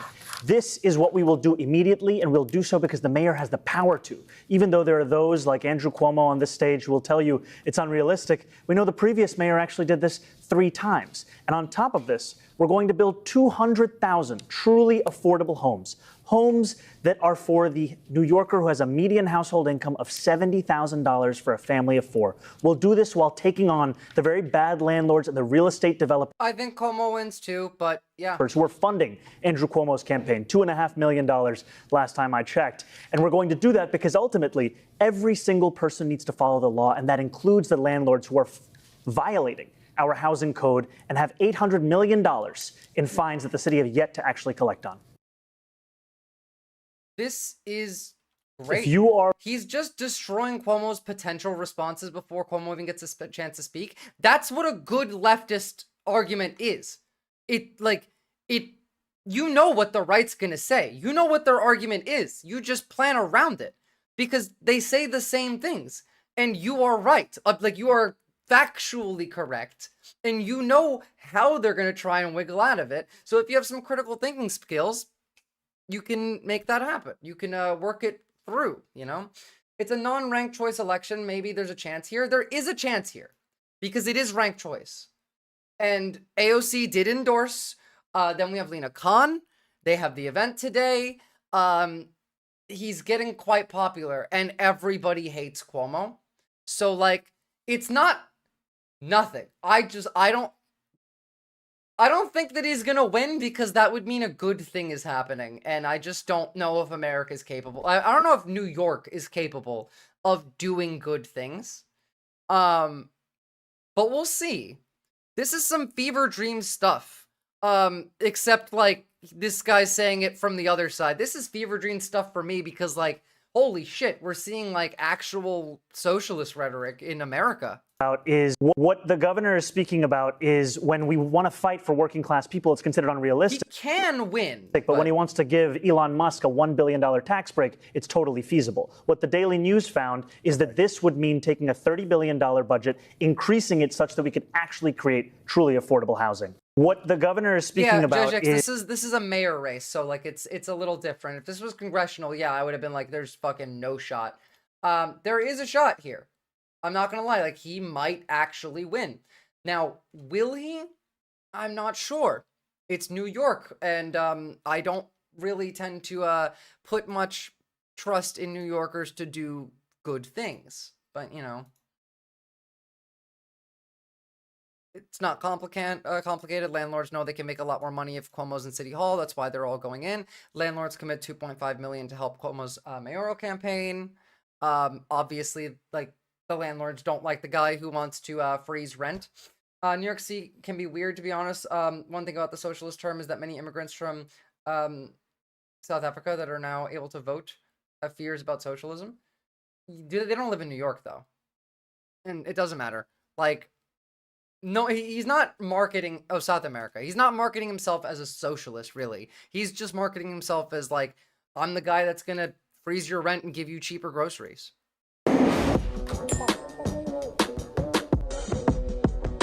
He said it one time and everything else he said after that was great. Yeah. I feel like New York is one of the harder cities to pull this off in. Seattle, San Francisco, Chicago. It's possible because New Yorkers are incoherent, right?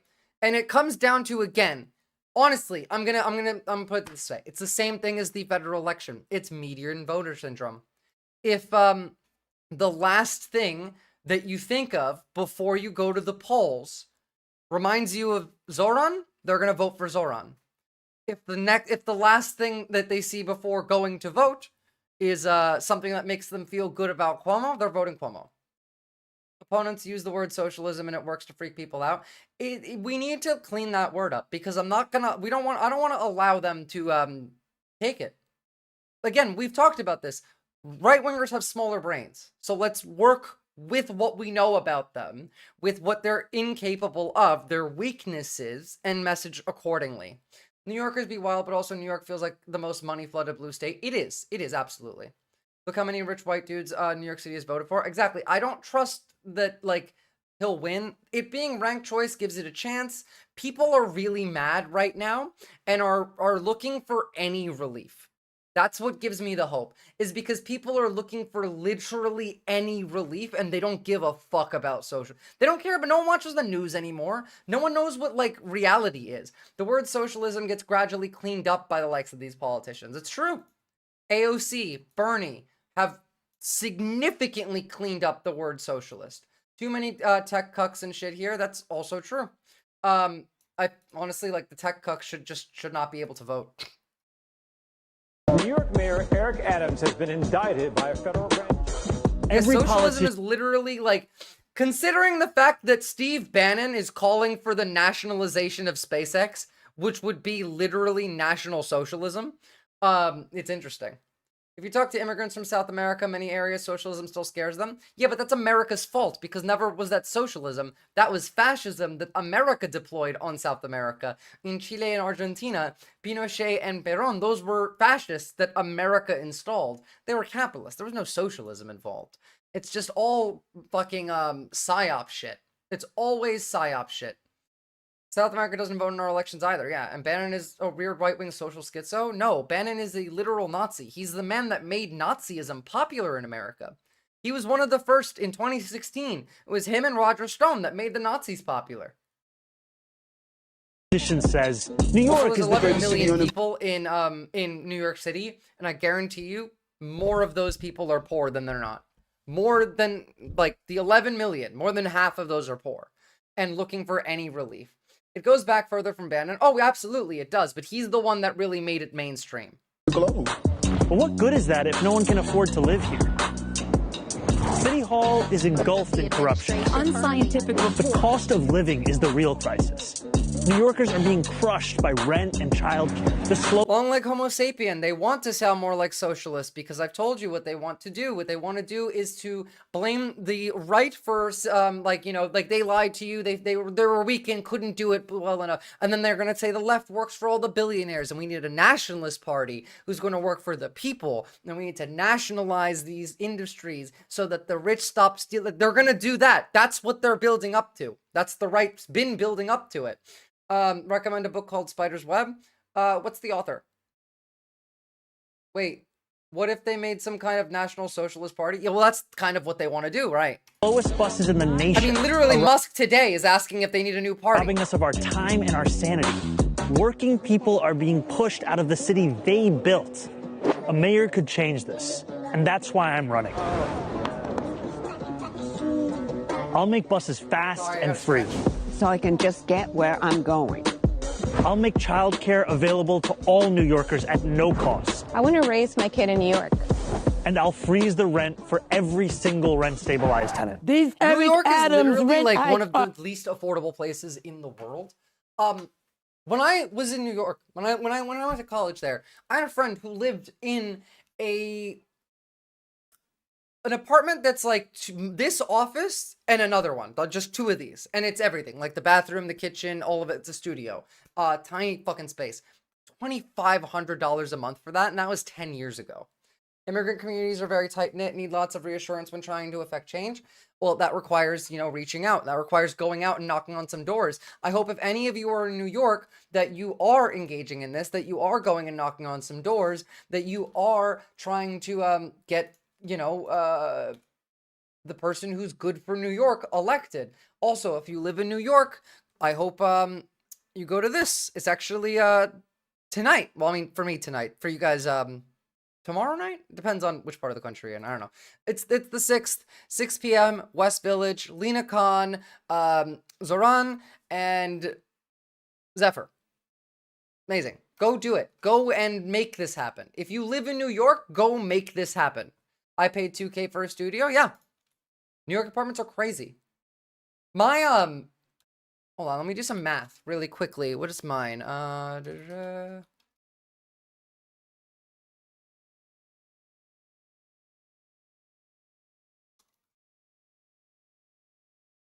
So I pay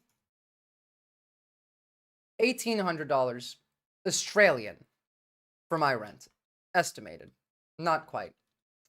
AUD to USD. The numbers are going to be a bit off because I'm specifically lying so that like this information doesn't get recorded and sent to fucking Palantir. But it's just about $1,200 a month, and I live in a 2-bedroom. AIPAC must be going nuts trying to stop this guy. I mean, that's kind of all they do. The AIPAC exists specifically to further right-wing Christian nationalist goals. So, you know, what even is anti-socialist rhetoric in America can use these days? Nobody even believes in the free market anymore. Literally, like Bannon wants SpaceX to be nationalized, and the Trump fans are calling him a communist. So, you know, within the confines of this. This is 2020 combo. Mamandi says New York mayoral candidates should be pressed about supporting BDS against Israel. There are ways in which to make what seems to be an international battle into a local one. I mean, he's cool. So I know the question is more of like an affirmative one, but for me, it's so obvious and so clear. Right? Gotta realize that a lot of the anti-collectivist efforts go way back in American history, even before the first Red Scare in the 1910s. Oh, absolutely, but that doesn't matter. Like, Americans are not smart enough to remember. Most Americans can't read anymore. Taco Blues. Like, most Americans are very stupid, and they don't think that far. And also, most fascists are very stupid. They are physically incapable of thinking that far. You can see that in their brains. We covered this last stream. Just going to give you a little refresher here.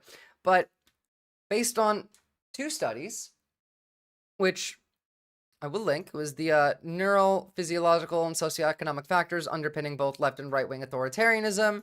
And there was like red brain, blue brain, whatever, blah, blah, blah. There is no such thing as left-wing authoritarianism. This is what the study found, first of all, because what correlates with authoritarianism and what correlates with progressivism are very separate. So the people that are authoritarian have smaller, like density, lower mass rather, less brain in their prefrontal cortex. They also have a thinning in their interior insula or anterior insula, on the left anterior insula, I believe, which is responsible for kindness, empathy, cognitive ability, motor control, all of these things. And none of this is, by the way, like none of this is innate. You're not born this way. This is all done to you through high anxiety. Now, you might have a disposition to high anxiety. You might have trauma. You might have chronic stress, like, let's say, financial stress, that pushes you towards the authoritarian end of the scale, but that doesn't mean you will be that way. Moral absolutism is a common response to a chronic threat or trauma. Chronic anxiety / trauma can increase amygdala activation and reduce the prefrontal cortex's flexibility, which, by the way, is shown in authoritarians. Studies proven correlation, not causation, but it doesn't matter. There is overlap on both the left and right-wing authoritarian side, but why I say that there is no such thing as left-wing authoritarianism is that progressives actually have the opposite effect in that their anterior insula is thicker. They have more brain. The prefrontal cortex is more developed. The amygdala is smaller, and so they're less reactionary and more prone to, you know, critical thought. Hey, Doc, how's my amygdala? Sorry, dude, you're a fascist. Kinda, yeah. Well, like, it won't immediately make you one, but the amygdala is processing your fear, your emotions, your anger, your hatred, and that's where all of that goes through. We got more ridges and bumps. They got less brain, and so they dumber. They're incapable of understanding things, and they don't want to, because, again, they're submissive, first of all. All of the right are submissive little, like, fuckboys. Deference to perceived legitimate authority. So Castro was not wrong. No, he actually wasn't. They are submissive, by the way, which is why Zoran was doing so good in that debate, because he was the authority. He was continuing to talk. They are submissive cuckboys. willingness to harm those labeled as threats by authority, strong attachment to traditions and norms, fear of disorder, threat of sensitivity, desire for stability, lower gray matter volume in the left anterior cingulate cortex as well, which is tied to lower cognitive flexibility, weaker cognitive monitoring, larger right amygdala associated with heightened threat reactivity and vigilance, thinner dorsomedial prefrontal cortex linked with moral reasoning and perspective taking. Oh my god, this really is a big brain strat. Yes! Like, we know how their brain works, so use it against them. So if I got dropped on my head as a baby, I would have voted for Trump. More like if you got, like, traumatized as a child, bullied or something. Next Manhattan Project is to resurrect Castro. So lots of left people are submissive as well. Well, I mean, like, no, because there is no such thing as left-wing authoritarianism. Because this is actually here. Because the correlations in brain matter show that these two are more similar than they would be to a progressive. A left-wing authoritarian is closer in the brain physically to a right-wing authoritarian than they are to, like, you or me, because it's the opposite effects that you see. The reduced dorsal medial prefrontal cortex volume is increased in non-authoritarian leftists, progressives. Altered insula structure, emotional threat integration. This is thicker. There's more of this in progressives. Heightened overlap with right-wing authoritarianism in regions related to anxiety and black and white thinking. This is less of a problem with actual there's no such thing as tankies, is what I mean. They're just fascists. Observation still continues. Actually, I don't know. We have a current case study in Congress right now proving that brain damage can make you conservative. Literally, Fetterman, yeah. Fetterman got brain damage in his prefrontal cortex. It was the front of his brain. And also, I believe, there's another part of his brain that I can't remember, but, like, it was absolutely either, like, the dorsomedial prefrontal cortex or just, like, his, more, what was it? Fucking, now I don't have cognitive ability. His just general prefrontal cortex. One or the other. Got damaged, and now he literally said that he felt the progressivism leave his body. Left wing is decentralized. When you look at theory state, is just a tool to move dissolution of the state, which is why I don't focus on theory much, because theory is nice and all, but, like, applying theory to today doesn't work because things are different, and also half of humanity literally doesn't believe in reality. He was always a nut job. He just can't hide it. I don't believe that. He was always, like, not good, but he definitely is worse after getting brain damage. That does do that. And we do know that, like, car accidents, that people survive them and that have brain damage are often more violent afterward because of the damage to the prefrontal cortex, which is where you control impulse control. We could use this brain map to make an empathy chip. We could literally use this brain map to manipulate the right into doing what the left wants, and I think that that's ethical. Theory is the ignition to praxis. Yeah, but, like, a lot of people get stuck in the theory and just, like, applying it to real life is difficult. Lefties prefer power to be decentralized. I do too. I've laid out my ideal society, my ideal political structure. I just don't think that it's possible in our lifetime. I can only work towards building the steps towards it. But I would prefer decentralized city-states that are connected by a centralized but powerless bureaucratic superstructure that exists by elections and exists only to pass messages along the other decentralized states to keep everything, consistent, to be able to do trade, to be able to do defense. But these bureaucrats have no actual decision-making power. They only exist to send messages. Lenin was right before he took power. Like, Lenin was a libertarian socialist before he took power. And then Trotsky, like, made him go crazy, killed all the anarchists. Trotsky was the demon, and the Soviet Union also would have failed even without Trotsky because they didn't immediately get rid of capital. Lenin didn't believe that you could just drop capital, that you had to transition it, and I don't think you can transition it. I think it's all or nothing immediately. You have to erase capital and then go from there. You can't have the slow transition, and I think that also fucked them up. But Lenin was not insane at the beginning. He just kind of got corrupted by power and by Trotsky.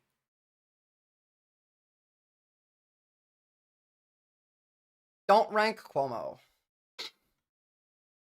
Strong unions, strong neighborhood organizations, other group professionals, legal organizations, courts, some kind of dynamically democratic parliament, cool stuff like this, instead of a president with unilaterally indefinite executive orders. You do realize that the president doesn't even matter anymore.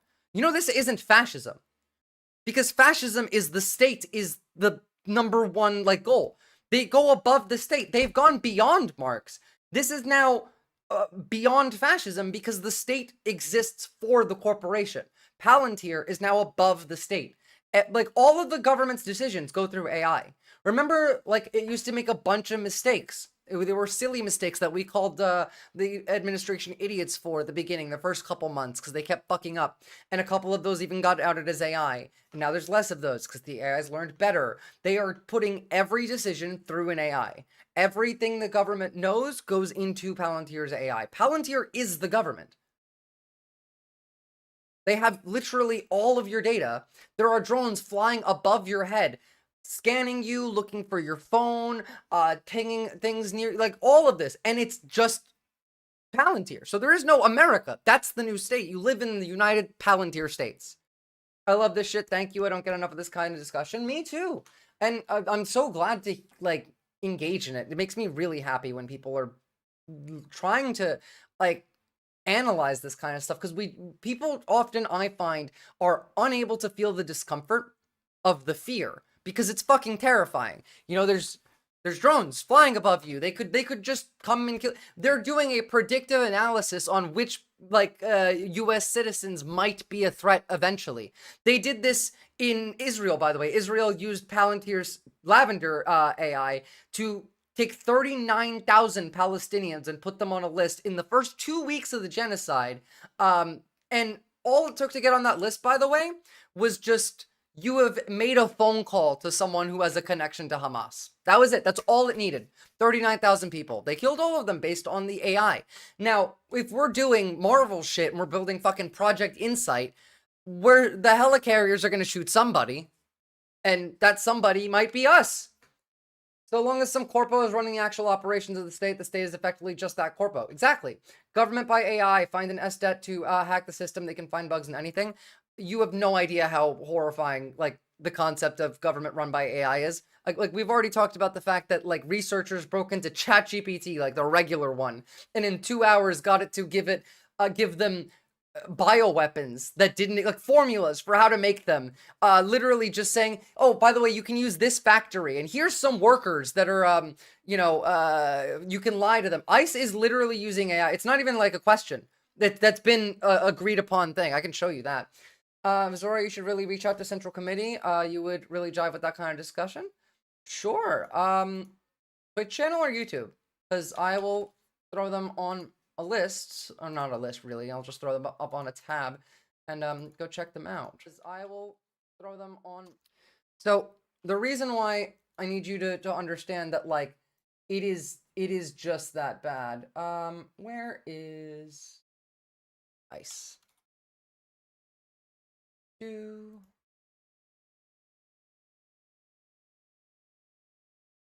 Palantir with ICE. Here we go. This is the system that they're currently building using ICE, but will then get applied to the rest of us soon. We're all on the list now attending Visora. Well, I mean, yeah, if you're here, you're probably on the list. Is Mike a tanky? Which Mike are you talking about? Does Palantir have any goofy stances on social issues? Yeah, they are a death cult. They literally are a death cult. ICE is definitely using it. Well, as we'll see. Department of Government Efficiency, or DOGE, is tapping a secretive tech company to speed up deportations. The company is called Palantir, named for the Seeing Stones in The Lord of the Rings. It's not a household name, despite the company now being worth... Oh, Mike from PA. I see him on Twitter all the time. I tend to disagree with Mike a lot because he comes like a liberal. But, I mean, I followed the channel. Verizon and Disney. Palantir's AI software is used by the Israel Defense Forces to strike targets in Gaza. It's used to... Yeah, let's be a bit more clear. They're used to kill people in their homes. They literally... He's not a lib, he just comes off as one on Twitter to me. They literally waited until the journalists specifically, but also the 39,000 people they put on that list in the first 2 weeks, to get into their family home at night and then bomb them. to be able to get them and their family. Assist the Department of Defense to analyze drone footage, and it's now helping the Trump administration with immigration enforcement. ICE records show Palantir recently received a $30 million Except I've contract also been warning about this for like a year now. To create a master immigration database. It would track migrant movements in real time. Palantir declined NPR's request for comment, but the company has justified its contracts in the past by saying it is nonpartisan, having worked across multiple administrations. Oh my God, wait, hold on. I'm sorry. I know I made this as a joke when I said that Vladimir Putin has offered to negotiate a peace deal between Donald Trump and Elon Musk. But, here's the Russian propagandist.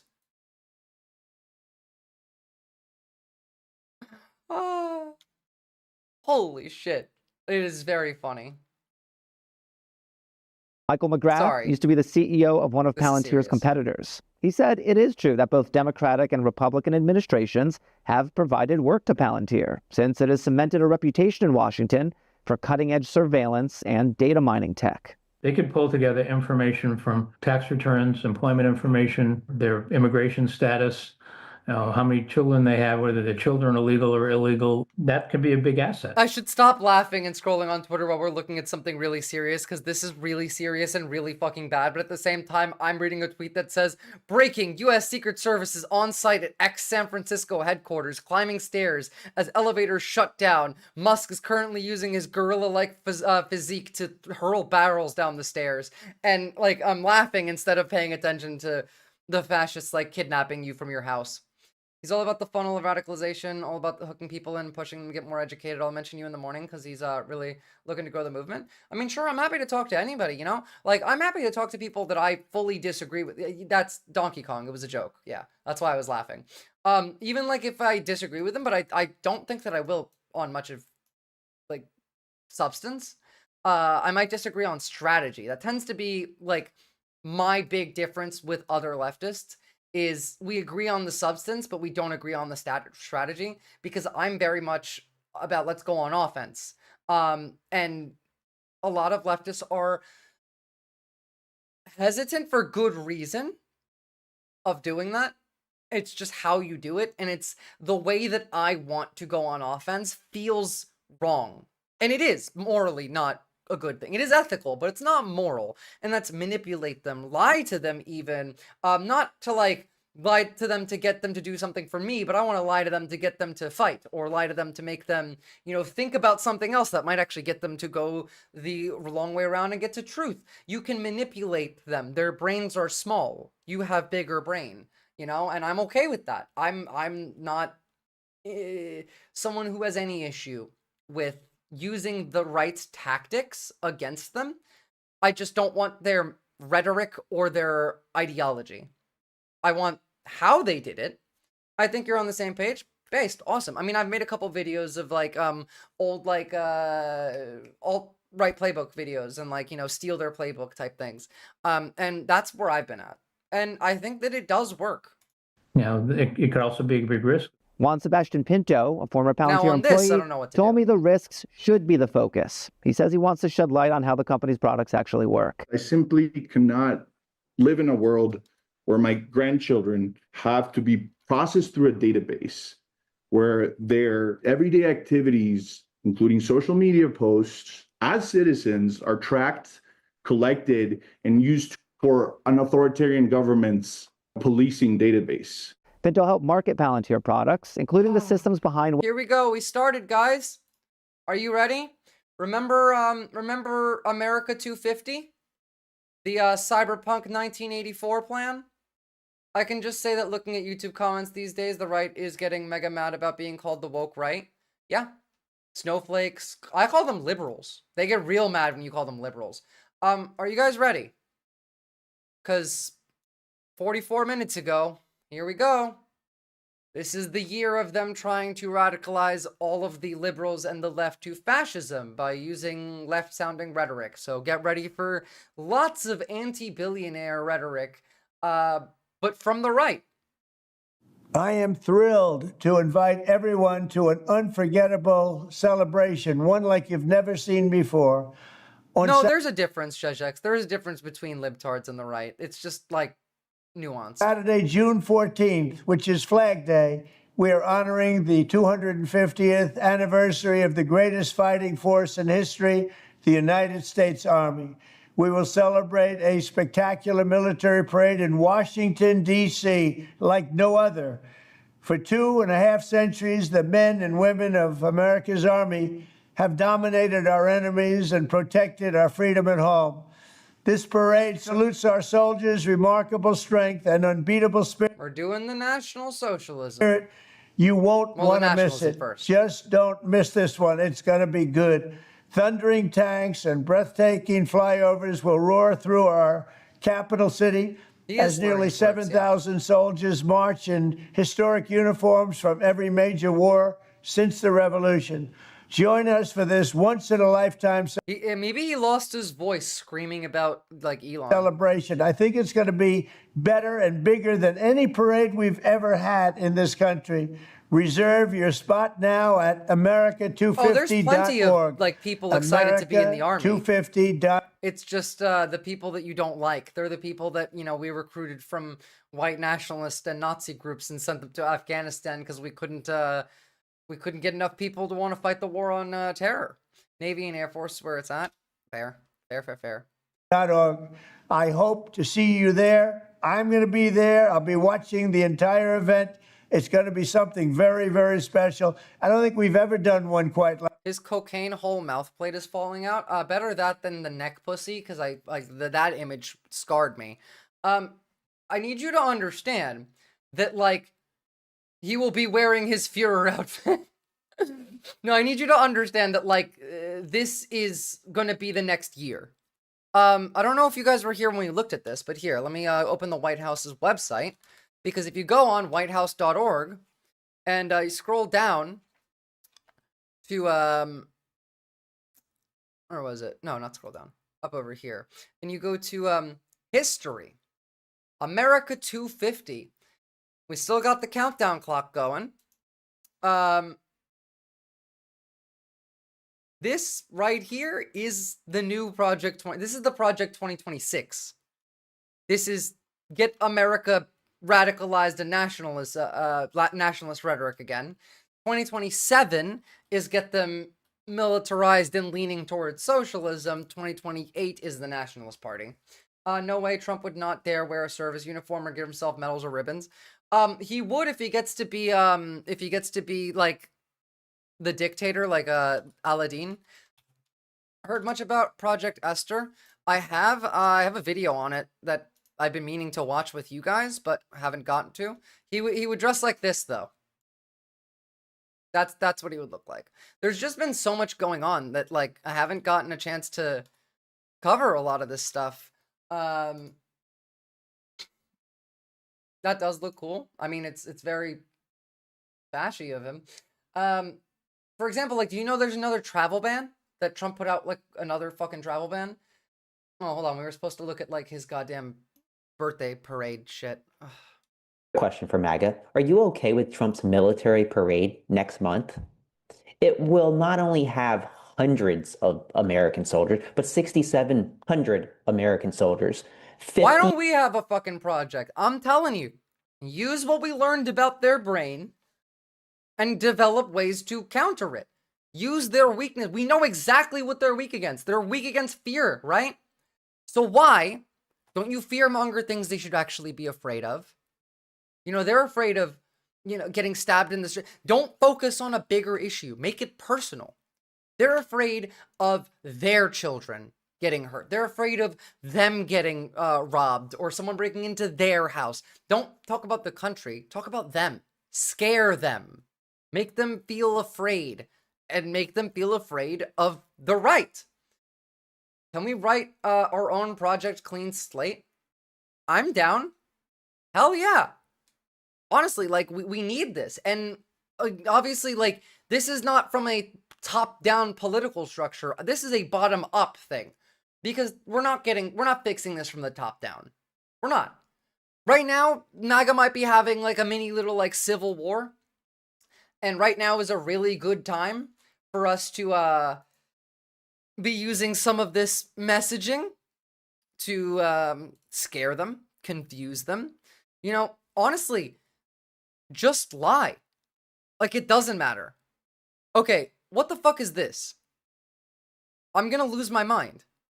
The brain rot is just, we need to completely rebuild America. America's dead. Also, we need to make people, like, bring them back to reality.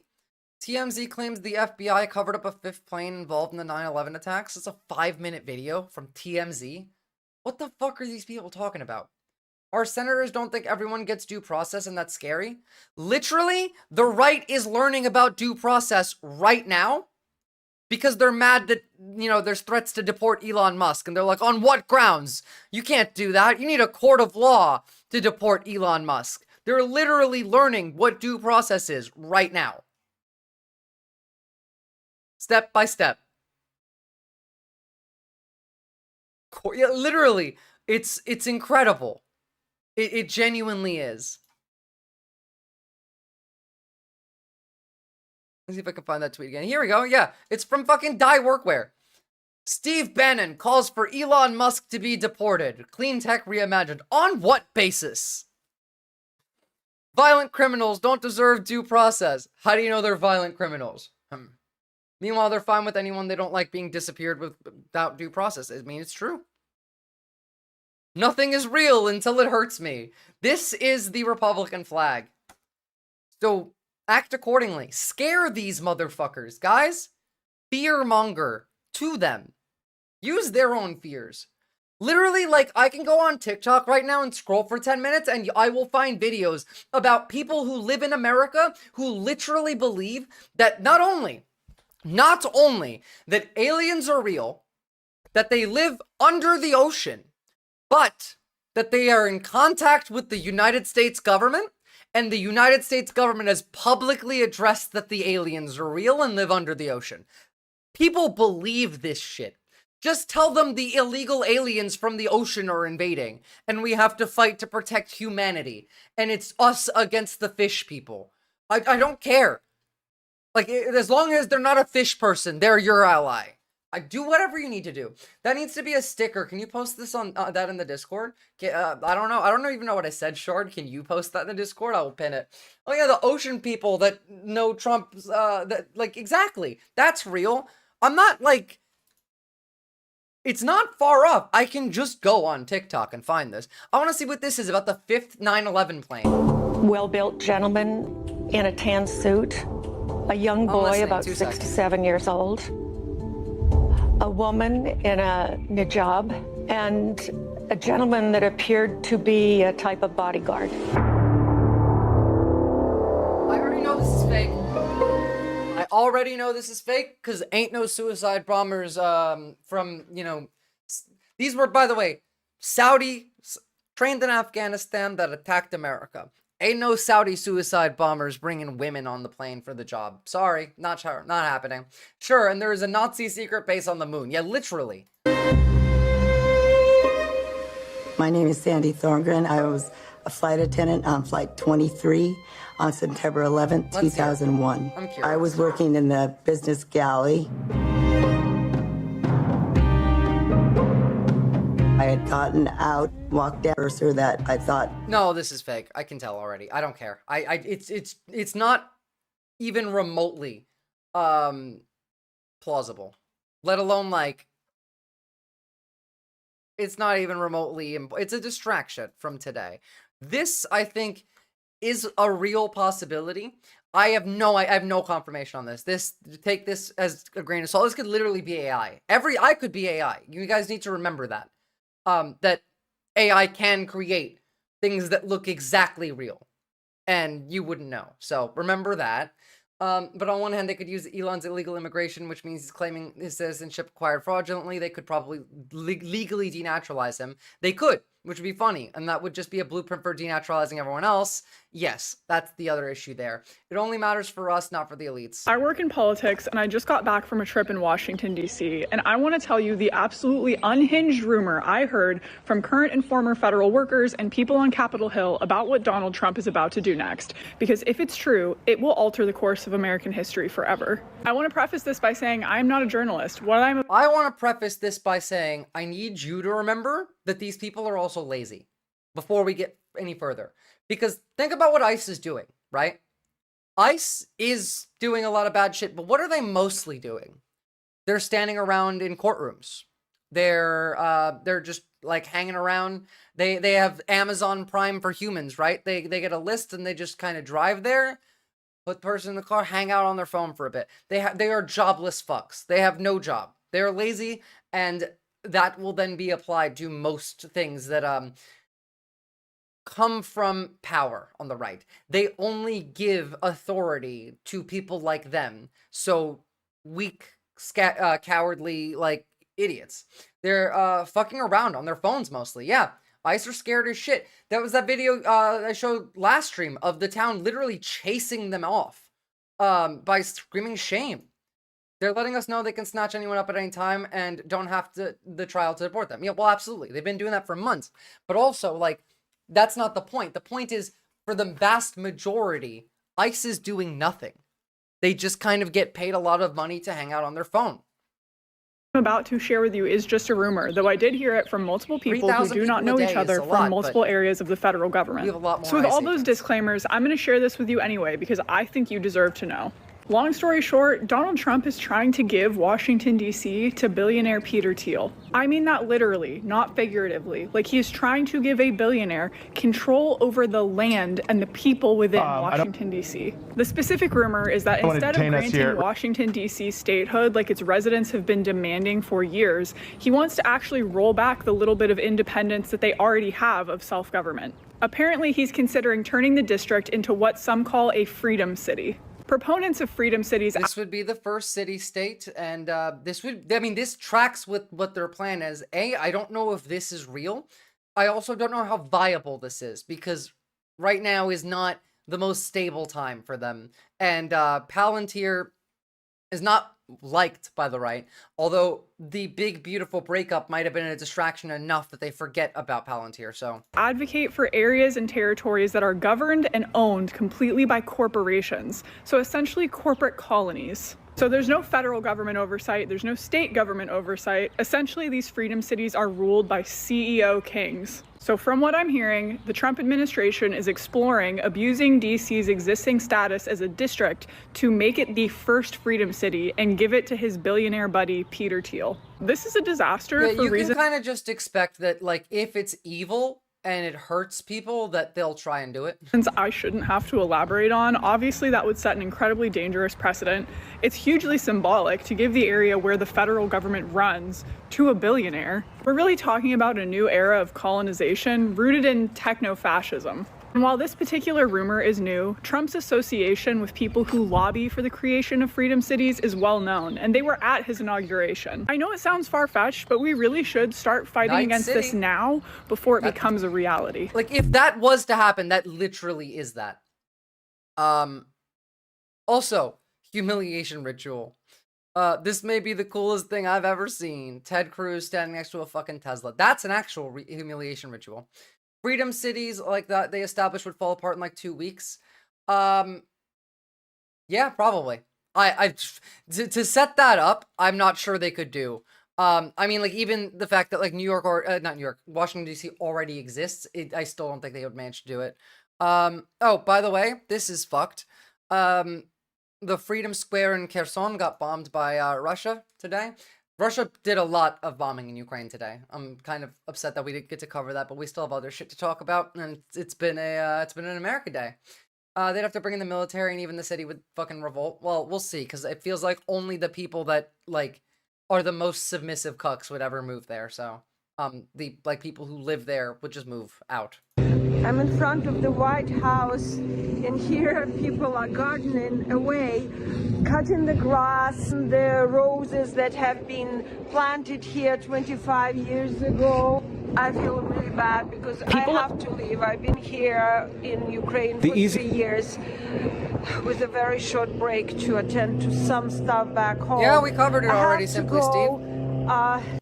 They're also calling for SpaceX to be nationalized. So, like, yeah.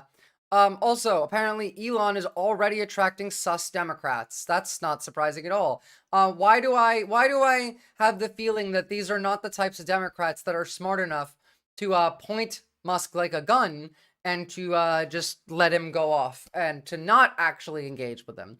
These are actual like demons that are wearing the skin suit of a human.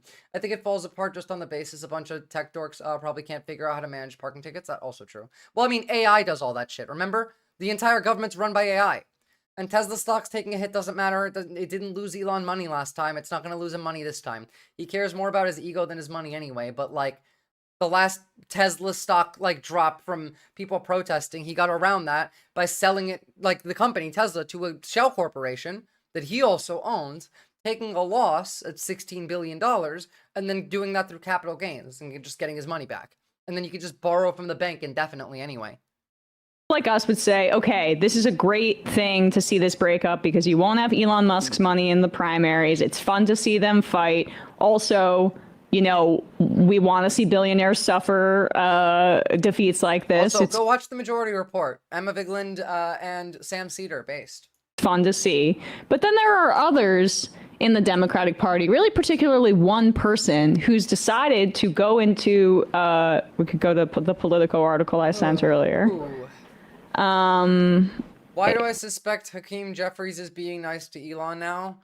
It's not like it's one of the shitty ones. Yeah, it's not gonna be the one who's gonna, you know, take advantage of him.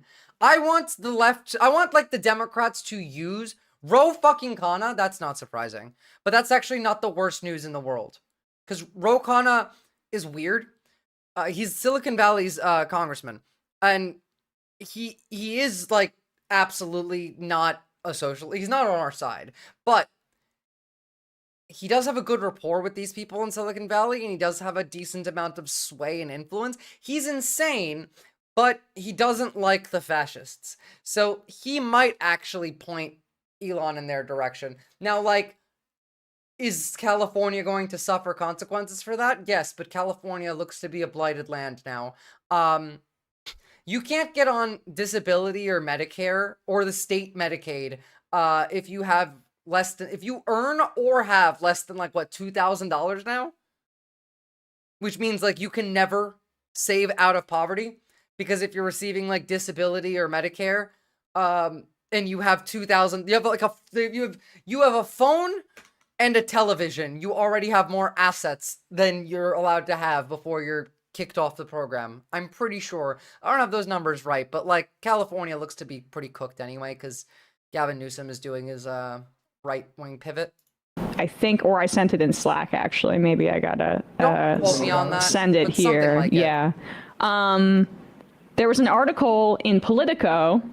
Dems eye a villain to ally arc for Musk. Like immediately. Last night. Terrible instinct. Newsom has proposed restoring a $2,000 limit on individual assets, including savings accounts and property other than a home and a car, and $3,000 for couples to qualify for Medi-Cal. Anyone 65 or older or disabled who exceeds that limit would be ineligible. So if you are over 65 and you have $3,000 or more, this is gonna kill like a lot of people. Like, that's social murder right there. For specifically making it so that people who need it the most can't get it. You are entirely uneligible if you're 65 and older or disabled and you have more than $3,000 in assets. Literally a phone and a television. I'll send you the article. It's from the Los Angeles Times.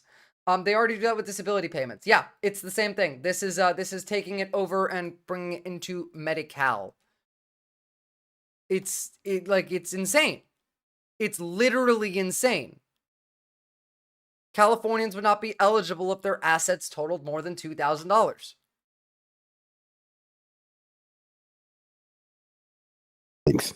After all of like these clips here, but I gotta say, they're being a little generous with the plural thing, although there are two people who have come together.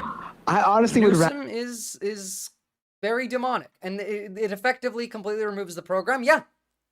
How many people do you think have less than $3,000 in total assets in California?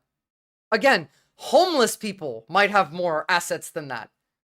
More slaves, more prisoners. Well, that's the same thing, because remember, the goal is to create a system that is so economically unviable that you have to resort to crime so that they can arrest you, put you in prison, and then make you work for free.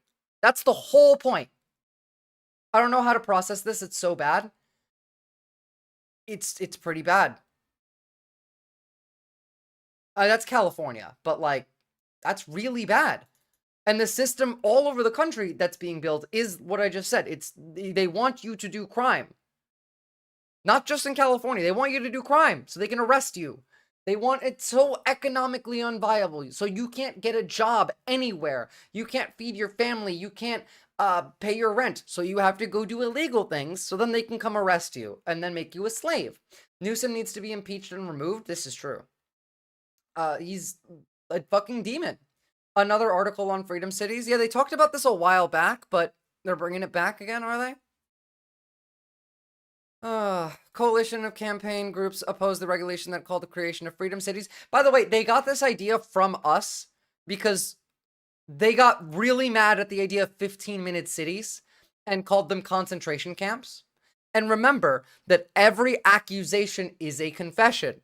So, you know, the cities would be pockets of deregulated areas with the aim of promoting innovation and technological advancement. As in, they are Night City. It is, you can do whatever the fuck you want as long as you have money, and poor people get, I don't know, kicked on the side of the road for free every day. Like, at least once. You get imprisoned if some rich person doesn't kick you at least twice a day. This would involve at least 2 states designating land along their borders, allocating for the city. The issue with this, when they brought it up originally, was that there wasn't any spaces that they could build this on. Now, if they're going to turn existing cities into these, that's a different story. But originally, they wanted to build these on federal land, which there isn't enough of in any, like, feasible area to create something like this. But yeah, don't forget about Andreessen as well, that fucking demon. Demons, demons, demons. I want to know what this is. From Hank Green, the Musk-Trump drama isn't the story. What is the story, Hank? I must know. You are smart. The easiest way to save money in our budget, billions and billions of dollars, is to... I gotta pee. I'm gonna leave it playing because I can listen. Terminate Elon's governmental subsidies and contracts. I was always surprised that Biden didn't do it. Elon was wearing thin. I asked him to leave. I took away his EV mandate. That forced everybody to buy electric cars that nobody else wanted, that he knew for months I was going to do, and he just went crazy. Time to drop the really big bomb. Real Donald Trump is in the Epstein files. That is the real reason they have not been made public. Have a nice day, DJT. Mark this post for the future. The truth will come out. Look, I think that the thing about this that is the biggest deal is, of course, not the first thing that comes to mind. The first thing that comes to my mind is, oh, so Elon Musk knows that Donald Trump is a super bad guy and yet was like, everybody should vote for him. He's my friend. We should make an America together with us two at the helm. But also he's in the Epstein files, which I think we're implying beyond, you know, hung out with Jeffrey Epstein sometimes and was mentioned in a file. Of course, that's usually what it means when someone's in the Epstein files, but the implication is that there's something more nefarious going on. In which case, I don't know, I might not have helped get him elected. The second thing that comes to mind is that it's just very clear that Donald Trump believes that his job as the president of the United States is to use our power, yours and mine, if you're an American, to do his bidding. And so, couple points on this. I 100% also agree here. But first, you do have to remember that not only was Donald Trump friends with Epstein, we have shown on this stream audio tapes of Epstein saying, I was Donald Trump's best friend for 10 years. Read quotes from Donald Trump saying that he's been friends with Epstein for years, that they were close friends, that they had similar taste in women on the younger side. They both raped a 13-year-old, or sorry, a 12-year-old girl named Katie Johnson together. There is several instances of Trump being on Epstein's plane, which was even released by Pam Bondi before being retracted.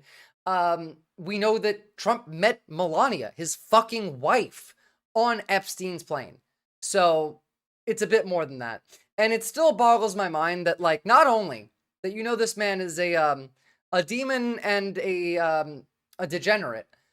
But you leave your child with the known child molester? He left this kid with Trump.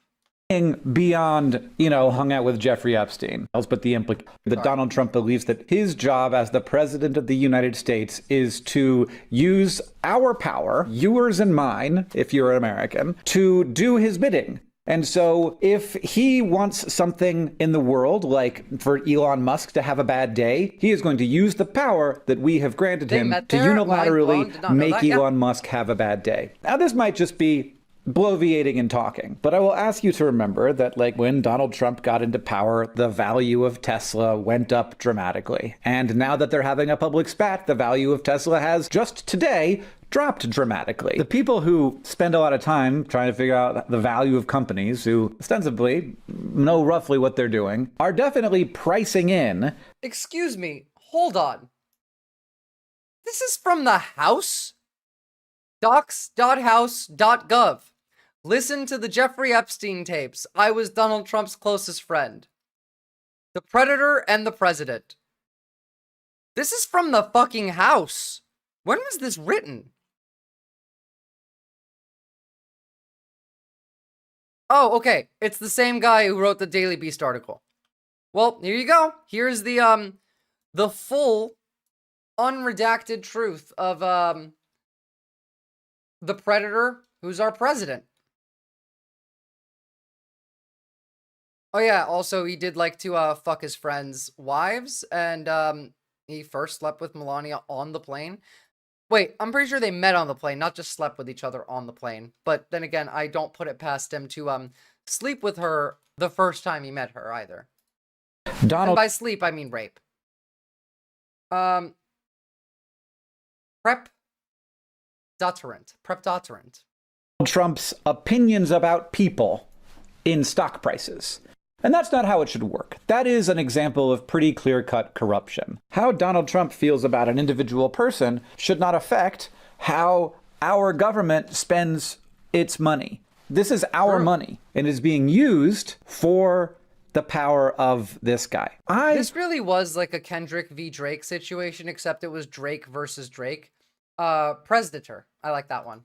Was pretty hesitant to believe when I heard people who had lived in some countries that had experienced democratic backsliding. What I heard from those folks is, look, just look at the money. It's gonna feel really complicated and weird, and there's gonna be lots of complex, and there's gonna be court cases, and there's gonna be like all this stuff is He gave Musk a nickname. It's over. He gave Musk a nickname. Elon Musk, or Mediocre Musk, is constantly high on ketamine, always making promises he can't keep, not to be trusted. He wants to go to Mars. How about you go back to Africa? This is not real. I don't believe it's real. You know what? I'm not going to check, and I'm going to choose to believe it's real, because it makes me happy. He is mediocre. Going to be a lot of noise. But just look at the money. Just look at the opportunities for them to actually just enrich themselves with dollars. And this seems really wrong to me because, of course, Donald Trump doesn't need money. He's 78 years old. He's very rich already. But they seem to be right. Richer. They seem to be right that these people are in this game to not get themselves more powerful, which I think that's also part of it, but really in large part to make themselves more money, which is obviously not the thing to do. And the most frustrating thing is, and I don't know, I don't think that's a real tweet, but like either way. And I disagree with Hank here because it's not about the money. It is about the power. Now, yes, they want more money, but they want you to have less money. And they want to be able to make it so you can never have as much money as them. If you were an evil billionaire, would you rather have $1 trillion where there's like 3,000 other people that are hundreds of billions of dollars rich and could rival you? Or would you rather have $10 billion and have 2 other people that are as rich as you and nobody else will ever come any close? It would be the second one. You have less money, but your money is more valuable. It's worth more. There's only a few of you. It's consolidated the wealth. And that's what they're trying to do. It's not just enriching themselves, it's consolidating their wealth into their coalition so that anyone who isn't them can't have any. And so that they could rule the world and we can be slaves. It's colonialism. It's corporate colonialism. And again, I don't even think that what we can consider the United States now is not even fascism, because fascism exists for the means of the state, and the state is coming secondary to the corporation, which is Palantir. So this is just corporate totalitarianism.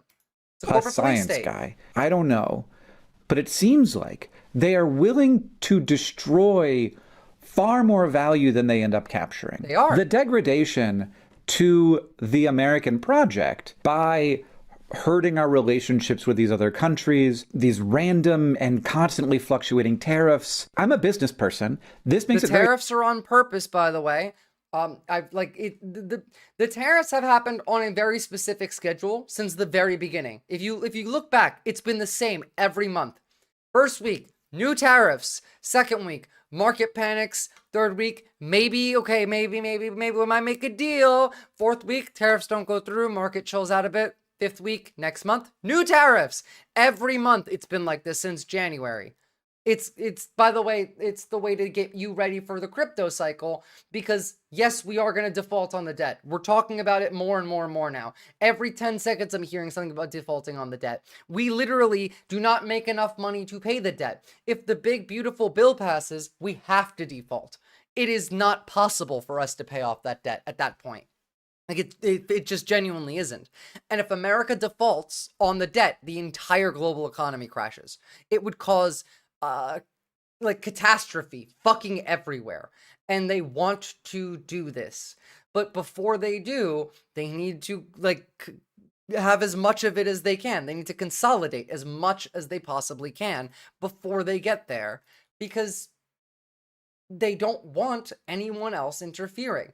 And really, I don't even think that Elon counts in this. They don't like Elon. Nobody likes Elon. Like, Elon wasn't invited to Epstein parties. No one likes him because he's annoying and he's cringe. And he's not funny, and he has no, like, social ability. And so it's around him. Oh, great, not even a half a year into Trump's presidency, and we're talking about the total economic collapse. Hey, pre-breakfast banana, I did warn you about that last year. I said this exact thing was gonna happen. So, like, you know, not to say I told you so. That's not the point here. It's more just like they've been saying they're gonna do this. That's the only reason I knew. It's because they've been saying it. Not, like, anything special about me. You just have to listen to them and know when they're telling the truth. And when they're telling the truth, it's usually when they're not attacking somebody.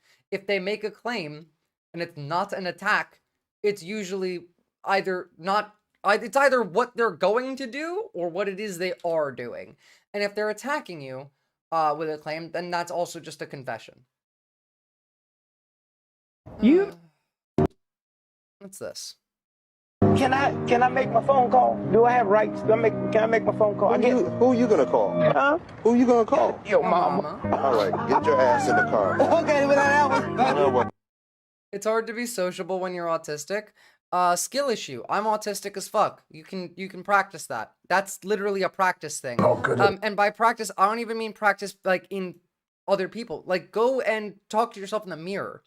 Spend 5 minutes a day. If you have a animal, like a cat or a dog or something, talk to it, but don't distract yourself. Like, I mean, spend time actively in the moment, like with your pet, for example, and talk to it. It might not, like, want to do that. It's okay. Follow it around. Just spend the time paying attention to it. Then take another step up. Go to a grocery store, and when the attendant asks you, like, oh, do you need any help? Tell them what you want. Ask them for help. Compliment them. You have nice hair. You have nice shoes. Go for a walk around your town. Go hang out at the park. Go and just say hi to people. Anyone. Like, the autism is not what's causing you to not be sociable. The thing of my autism makes it harder for me to socialize is not something that comes from the autism. It's not. It's something that comes from the messaging around the autism. It's also why a lot of people have a lot of sensory issues. Those sensory issues are real, but they're not necessarily innate, like seeing the content of like, I don't know, when you're 7 and you saw whatchamacallit, that like I like Rusty Spoon's video and it talks about like touching textures and stuff that sticks in your mind. If you already are like, let's say, autistic, you might start to pay attention to that feeling, and that feeling gets like repeated and repeated and repeated. It's a social thing. But the talking to people as an autistic issue does not come from autism. I promise you that.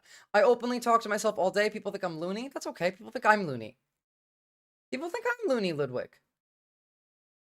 You have a good read on things. It's so hard to parse all this stuff and decipher what's really going on. It really is. And even there was so much today that I'm behind.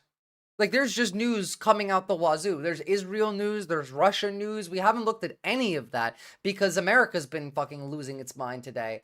There was news with China. Today was insane.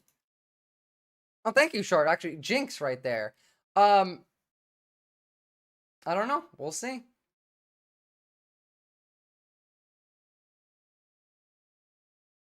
We'll see what happens. I mean, what the fuck? What's this now? The very few people in MAGA world who'll speak out against Elon Musk. Why do you think that is? I don't know, but Elon's doing some great work. You know, I'm a huge supporter of... Oh, this is an older video, okay. The deconstruction administrative state and what Elon's doing in Doge. I'm a big supporter of that. I hope, and my prayer is that these cuts are real. I wish him a lot of luck, but I am not a transhumanist. I'm very anti-oligarch. There's certain things about the oligarchs. I know some crazy not just shit happened recently, but I forgot. Russia bombed Sumy because they're mad.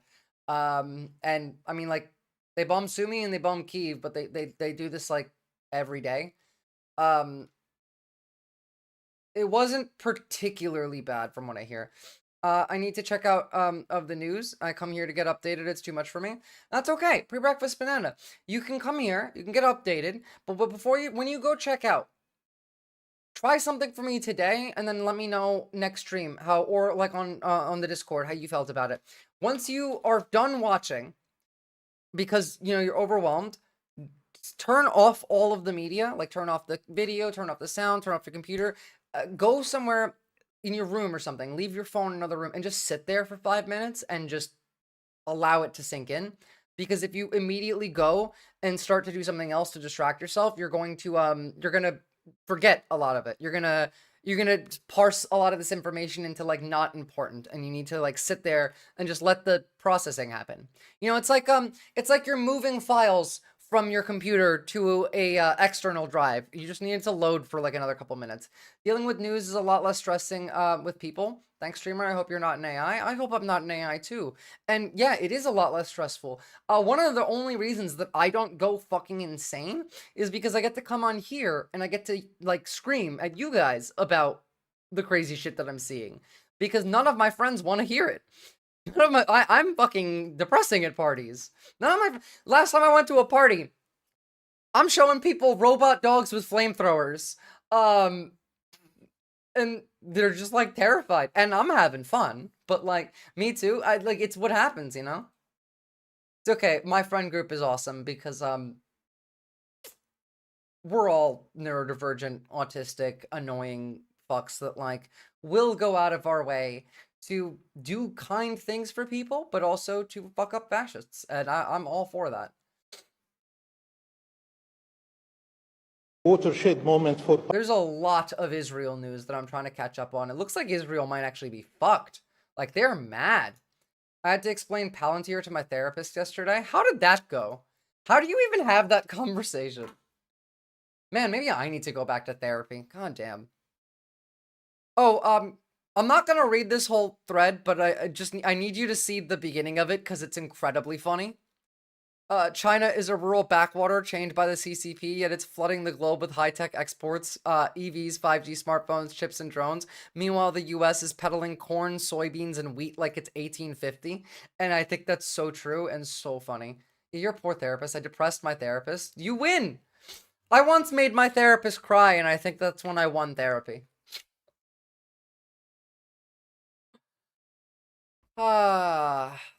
Okay, I did like 12 years of therapy. I did 12 years. It's fine. I did my time. Hold on, I'm seeing more things. I just have to check if these are actually real things because there is so much fake posts from both Trump and Musk all around the place. So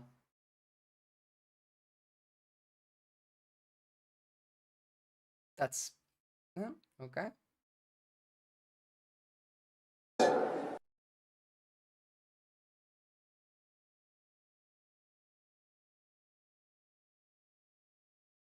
What the fuck is going on Elon's profile? Sorry, hold on. I'm on his Twitter page, and it's a mess over here. So much AI generated bullshit too. His response was, well, I don't think you're wrong, but I really hope you are, but I really doubt it. I know that's not necessarily reassuring enough.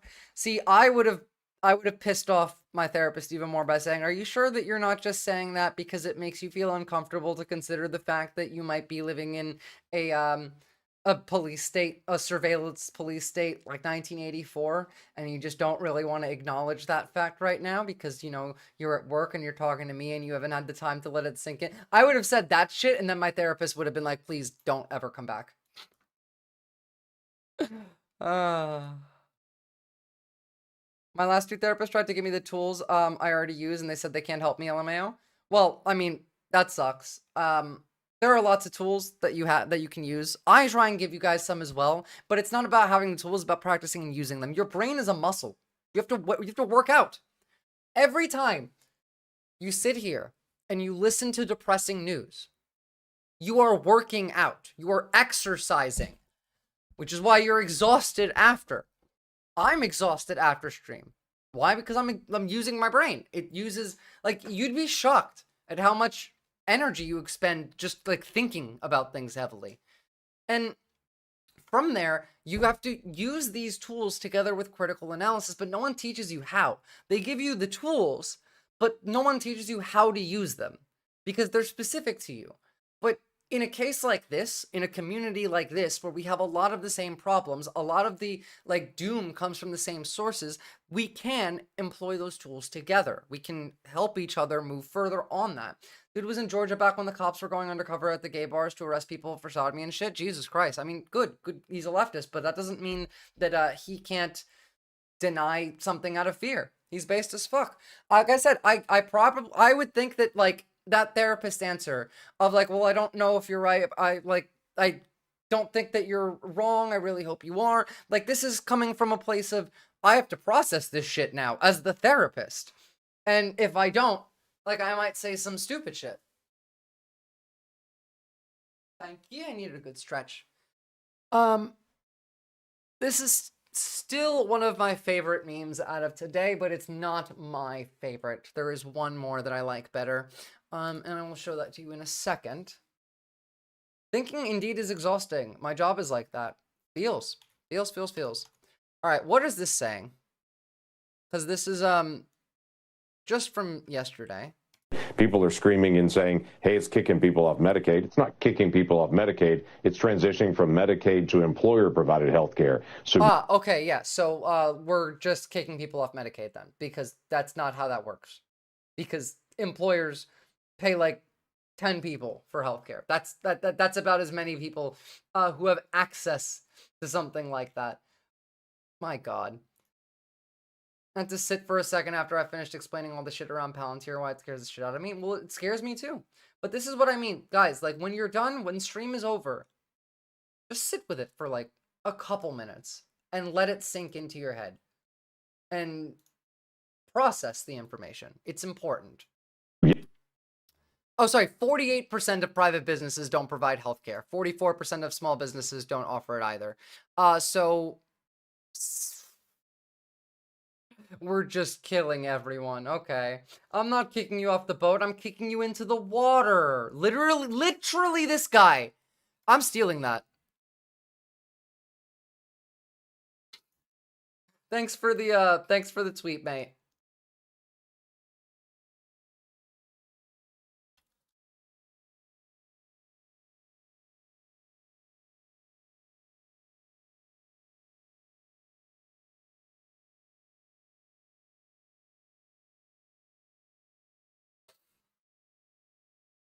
All right. Then we have this. This was funny. JD Vance was with Theo Vaughn, like slow news day. What are we even going to talk about? And Elon just laughing emoji over it. Elon's high as shit, by the way. Like, he started making jokes instead of being angry, so he clearly got his ketamine. Relax, guys. It was just a prank. Yeah, no, I don't think it was. I don't think it was. Calling for impeachment, deportations, nationalizing industries, Epstein's list, like that got pretty heated pretty fast. One more fuse will light this candle. Also, I couldn't find this post. I was looking on his page for it.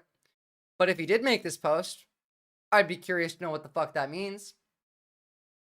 Being jobless and having nothing to do with endless money is probably the worst time to pick up a drug habit. I mean, it's actually the best time to pick up a drug habit. It's just like the drug habit will get very extreme. He uses so much ketamine that he can't control his bladder anymore. Does anyone else think how to disappear from sky surveillance? I don't want 24-hour Sauron's eye watching everything I do. There are things that you can do on that.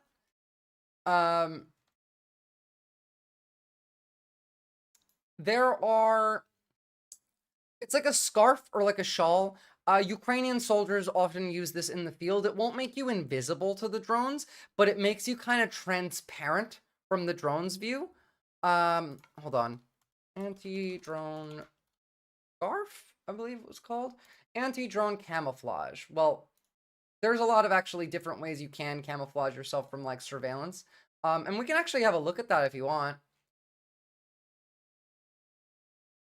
Being jobless and having nothing to do with endless money and no friends is the issue.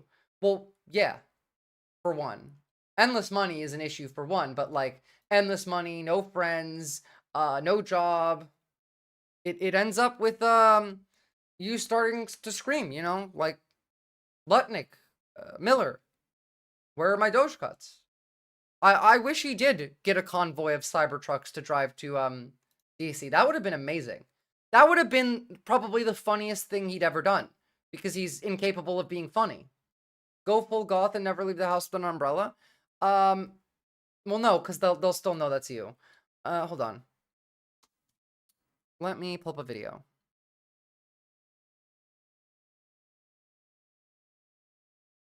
Turkish drone factory says next generation of military drones contain AI. Love that from 30 minutes ago. That's exactly what I wanted to see. Okay. These are called thermal invisibility cloaks, which sounds like some Harry Potter shit. But this is a very interesting innovation for making soldiers stealthier. Russian forces are using cloaks to mask themselves from drones. These cloaks make them invisible to IR devices, help them remain unnoticed, it's not and invisible. Don't heat up, which is crucial given the wide... It just hides some of your thermal stuff, and it is awesome. Yeah. Occasionally swap your umbrella with a stranger's umbrella. Let's make the whole people thing. No, so like first off, your phone is tracking where you are, and like so they'll still know it's you because you have your phone on you. Secondly, the cameras on the streets and other people's phones everywhere are all connected, and so they're analyzing the way you walk, which foot you put in front of the other. Do you put more weight on one side or the other side? Do you walk fast? Do you walk slow? All of these are factors that it's analyzing to determine whether it's you. So if you want to fuck with it, you can walk weird, change how you walk, making an effort of like move weirdly. Widespread use of drones equipped with thermal cameras. Footage shows how soldiers blend in with their surroundings. It's not just thermal protection too, but like look at that. That's a person right there that the thermal camera's not seeing. Cloak is perfect for snipers and recon teams. This is a very... So like there are ways that you can use this. And not like that big, by the way. You don't need to be fucking kitted up. Unless you're like actually They call this an invisibility cloak. One of the threats that Ukrainian soldiers face on the front line is that Russia has thermal imaging scanners that allows it to detect them in cover. Now this cloak is designed to block the body's heat and keep it inside, and to allow Ukrainian soldiers to remain completely concealed. Going conspiracy crazy. Well, no, actually these work and Ukraine uses them too. They do hide you from the drones. They do hide you thermally, and if you're looking from not thermal camera, but night vision, it also makes you like kind of blurry. It makes you blend in more. The shoulder things make this design look like a costume. Yeah. The thing is, like, this alone isn't going to help you anyway. If you're trying to avoid Palantir seeing what you're doing, you're going to have quite a hard time with that unless you are going like out of your way specifically to do like everything that you might need to hide from that. And that could look like a lot of things, but generally, at the very least, do this. These 8 steps. 8-step digital audit. At least do that, and that will help you quite a bit more than what you have now. Go through all of your accounts and your devices. Change all of your passwords to something that is never typed out on a keyboard, because everything you type on your keyboard gets sent to Microsoft or to, you know, to Apple, unless you are running a Linux. So you go and you download something like KeyPass, which is like a password generator. Now, you don't store your password in there, but it has a random generator. It can set a 16 to 22 digit character like password, which will have numbers and letters and symbols, and it's random. Write that down somewhere physical, never on your computer, never in clear text. Learn how to do PGP encryption. Now, once you learn how to hide yourself a bit more like online through your accounts, through your devices, through your privacy settings, you should, by the way, Google yourself, see what's out there. You can download your Google Maps data. And then when you want to not be found, don't bring your phone with you. And walk weird.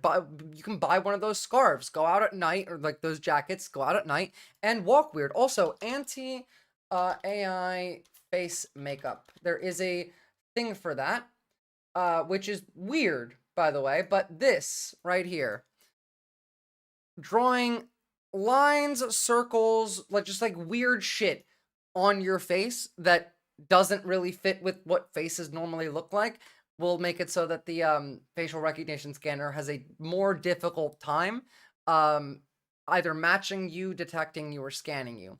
I think I need tinfoil too. Am I not supposed to take my phone thermal protection visible? Well, you need if for your phone, if you want to hide that, you're gonna need a Faraday bag. And if you're gonna get a Faraday bag, you should probably get 2, because you're gonna want to put your Faraday bag in a bigger Faraday bag, because your Faraday bag can leak. This is crazy. We are normal citizens afraid of surveillance. They don't care about us. New fashion for me. No, but they do, because we're not normal citizens. You are in the chat of a leftist streamer who regularly says, fuck America, fuck the president, fuck the king, fuck Israel. Like, by being in here, you are no longer a normal citizen. The AI at Palantir is going to analyze all of this and say, okay, this person, Visora, I'm going to say is a threat. And then everyone in Visora's chat, I'm going to say is either a threat or possibly a threat, which will still get you registered as a threat. That's how they did it in like Israel. That might be a good thing to wear at a protest. This is actually what you should be wearing to a protest. Also, probably the big, like, you know, anti-drone thing. And at this point, maybe some like state like 4 hardness Kevlar. Like, you want, I'd be scared to go to a protest these days, all right? Like, this summer is gonna be rough. I expect the next big protest that happens is like a make it or break it situation, because they're going to use a lot of force to try and break the willpower and morale of the left. And if they succeed in that, it's over. From like a ground up movement in America perspective. And so that needs to not be over. And the reason that it's been so long already since you know, protests were happening, they stopped. It's because people got burnt out. The flood of media burnt them out. Bring them back. Go talk to people. Make them pay attention. We need them. We are the only people that make sense right now. I've been saying this for a year. When the right has their civil war, their revolution, when the Nazi right and the tech bro right fight, the socialists are the only ones that even remotely seem rational. That makes sense. And so people will pay attention to us. This was always where it was going. And also, do this. Take a screenshot if you need. I've posted this entire graph in the Discord of just exactly like what it is they're doing, what this looks like, how you can protect yourself, you know, how to harden your phone if you want a phone that like you can carry around. All of this is in here. It's all in the Discord, so join in. But it's not hopeless. Like there's, and by the way, like as they're developing all this tech to surveil us, the opposite is also being developed.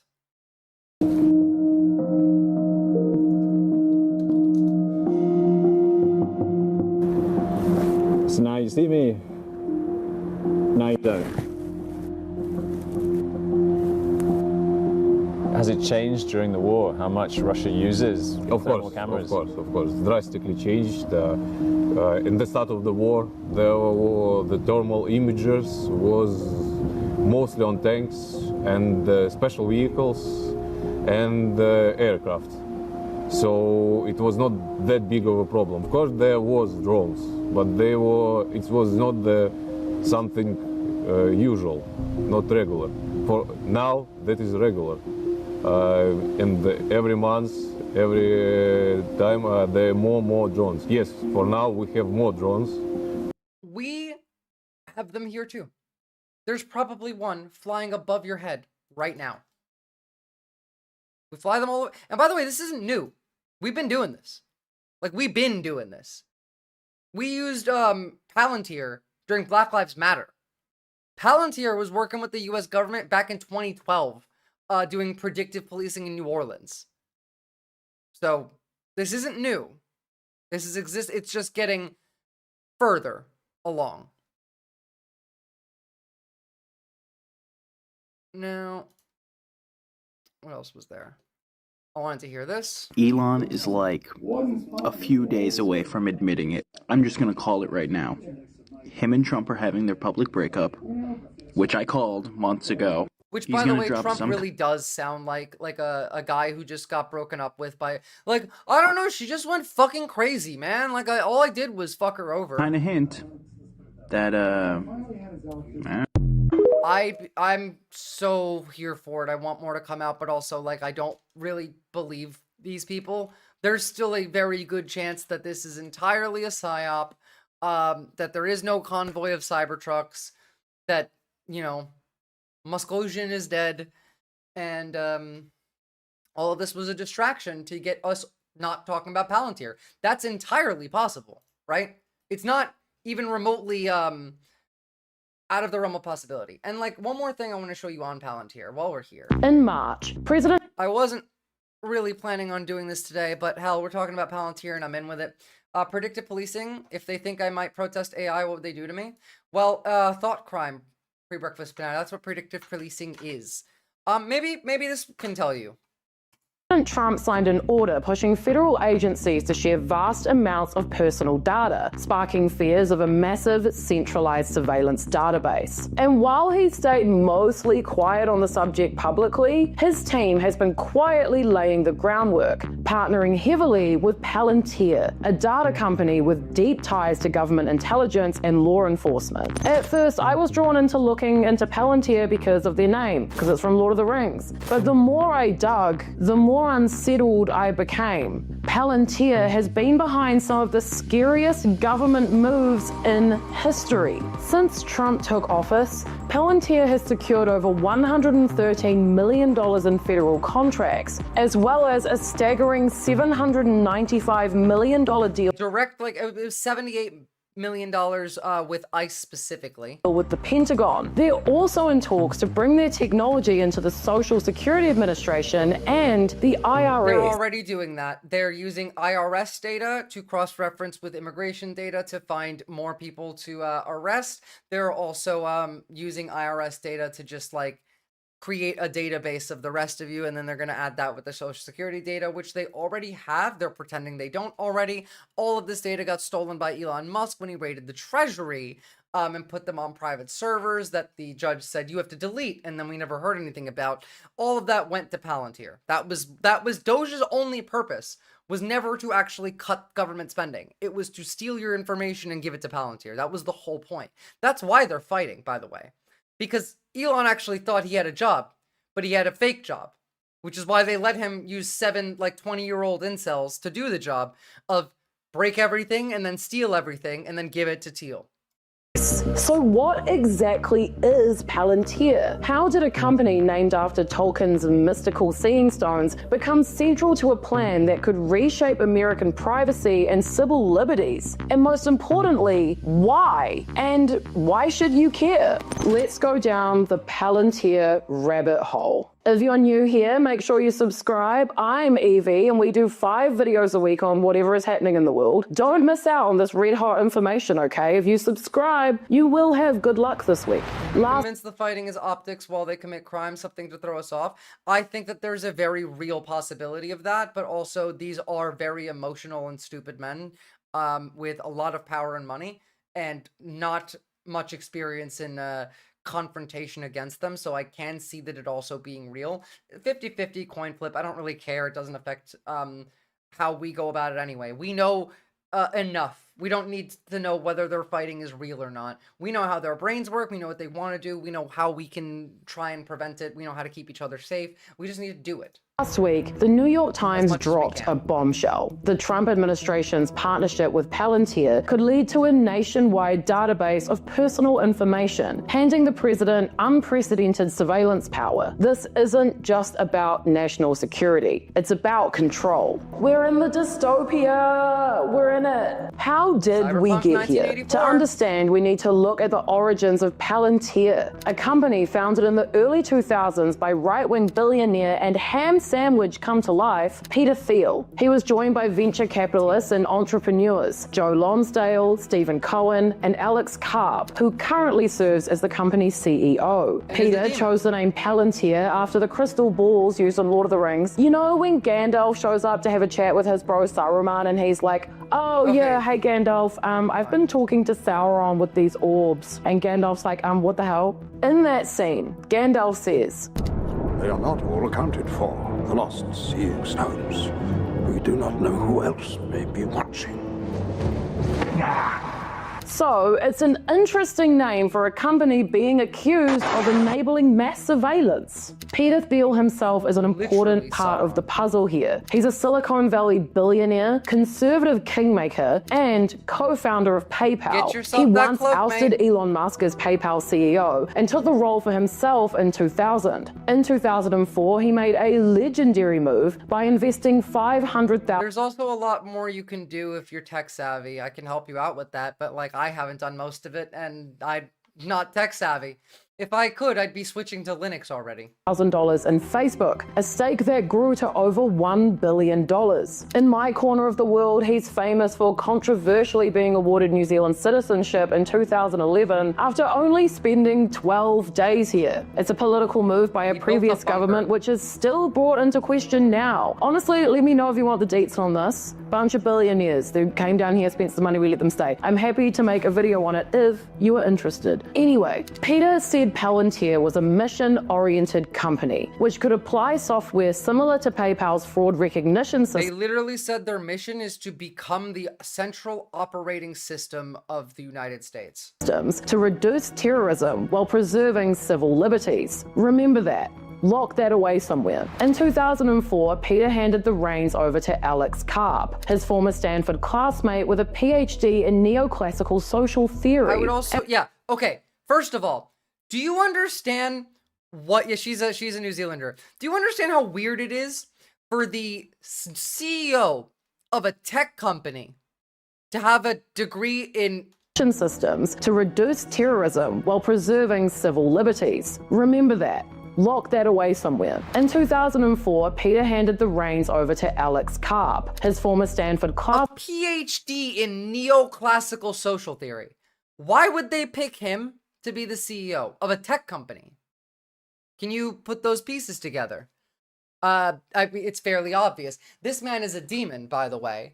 But so are they all. Also, Karp and Thiel are both connected to Leonard Leo from the Federalist Society and also connected to the Heritage Foundation. And they're also, Leo, Karp, and Thiel, connected to some Christian cult. I don't know. Opus Dei. So, like, they're all fucking death cultists. Housemate with a PhD in neoclassical social theory. And while the company initially struggled to find investors, two people stepped up with the cash. Peter himself and the CIA. So why did the CIA invest in this obscure tech startup? Because Palantir isn't just about crunching numbers. It's about making sense of... Philosophy majors make great programmers. Is that actually true? And also, like, most of the programming is done by AI now. AI writes like 30% of its own code anyway.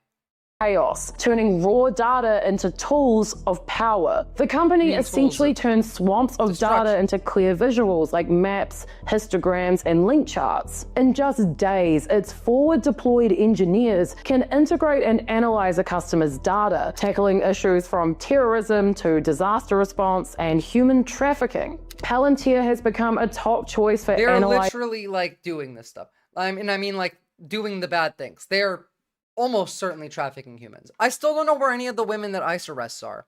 There are logic squares which I guess help. Yeah, I can see that. But like two very different like, and first of all, like the CEO of this tech company's job is not to code. He's not a programmer. He's the CEO. He's running the business. So why is the guy with the PhD in neoclassical social theory running the business, which is now above the US government? Alex Karp is the king. Well, Peter Thiel's the king, but Alex Karp is the president, essentially. They, again, have put everything in the US into Palantir. All of the decisions go through Palantir. Every bit of data goes through Palantir. They are the state now, which makes Alex Karp the president. Philosophy majors and programmers are the only majors that require discrete math. I can see that, but also he doesn't need to do math. He's the CEO. He's not a programmer. He knows how to control minds. What could go wrong? Well, that's what I'm saying. That's why I would pick, if I was the leader of a evil, like, cartoon villain company, and I wanted to pick someone who would help me, like, rule the world, I would pick the guy who knows how to control people's minds and how to fuck with them, how to shape society in feudalist, like, fashion. Because that's what they're doing. This is neo-feudalism. It's a mix of, we have so many different words to describe this because they're pulling from all these different ideologies. It's not a coherent one. The overarching ideology is anarcho-capitalism, which is conflicting. It doesn't make any sense. It's not a real ideology. And so there are several branches of it below it. And we keep switching between them because we don't know which one they're going with. But really, they're just picking bits from all of them and making something new. Like I said, we're not even doing fascism anymore because the state doesn't exist for it to be fascism. It's a corpo police state. Massive data sets in intelligence and law enforcement. They offer sleek software and on-site coders who tailor solutions to each client. And the more data that you give them, the more they can tell you. And whether you knew it or not, Palantir's technology has quietly played a pivotal role in shaping some of the most significant global events since its inception. In the 2000s, US Marines used their technology for forensic analysis of roadside bombs in Afghanistan. In 2011, the hacker collective Anonymous exposed Palantir employees for their involvement in a proposed disinformation campaign aimed at discrediting WikiLeaks and tarnishing its supporters' reputations. Their technology allowed the IDF... Stupid you, but honestly good because blood money is not good for your soul.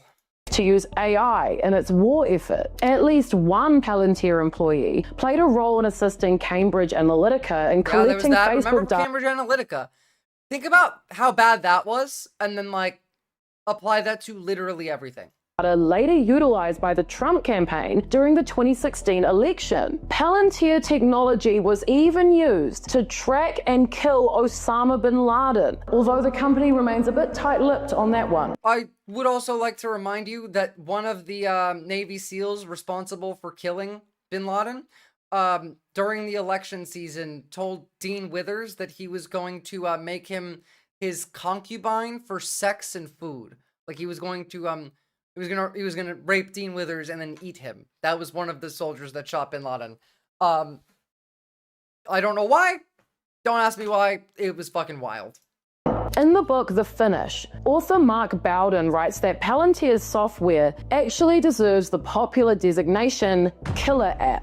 But CEO Alex Karp doesn't seem like a killer. Unlike most Silicon Valley leaders, Karp supported President Biden with a hefty donation, and he supported Kamala Harris over Trump in 2024. He's known to be an odd guy. That's interesting, isn't it? Except, no, he didn't. That's a lie.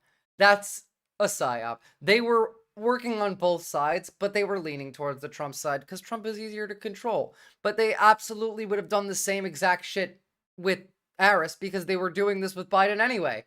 They just have more now. All they did is grow, not shrink. No changes. For his solitude, and he's been described as unable to hide his ADHD. Relatable. People also describe him as charming and unique. Also relatable.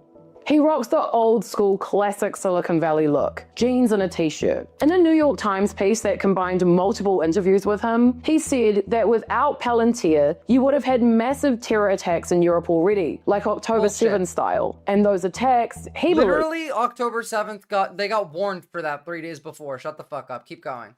Would have propelled the far right to power. So how has he... Literally exactly what they did. Okay, so we're back to every accusation as a confession. There we go. Ended up working so heavily with If it wasn't for us, you wouldn't have had terrorist attacks all over Europe. If it wasn't for Palantir, October 7th never would have happened. If it wasn't for Palantir, like, that's what they're saying, by the way, because they create the violence because they make the money off the violence. That's how supply and demand works. They need to create the conditions for them to be needed.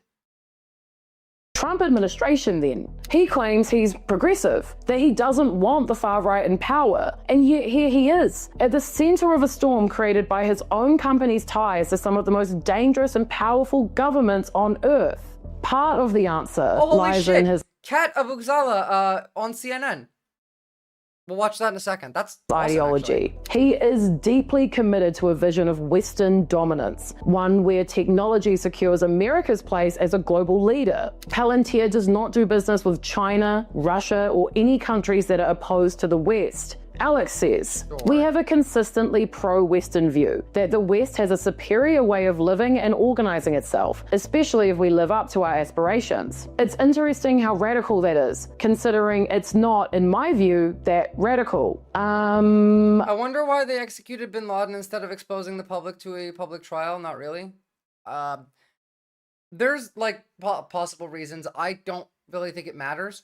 The funniest thing that I know about bin Laden is that the only reason that we even got him is because he was a wife guy. Because, like, he knew we were coming, but he didn't know when. Like, he knew that we knew where he was, or we might have known where he was. But his 6th wife was getting released from prison in Pakistan, and was going to come join them, and then they were going to leave together. So he was waiting for his 6th wife, which is how we got him. That's all I know. He added, I'm not going to apologize for defending the US government on the border, defending the special ops, bringing the people home. Those are synonyms? What do you mean? But like, for Hussein, by the way, like, it was good that we had a trial. I care. But yeah, you're right. Stock photo, Samoyed. Like, there's not really much information on that. It is sus, but like, who cares at this point? I'm not apologizing for giving our product to Ukraine or Israel or lots of other places. You should be apologizing for giving them to Israel. Ukraine actually deserves your tech, but I wish your tech didn't fucking exist. And you don't give your tech to Ukraine anyway, because Ukraine doesn't trust you. Because anything told to America is told to Russia. Literally, the only reason that Ukraine's Operation Spiderweb even worked is because they didn't tell America.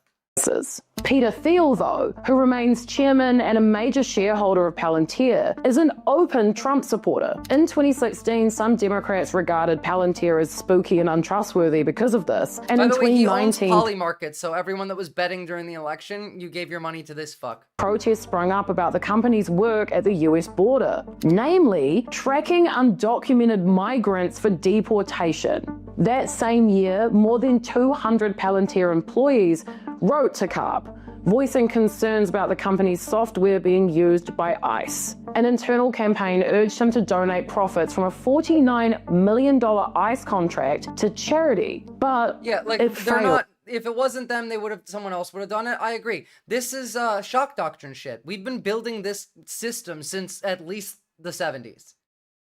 Like late 70s, early 80s. We've been building up to this system. It's always been the end goal, because this is where, like, capitalism in decay is fascism. But fascism that has been consumed by capitalism entirely is its own thing. It is pure capitalism. And that's where we're headed. And that is a police state. It is a corpo police state. Dude, Spiderweb, I heard they kept that under wraps for a year and a half, actually. And there was some images that came out. I know we're watching this on Palantir, but just to cheer you guys up just a little bit, check this out.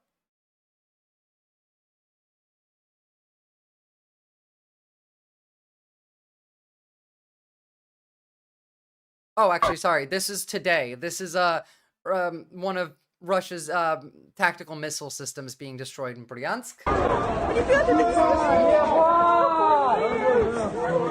Here's a better image of it. So there's that one. There's that one. Which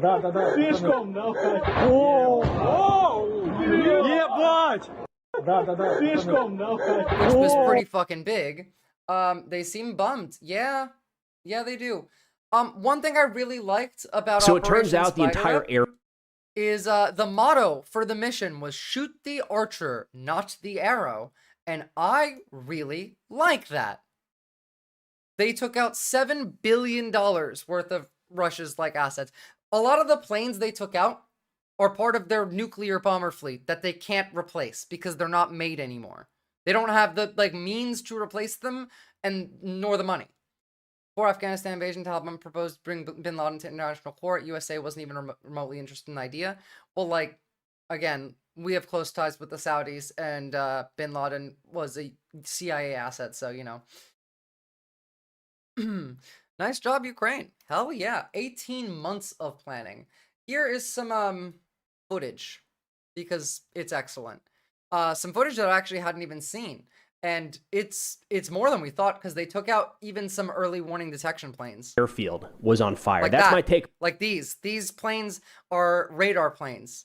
This is how you get warned over, is there drones coming, or there are missiles being launched in your direction, or there are other planes flying around. We have a few of these as well. I think America might have 3. Takeaway from some of these most recent clips. Now, Ukraine continues to claim that they struck 41 different Russian aircraft during Operation Spiderweb a couple days ago. And today, we've got quite a bit more footage showing that number is higher than expected and may actually be approaching 41. I mean, right here, you can see the satellite imagery of what happened after. Look at that. Those used to be planes. They didn't get moved. Look at that one. That's a plane. And then look at that. There's no plane. The tires on the top are weird. The tires on the top were put there to try and confuse AI systems, but they don't work. They were supposed to try and confuse an AI targeting system. After some of these strikes, those used to be Tu-22s, no longer. But nonetheless, let's get started with this video just released a few moments ago by Ukraine's SBU. Now, right out the gate, we're seeing Tu-95 bombers. Oh, by the way, AWACS plane, A-50 coming up. 2 of them appear to have been hit in this little montage. Free breakfast spin out. We have drone swarms that are connected with AI. America made them. A couple key notes when looking at these Tu-95 bombers. First off, they're the oldest of the group we're going to be looking at today. Have not been in production for a long time in Russia, so it's very hard to repair these and manufacture new parts or manufacture new aircraft from the start. The Chinese now, the got tires that you're seeing on top of these aircraft aren't really designed to protect them. Here, Chinese got drone swarms too. Oh, these are a bit bigger. That's horrifying. That's a bit bigger. I was talking about this. Your kids probably have one of these, right? Not quite. Hell of a pilot?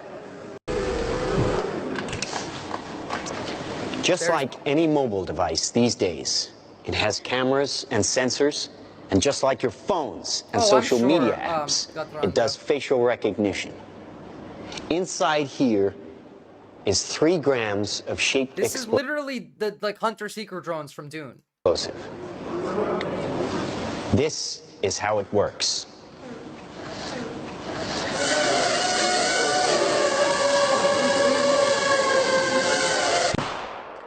Well, for one, again, don't have your phone. If you have facial recognition on your phone, turn that off right now. Because if at night you like bump your phone and it tries to read your face, it sends out visible like light that the drone will see. So, you know. US has 101 AWACS aircraft. Sorry, I don't know why I said 3. A mix of E3s and USA Air Force, E2s, and the US Navy. Thank you, Nader Hunter. From the actual drone strike, as that wing just fell off, didn't it? 31 E3s. They're more designed to break up the silhouette of the aircraft for AI. So if you're flying overhead, clearly these drones and even satellite imagery, you can tell that it is a plane. But my understanding is, starting a few years ago, the idea was break up the silhouette with these tires, make it harder for AI-assisted platforms to strike home. Which, by the way, there was AI on these drones, but like they were also being piloted by the people, so like it didn't help them at all. Now, in this attack, AI was... Oh, there's a Tu-22. Thanks, Preston.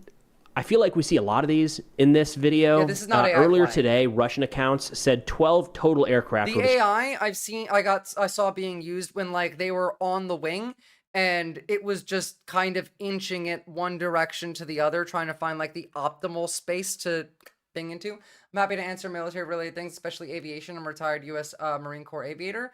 Flew AV-8B Harrier for 22 years. God damn, that's cool.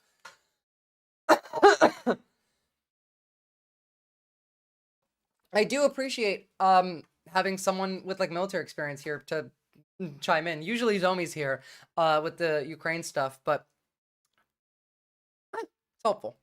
Destroyed. That's what we can confirm. These are fucked though. Like the fact that these got destroyed, it's not just these planes are expensive. It's literally that they can't make some of them anymore, and some of these are part of the nuclear triad. I also want you to think about this for a second. Russia has nobody defending Russia. Like, on the inside. Nobody is defending Russia right now. I will show you, actually. While we watch this, I'm going to pull up a video on... So it turns out the entire Russian military bases inside of Russia, and they're fucking empty. Along this airfield, it's insane. AN-12, I believe, it's a cargo plane. Hold on. I think you get to see the smoke there. Or something, but when it zooms out every so often and you see the scope of the destruction along this airfield, it's insane. AN-12, I believe, it's a cargo plane. Something else to keep in mind here. Look at that. Holy cow. There we go. A-50. AWACS type plane, so airborne early warning system. This helps. That's fine. Fair warning for you, I might say some things that offend you, but I never actually mean them like as a personal attack to you. But I'm always happy to have a conversation, and we might disagree on some stuff as well. That's perfectly fine. I do use some, like, extreme language, just because, like, yeah, okay, cool, awesome. Thank you. And same goes for you. Like, you're anti-Trump, so you being a Republican doesn't tell me that you're a demon. So, at least you're not a zombie.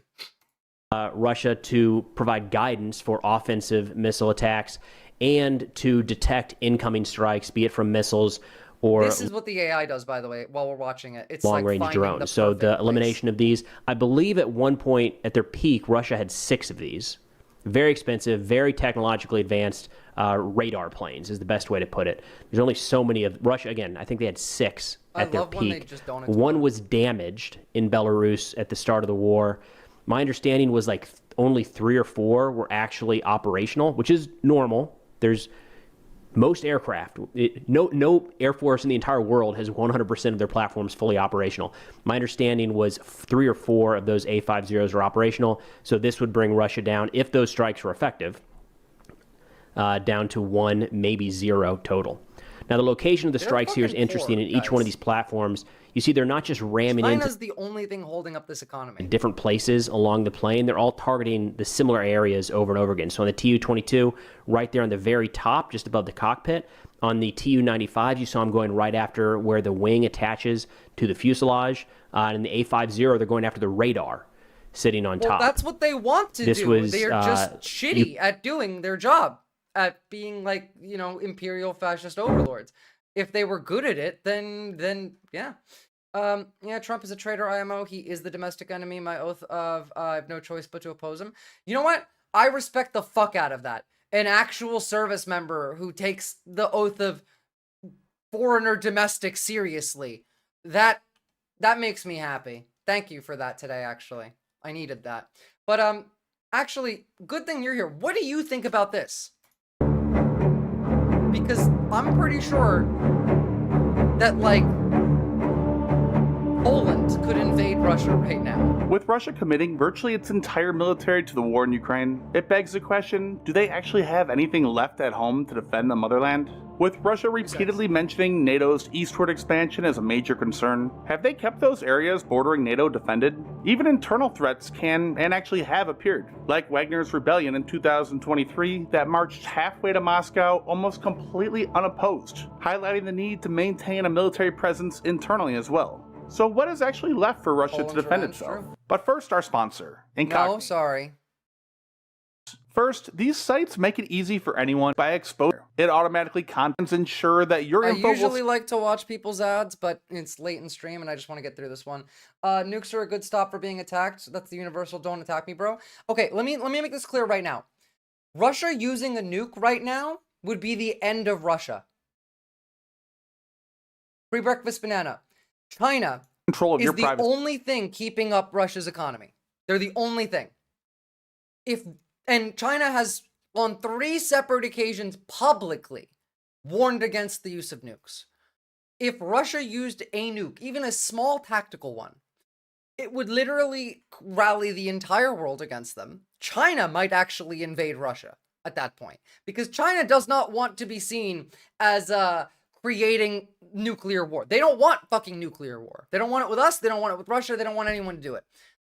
Nuclear weapons don't exist to be used. They exist to be a deterrent in case of other people using nuclear weapons. Using them on the field of battle, generally has too many downsides. First of all, they want to, annex Ukraine, right? They want to conquer it. Now, you can limit radiation with an airburst, sure, but that radiation still exists. It still will go into wherever the wind is pushing it, whether it's Europe or Russia. Europe has not publicly stated, but has plans that if a tactical or nuclear weapon is ever used in Ukraine by Russia, Europe would do airstrikes directly targeting Russian soldiers in Ukraine. And also, it would piss off, India doesn't like it, Iran doesn't like it, China doesn't like it, Brazil doesn't like it. Their whole ally system, BRICS, just does not like it. They don't want anyone to use a nuke. Thirdly, Russia can't afford to maintain their nukes. Nukes cost a lot of money to keep, maintained. And, they couldn't even maintain, their general military tech. I mean, we were looking at them using vehicles from the 70s that the Soviets built that were fucked up because the people who are in charge of maintaining these systems, these military systems, in a corrupt country where everyone's poor, will often steal or, will often go around. None of that shit is real. It's not real risk. Have you ever seen the Tsar Bomba? Nobody wants a piece of that. They can't use it. They don't have a plane that can drop the Tsar Bomba anymore. It does, it can't be used. It can't be attached to a tactical, a missile. It can't be attached to a intercontinental ballistic missile. It has to be dropped from a plane, and they don't have a plane that can drop it. Honestly, Russia does not have much equipment left, both material and equipment waste. Let me say something about nukes. I have some credentials. I flew a Harrier, which was nuclear capable, my degree in nuclear physics. Well then, Nader, you know your shit. And I'm pretty sure you're going to agree with me here that there is no use case for it that is beneficial. And Russia is not worried about throwing meat at the front line. Actually, yes, they are, because Russia's also running out of people they can send. Now, Russia's a big country population-wise. However, the populations of Moscow and St. Petersburg are not getting mobilized for the war. All of the soldiers that are fighting in Ukraine right now are ethnic minorities. They're Dagestanis, Tajikis, Yakud, there's all these different ethnic groups that are getting sent, but the people that live in Moscow and St. Petersburg maintain the government. They keep the, processes functioning. They can't send these people. That would be the end of Russia. Russia's nuclear weapons are most likely very limited in functionality. The tritium in the boosted fission cores has likely decayed over time. There's a high amount of technological processing needed to replenish that tritium. Tritium.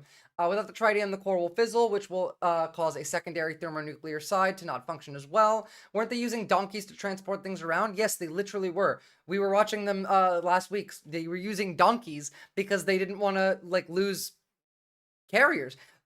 North Korea maybe send more. North Korea just had a $300 million ship that they built sink immediately after being put to sea and then beheaded like the 3 guys that made it. They simply do not have the facilities nor the engineering prowess to supply the tritium, nor the money. So, like, I thank you for confirming what I've been saying for a year, Nader Hunter. Post-Soviet, they had a massive brain drain of their nuclear scientists and engineers. Yep. They don't have the functionality. That's why, like, when they launched the Orshnik, which was created specifically to create a panic in the West. I mean, like, we even had Russian propagandists speaking on anonymously saying, oh yeah, no, this was designed specifically to create, like, fear-mongering headlines all over. Meanwhile, like, the Orshnik can't actually be used without a nuclear warhead because it's incredibly inaccurate. It's useless. Like, nobody died the last time they used it. Remember that video of the psh, psh, psh? No one died because it doesn't work with conventional warheads. They're also incredibly expensive to produce. So, like, no. The only way Russia has a functional nuke that they can use is if China gives one to them. They might have some, but those are, like, their defense in case, like, they get nuked. I'm sure they're, like, maintaining a couple nukes, but they don't have the several thousand that are listed. Putin made Russia the largest, weakest country on Earth. Yeah, and America's coming for the top spot. We're gunning for it. On top of that, if you note, there have been 3 recent ICBM test launches by Russia, and all 3 exploded on the launch pad. Yes, yes, thank you! Every single one of them. A large, like, massive fucking crater in the ground. And now Ukraine eliminated 34% of Russia's bomber leg of their nuclear triad. Ukraine's been kicking these people's fucking ass. They took out half the Black Sea Fleet when Ukraine doesn't have a navy, guys. Russia's using artillery and mech infantry to make slow progress. They don't need nukes. Meanwhile, Ukraine has literal $3,000 robot dogs that can run 15 miles an hour and have 3 hours of charge that we could literally use instead of artillery because they cost less than artillery. I'm sorry, but the Russians have no fucking chance. They have gained no ground. They have gotten zero win condition cities. Not a single city that they have said, you know, we need to take this. They have gotten. Not one. They have not held anything. Here's the map. All of this green is liberated land. Now, there's a big push towards Sumy right now, and I don't think they're actually going to be able to take Sumy, because Sumy is a massive fucking city, but they want to be able to set up around Sumy so that they could do what they're doing in Kherson in Sumy. And if you're wondering what they're doing in Kherson, I'll show you. Because it's fucking evil. In the end, logistics win wars, and Ukraine is denying Russia logistics. This is 100% true. Hold on. Where is Kherson? Kherson. I have so much news on Russia and Ukraine that we haven't actually, like, looked at because we've had news coming out of America. Human safari is never a term so that we you talked want. about this before. The human safari in Kherson. In fact, one of the people responsible was doxxed for it. But they're still doing this, and this is where they send their new drone pilots to practice launching, like, weapons on civilians before they get shipped to a more active part of the war. Want to hear. Unfortunately, it's what best describes Russian drone operations in the southern Ukrainian city of Kherson, where day in and day out. Also, remember, Russia's oil exports and natural gas exports have been cut in half. So Russia's making half as much money from their oil and gas industry as they did before, which is their only export. OPEC is undercutting them. Meanwhile, Europe has said by 2027, zero Russian oil. Their entire economy is propped up by China right now. Like, they have nothing. This offensive, they sent 50,000 for their summer offensive. Last year, they sent 100,000 for their summer offensive. So, like, literally half the amount of soldiers. Russian shills will scream about Russia making advances on the front line, which, like, yes, they are, but the anti-logistics side of it takes time to get results. But also, like, they'll make some gains on the front line, and then they lose them. Like, where is it? Krasov, they were working over here. They've been trying to gain Chasiv Yar for 2 weeks now. Toretsk, they still don't hold. And Toretsk is going to go back to Ukraine. They might actually be able to catch Toretsk now because, you know, Sumy needs help, but I don't think that pulling troops from here to send here is a smart idea anyway. And I know that quite a lot of some of Ukraine's best troops are in this region because they don't want, you know, if Russians take Kostyivka, then that's a big problem. They can't take Kostyivka because then they can take Slovyansk, and that would make this a problem. Russia is winning the tactical game, Ukraine is winning the strategic game, but the tactical game will not be enough.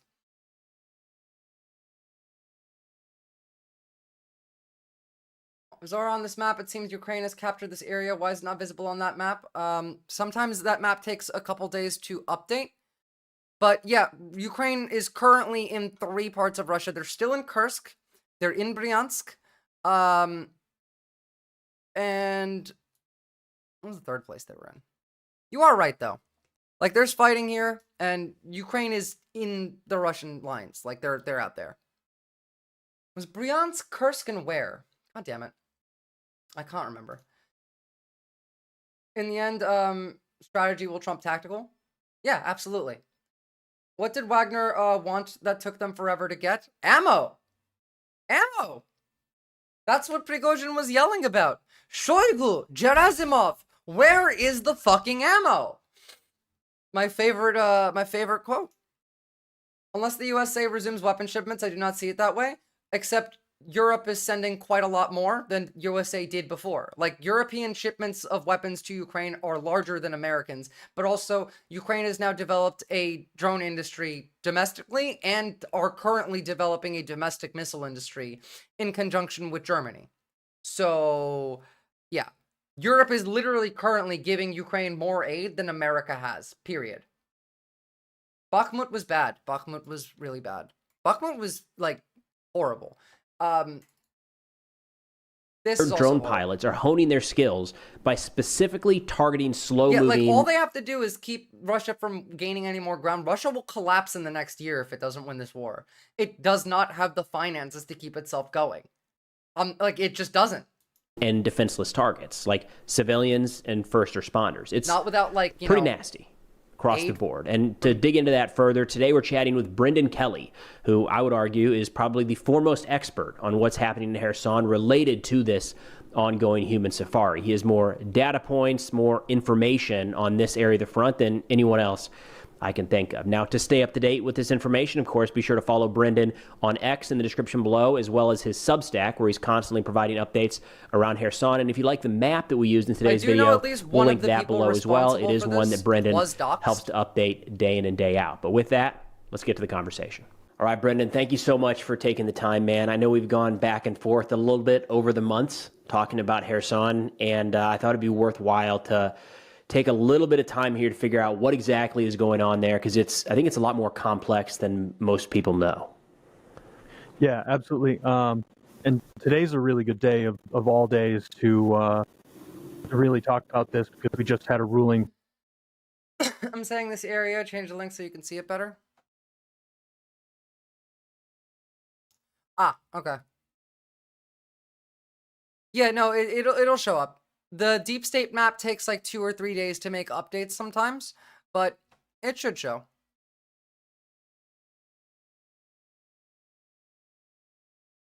Also, like, let me see if it's on live UA map.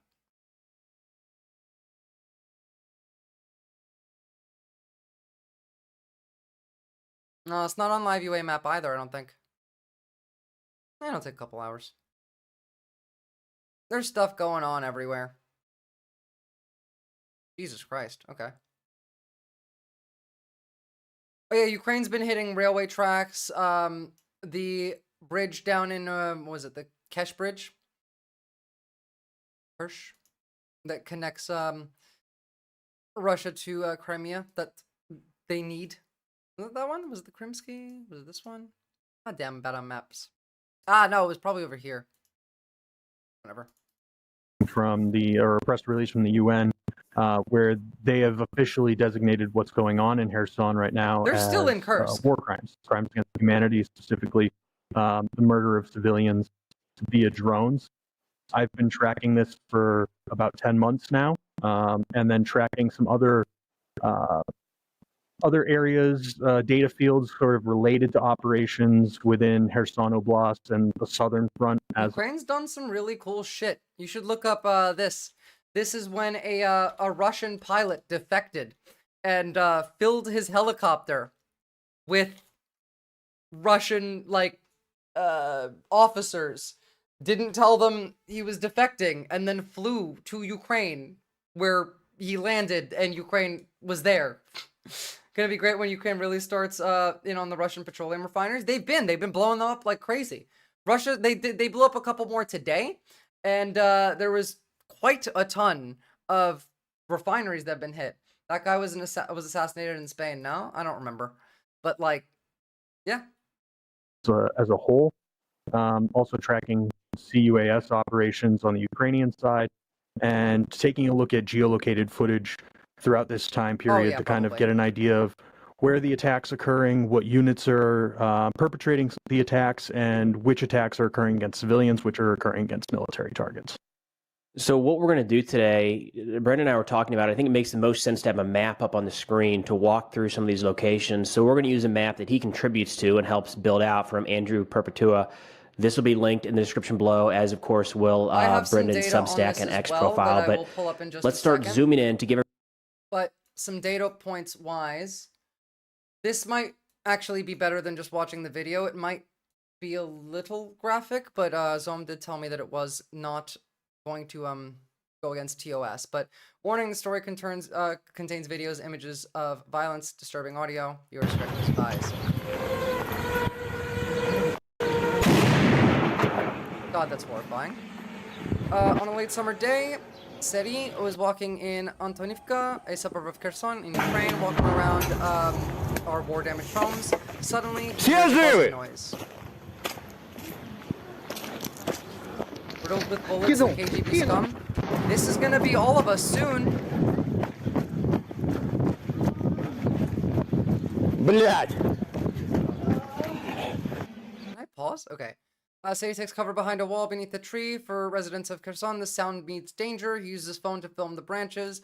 I would not be using my phone with the drone anywhere near me, but yeah, these things sound so scary that I think I've developed PTSD just from listening to them, like, in this context.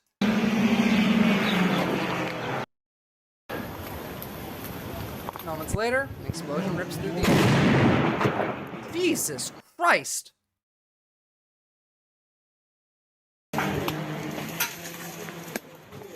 He rushes over to the side of the explosion, swearing when he sees 3 injured people at a bus stop, 2 women, one of them pregnant, and a man who was bleeding heavily from the head. Steady later told the Human Rights Watch that he helped the 3 people reach a hospital. Блядь! Speak English. There's no Russian in chat. I can't read Russian. Everyone lives? Yeah, everyone. No, it's okay. Everyone did live in this instance. Most of the time they don't. I never understood the Russian impetus to expand. You have an uninvadable landmass. That's not true at all. Uninvadable landmass. One of the whole reasons that the Russians are terrified of NATO expansion is because of how many times the Russians have been invaded in the past. Hold on. The reason they care is because they have no natural fortifications here. There's no mountain barrier. There's no, giant uncrossable boundary that would make it so NATO couldn't just directly march into Moscow, which they could. They could just directly. That's why they're terrified, or at least in the past were, because they've been invaded from the south, from the east, from the west. Like, Russia is one of the most invaded places in history back in the day. And so they developed a trauma complex to it because there's nothing here. There's no, mountains to protect them. There's no terrain. There are no hard obstacles other than a few rivers. And that's mostly why. Invaded but never conquered? Well, the fascists did. So many other residents reported videos of drones flying above, dropping explosive weapons. Again, this is where they send these fucking botniks to practice on civilians before they send them to an active part of the war. Yani şunu diyordum, o Rusları topraklarını Tekniko'yu istila ediler. Çekilerek bu çok ilginç ve bu sefer Zelenski orduyu o tarafta yüklemesini daha fazla toprak gider. Well, no. The idea of going into Kursk. The question was, it's weird that the soldiers were in Kursk and then they got moved to Teknikoy, which I'm butchering the name of that one anyway, and that it's interesting stuff to happen behind the lines. The Ukrainian troops that are behind the lines, by the way, still in Kursk as well, they are there not to like take control of land. They're there to be a impediment on the Russians trying to advance. They're there to like do guerrilla strikes. You know, geliyor yandan vuruyor kaçıyor. They come and they hit and they go. They mostly are doing like a lot of drone targeting. The whole plan is to make it difficult for Russia to advance. In fact, Ukraine has openly stated their ideal plan for a drone wall of 10 kilometers of like the front lines that is just it's like mined by drones, where if you move at all, drone instantly you die, new drone comes in its place. A 10-kilometer long wall of unpassable, and that's very difficult to do, but I mean, they're working on it. Russian military drone operators have uploaded videos recordings of many of these attacks to social media. Human Rights Watch analyzed 83 videos showing Russian drones attacking Kherson and interviewed a dozen of the victims' witnesses of attacks on residents, their homes, civilians, cars, ambulances, and other civilian objects. This is demonic shit. This is like, this is on the level of Israel. To be fair, Russia is kind of more evil than Israel. Just barely. Israel's a death cult, and so like, the cult actually puts them down a level from Russia, who's not a cult. They just want evil.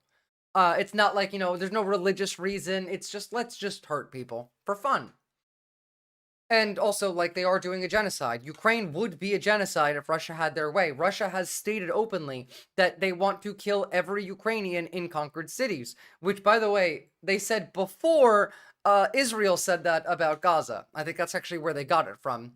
In some videos, in some cases, researchers were able to match videos of drone attacks to witness testimony recounting those events. The intentional targeting of killing of civilians is a serious violation of international law. We don't have that anymore. International law is dead, mate. It's gone.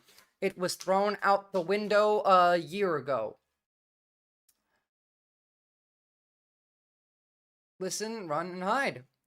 Stories of all of, like, this is a lot. I very, very much recommend you guys go through this.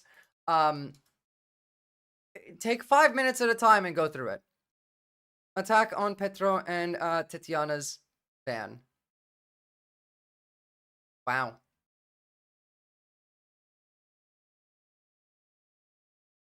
Oh, of course, you have to blur the surroundings because he's bad.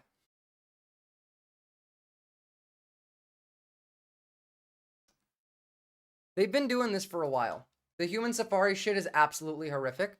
Well, like, this is the second time this week we talked about human safaris. We talked about it when it came to Bosnia as well, because there was a human safari in Bosnia of rich Westerners who went over to Bosnia during the Bosnian genocide and paid the Serbian government money to let them shoot at Bosnians. It was not Srebrenica. It was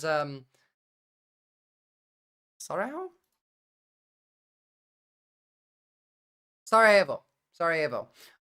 Because we talked about the fact that, like, the fucking Serbians want to do Yugoslavia too and restart the Bosnian genocide. It's insane. We're in a state of, like, chaos that is incredibly precedented. All right. Anyway, I am going to do a raid. That's it for today. thank you for tuning in. Please go and drop a like on the YouTube stream, and please go drop me a follow as well, because it helps. I'm trying to grow on YouTube. Support the stream, donate if you can. Even just following on YouTube is a big thing, because once I hit 1,000, then I get ad revenue from there. Be great. Join the Discord. Have a community. I will post some links in there. It's also really fun to chat. And for raid-wise, I think got some ideas. Thank you, an incorrigible heathen. Okay, Pixel Mixel. When I asked for emotional men, this is not what I wanted. That sounds like an interesting stream.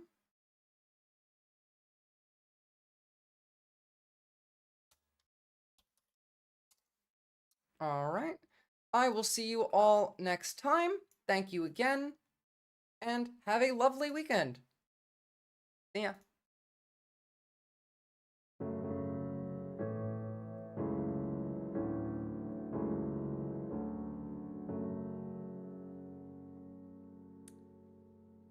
Aw, Visora, thank you so much for the raid. Thank you so much for the raid. I don't think we've met before. Welcome. Hi, thank you so much. Hello. How you doing?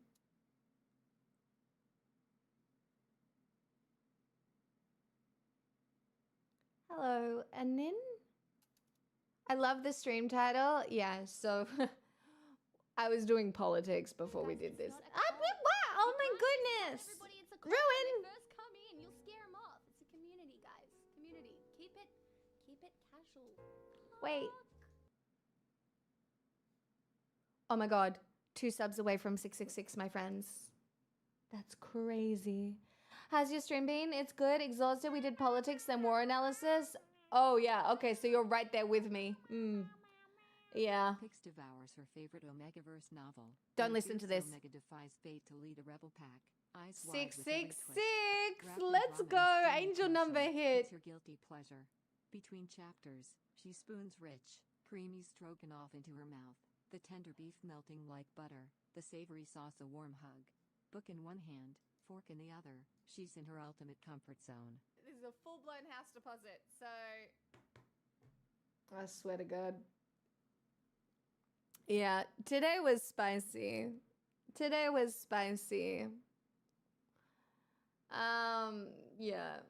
Charlie XCX is a real bitch. Computer Bobby, that gets you a ban. Go suck someone else's dick.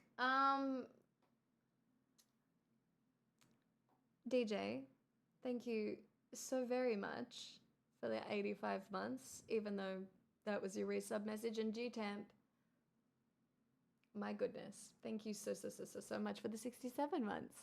That's crazy. Thank you. That's so crazy. Thank you so much. Hi, Evelyn. Welcome, welcome.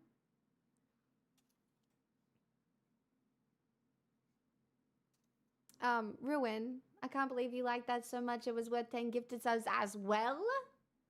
In this economy? This is a full-blown house deposit, so risk. Oh my gosh, thank you for the 31 months. Thank you so much. Visora, I gave you a follow. Hopefully I can come check out your stream sometime.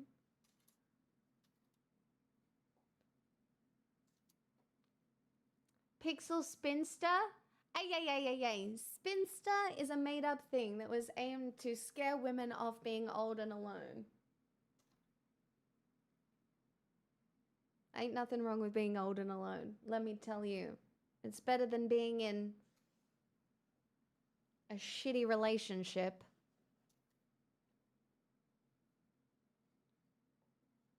You know what I mean?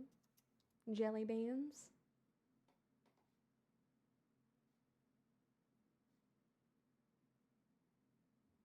Ruin, did you just hit a new gift sub badge? Is that what happened? Look at that. Isn't that pretty? Spicy.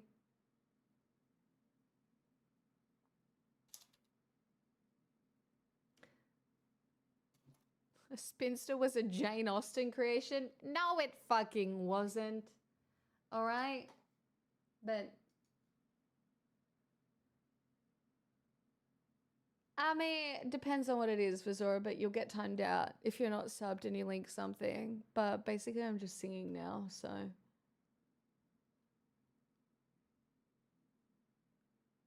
I want Irish accent? No, you don't, Forlorn. For those of you new to the stream, I do an Irish accent for a level 4 hype train. Everybody loves it because it's so real and true. Academic study that shows fascists has small brains. Yeah, no. That you don't even have to tell me. That's unsurprising to me in every single way. I do love it because I love Australia and Ireland.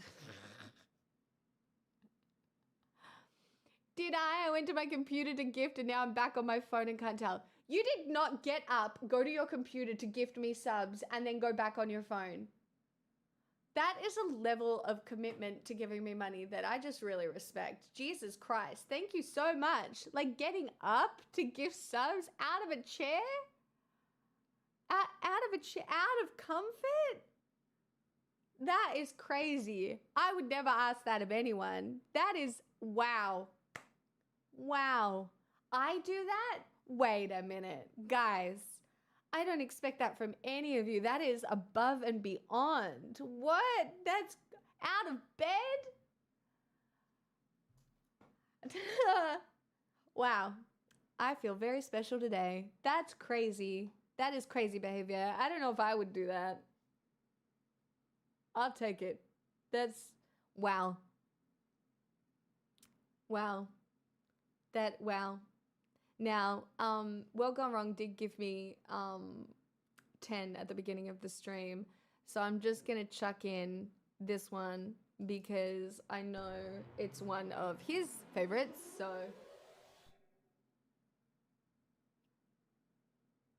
I'll start singing it in Irish if we do hit level 4, but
love. And Citrine, my goodness, thank you so much for these 64 months. MVT, thanks for the 420 bits. Oh wow, this hype train is still going. It's still going. The dream of the Irish is still alive, you know? Thanks, Pocket. Thank you. Thank you, everyone, for the roses. That's very kind. Oh, thanks, Visora. Yes, I sing at the end to cope with the state of the world, our collapsing society, and, you know, men. I'm joking. I love men, just not the men that are fighting and who will no doubt destroy us all. Hooray. What do you mean? It was so slay. It's so chill.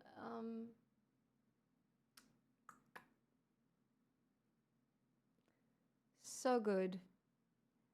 So fun. So nice.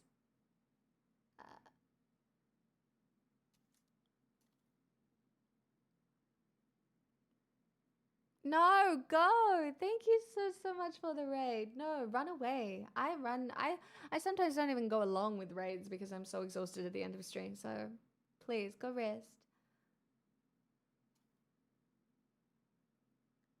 Do it again. Do it again. Do it again. You can't just tell everybody. Oh. When you first come in, you'll scare them off. It's a community, guys. Community. Keep it casual. Wait, that's so nice of you. Thanks so much for the 10 gifted subs. That's so nice. That is like, man, that's fucking crazy, you know? I don't know who it was. It was